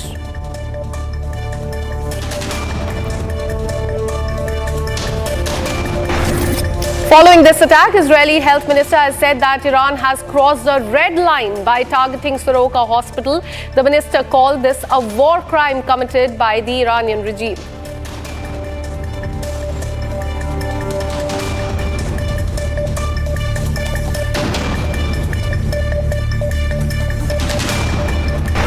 Israel's ambassador to the United States said on Wednesday that Israel must eliminate not only Iran's ability to make nuclear weapons, but also its ability to produce the missiles.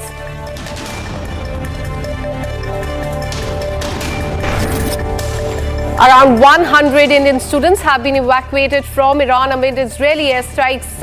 They have arrived back in India on Thursday morning, that is today, from Armenia as part of India's Operation Sindhu.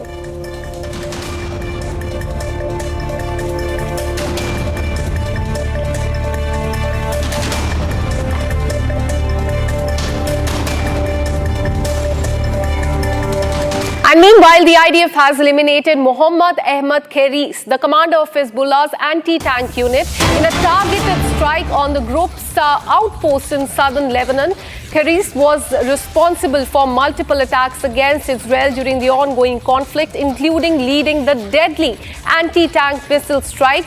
The IDF stated that he continued to, include himself in the terror activities in the violation of the understanding between Israel and Lebanon. So Israel has killed this person. IDF has struck Hezbollah's anti-tank commander.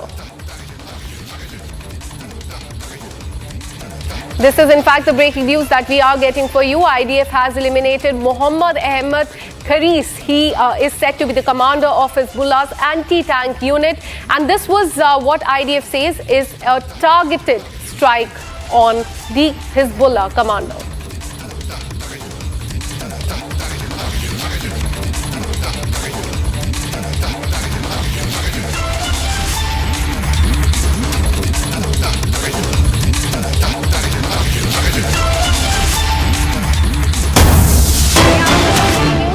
For you, Israeli Defense Forces have confirmed Arak nuclear facilities has been targeted. So this is another attack by Israel. The nuclear facility has been targeted in Iran earlier today. This is the Arak nuclear facility that has now been targeted by Israel in the last 7 days. Several key areas have been targeted by Israel, including the nuclear facilities, different facilities across the country, their military posts as well. And now this Arak nuclear facility has been targeted in Iran. Remember, yesterday Israel had requested people in this area of Arak and the adjoining area to evacuate that area because they were going to launch this attack. And now that attack has been done by Israel. What we're learning is that there has been no nuclear leak so far and no death has been caused because of this.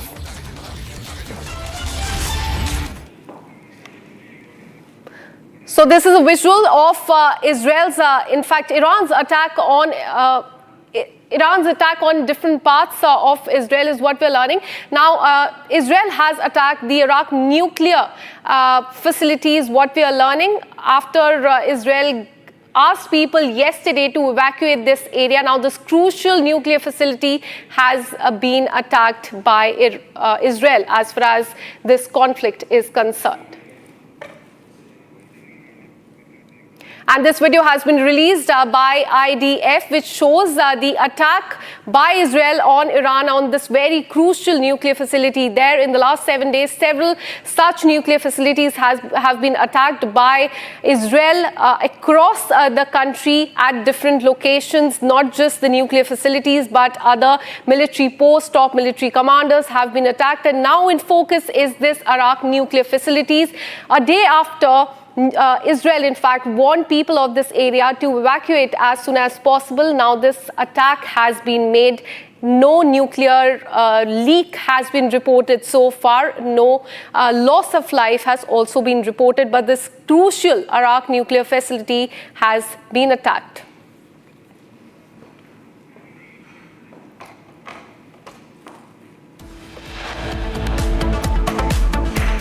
We're taking a very short break. Coming up on the other side, we'll tell you more about this big attack by Israel on Iran on this nuclear facility, a very crucial one in Iran.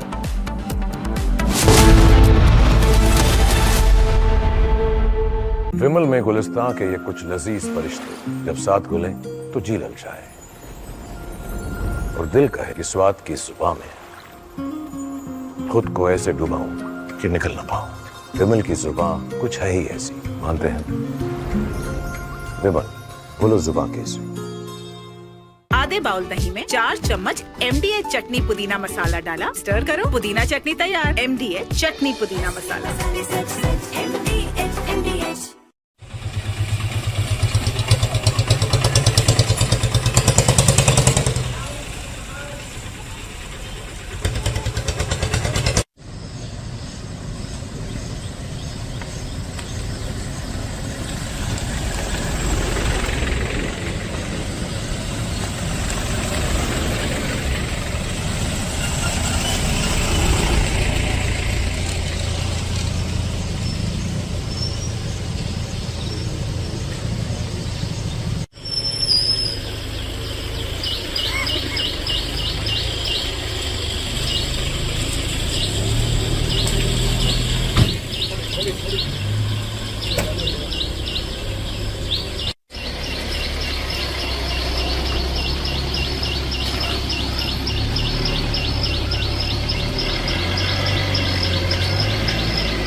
How do you want to be done?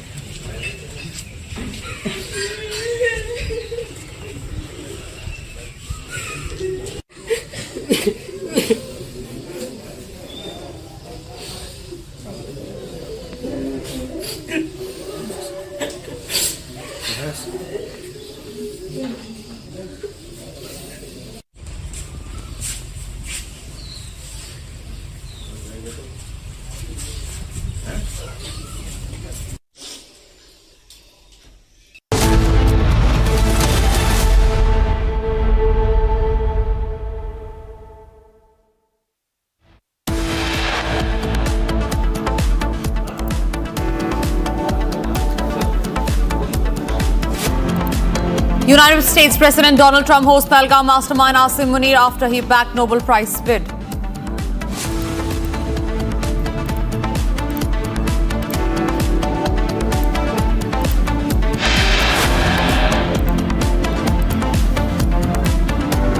No end to Air India technical snags, multiple flights delayed and cancelled, but Air India yet to give answers.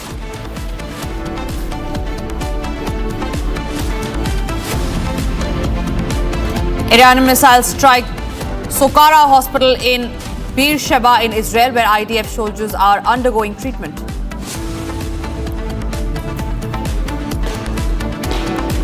Israel targets Iran's nuclear reactor, releases video evidence of the strike.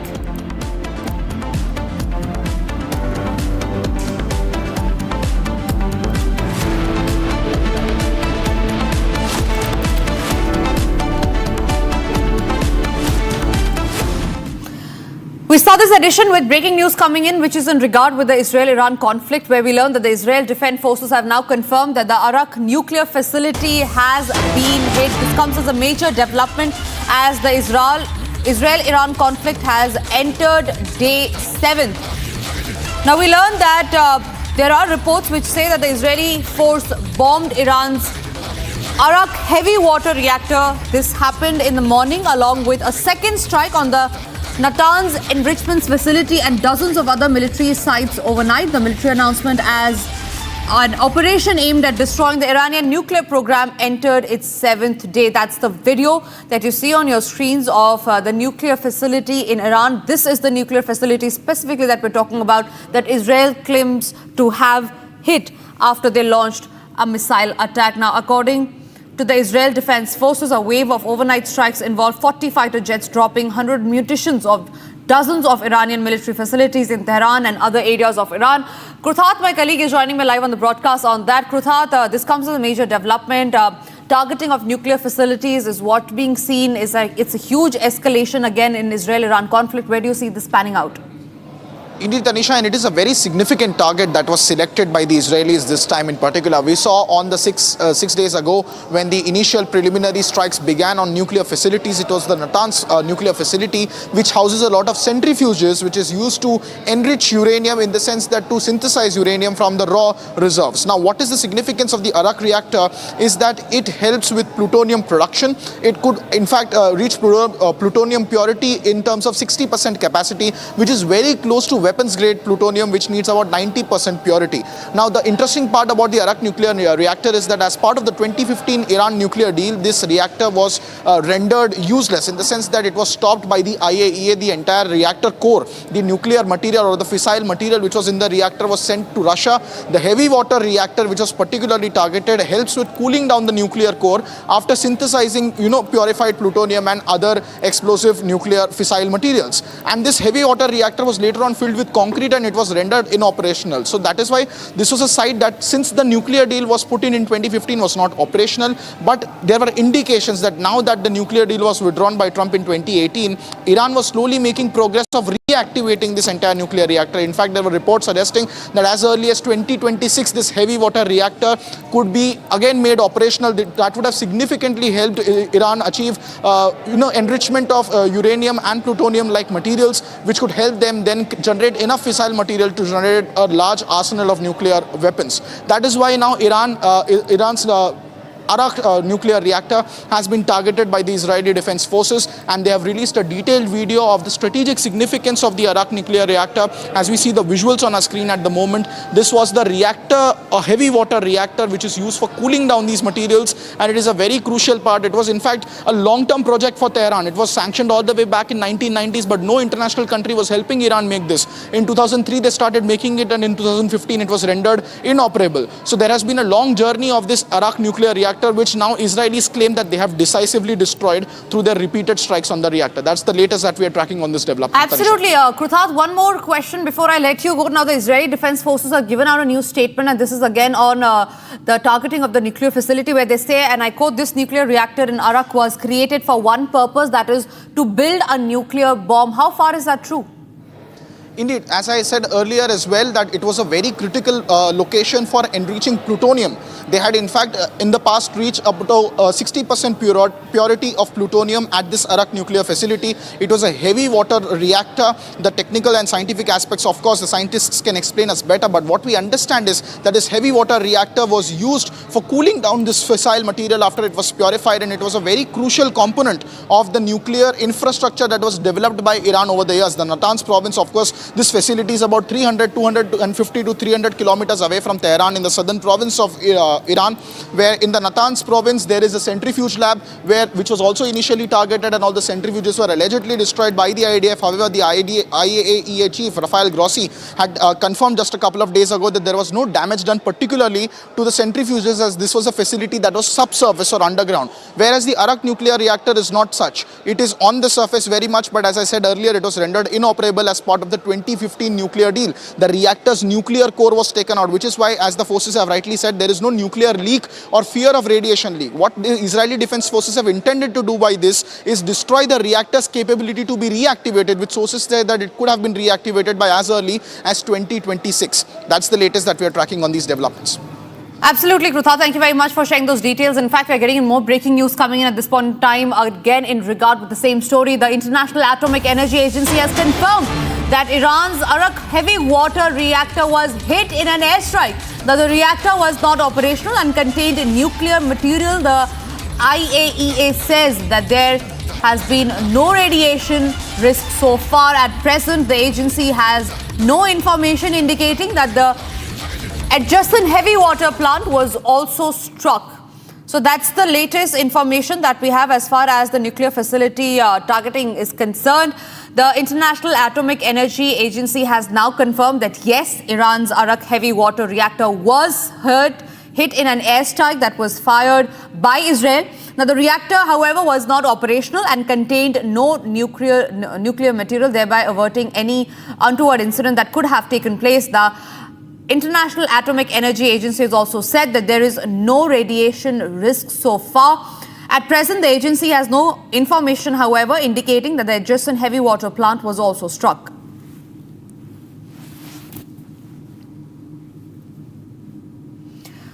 Meanwhile, Republic is the only channel to have first official statement from former Israeli Prime Minister. Hear him out as he appeals to the world and the people of Iran to stand up to a regime who he claims is violent and radical.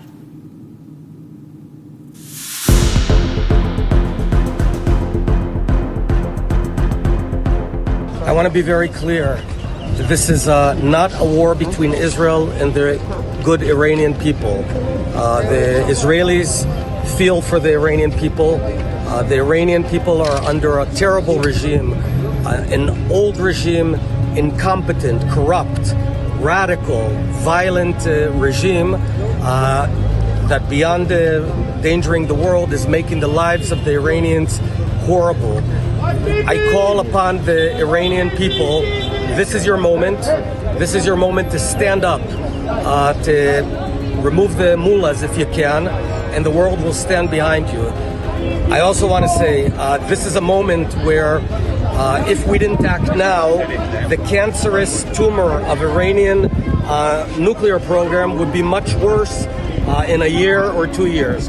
What you see here, 70 buildings that are hit, would have been hit by a nuclear weapon, so we have to act now. And finally, to our friends in other decent-minded countries around the world, we are doing the dirty work for the world. We are the ones who are removing and preventing Iran from going nuclear. We are preventing Iran from being a danger to the world. If we didn't act now, Paris and London and Washington in 2030 would receive a nuclear warhead. So we're not asking anyone to fight for us. We're doing the fight. We're willing to pay the price. We are asking, have our back. Don't criticize us. Back us. We're doing the right thing.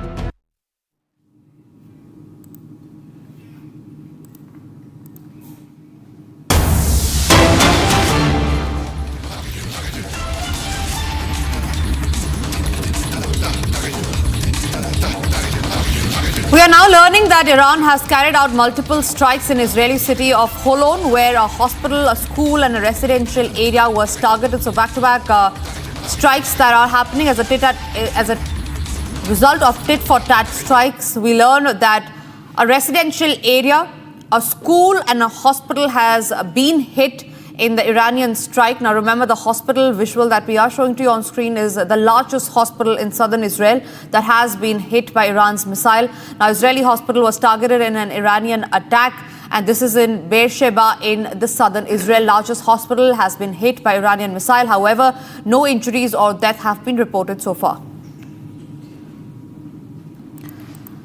Meanwhile, Republic is also reporting from Holon, the exact spot, the residential area that was targeted by the Iranian missiles today. Take a look. I'm currently in a residence house in Holon, and you can see the scale of destruction that this house has gone through.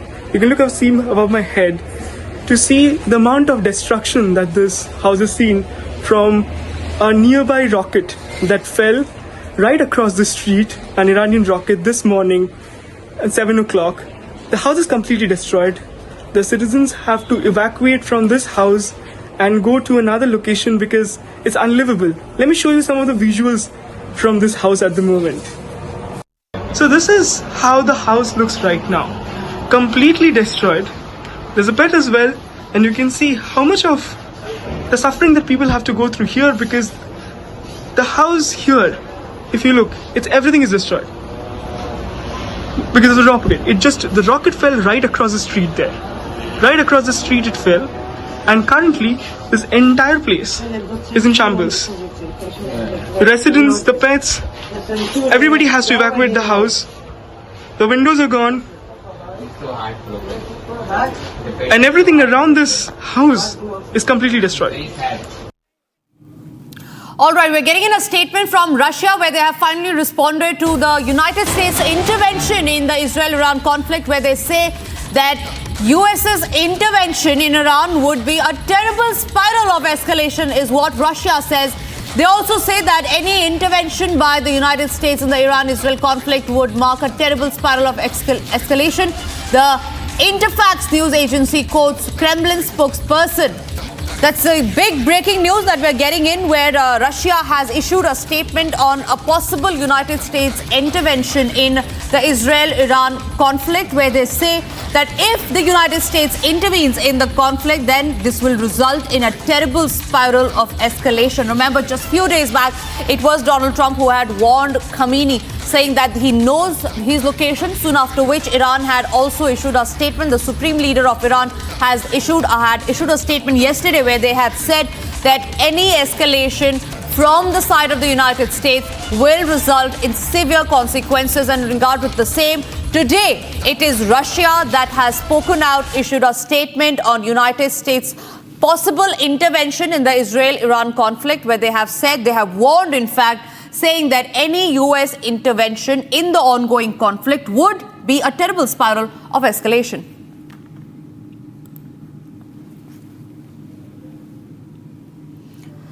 Now, ladies and gentlemen, as missile sirens continue to pierce the skies over Tel Aviv, civilian life in the city has been turned upside down. Schools are shut, businesses are operating in crisis mode, and families are spending nights in bomb shelters. The once bustling streets of Israel's commercial capital are now marked by fear, uncertainty, and a constant readiness for the next strike. We bring you an exclusive ground report showing how residents have had to flee the places they once called home, while buildings in once busy towns now stand deserted. In Israel, in Tel Aviv, and you can see that now it is closed. Nobody can go inside. Here are the residents of this area, and they are trying to understand where should they go after they have been evacuated, because as you can see, everything is destroyed. You can see inside the buildings, this was an apartment of somebody. It is completely devastated. As the house, you can see here inside, the devastation is immersing. Everything is completely destroyed. Windows are broken, also some of the walls. All the stuff inside of the houses, apartments, also burned, destroyed. You can see how much of the destruction caused just one missile from Iran. And here usually used to live young people, Israelis that are coming from all around the country because they want to live in this amazing non-stop city of Tel Aviv, next to the beach. The beach is just a few minutes walk from here, the Mediterranean Sea, but now this site is completely destroyed. Nothing could survive this blast of Iranian ballistic missile. You can see the destruction, all of those buildings, in each of them there are many apartments, many people lived here, and everything is destroyed. You can see here there are balloons with gas that also could explode, and if it explodes, then the damage will be, of course, much higher. And the buildings here completely destroyed. You can see it yourself.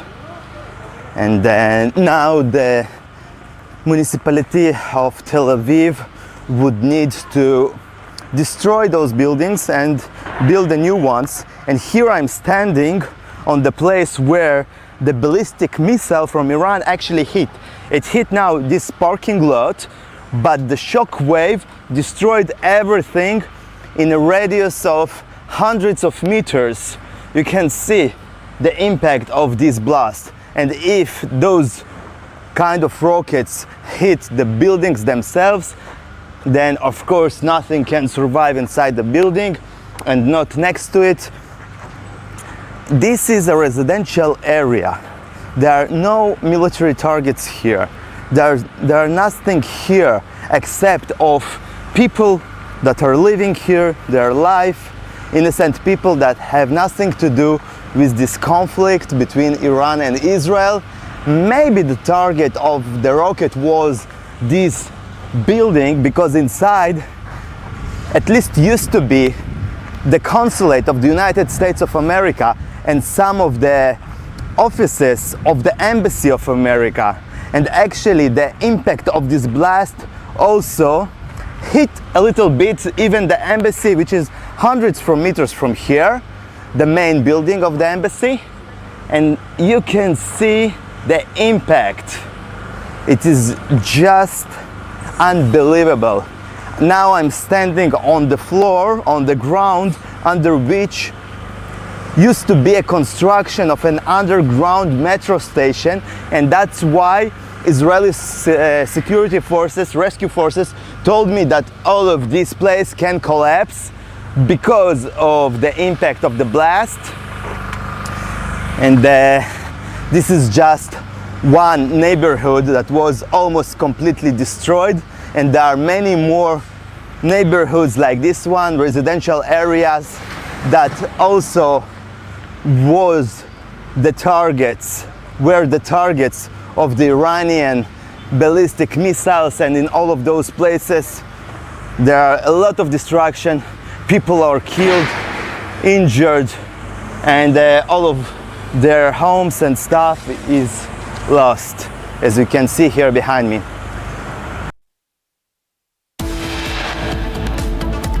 It's time for us to slip into a short break, but after the break we'll get to the details of why actually is the United States cozying up with Pakistan. Also after the break is details on how there is no end to Air India technical snags. Multiple flights have been delayed and cancelled today as well, but Air India is yet to give answers. Those details right after a short break.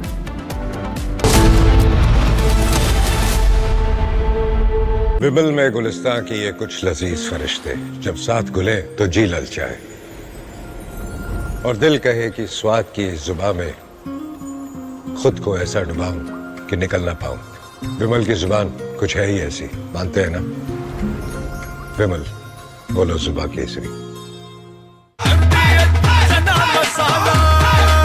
अब छोलिया हो या लोबिया, सफेद चने या काले चने, सब कुछ मजेदार बने।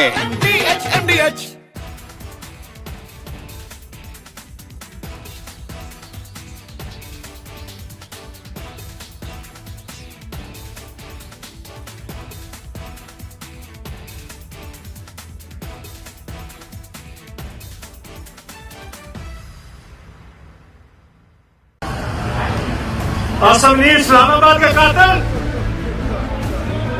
इस्लामाबाद के कातिल, वो कातिल पाकिस्तानी के कातिल, पाकिस्तानी के कातिल। Shame on you, Asam Munir! Shame on you, Asam Munir! Shame on you! Civilian supremacy in Pakistan! Shame on you, Asam Munir! Gidar, gidar, gidar! Shame on you, Asam Munir! Shame on you, Asam Munir!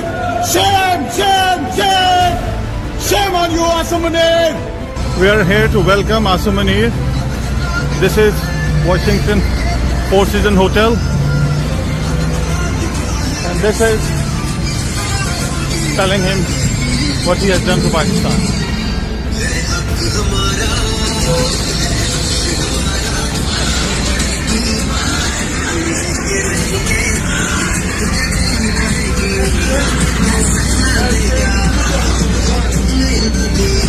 Pakistan will rise, inshallah. Asam Munir, you can hide. You're in the second basement, down underneath, and people are here to hunt you. Civilian supremacy in Pakistan! Shame on you! Shame on you! Shame on you, bastard! Shame on you! Shame on you! Shame on you! Dictator! Shame on you, dictator! Shame on you!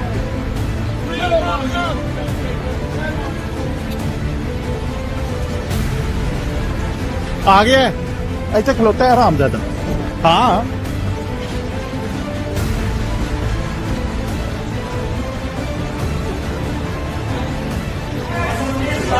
I have freedom. I'm on the pavement. You are there. This is not your property. I'm standing here. That's your property. This is public property.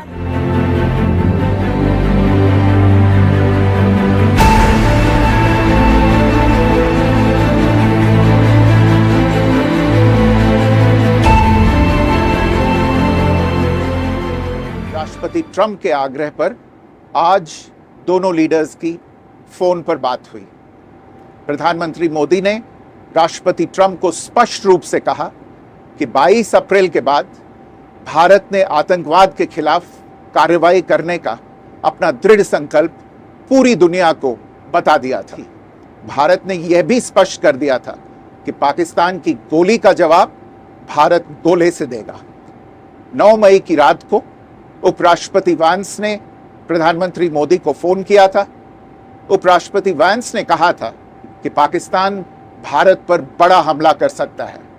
प्रधानमंत्री मोदी ने उन्हें साफ शब्दों में बताया था कि यदि ऐसा होता है तो भारत पाकिस्तान को उससे भी बड़ा जवाब देगा।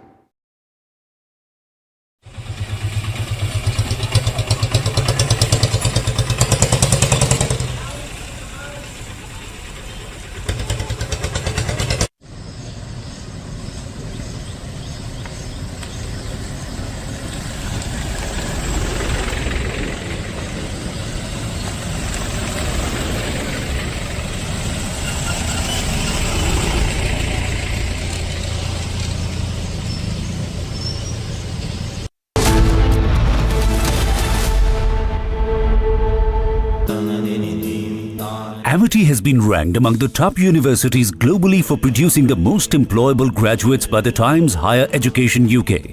Yet another testimony to Amity's excellent placement record. MDH की हल्दी मिर्ची धनिया करे कमाल, ये रंग दे, ये खुशबू दे, ये तीखा, ये कम पड़े, क्या निराला MDH masala.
How do you want to be done?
Bowl दही में 4 चम्मच MDH चटनी पुदीना मसाला डाला, स्टर करो, पुदीना चटनी तैयार। MDH चटनी पुदीना मसाला। आपकी फेवरेट हुंडई कार्स पर मिल रही है अमेजिंग डील्स। वैसे लोगे तो आप हुंडई ही, चाहे दिल की सुनो या डील्स की, तो जल्दी चले आओ हुंडई शोरूम। दादी के हाथों का जादू और खुशबू से महकता घर, माँ की मुस्कुराहट और खाने की सुगंध। MDH गरम मसाला, क्योंकि हर रिश्ता है स्वाद से जुड़ा। असली इस्लामाबाद के कातिल, इस्लामाबाद के कातिल, वो कातिल पाकिस्तानी के कातिल, पाकिस्तानी के कातिल। Shame on you, Assam Munir! Shame on you, Assam Munir! Shame on you! Civilian supremacy in Pakistan! Shame on you, Assam Munir! Gidar, gidar, gidar!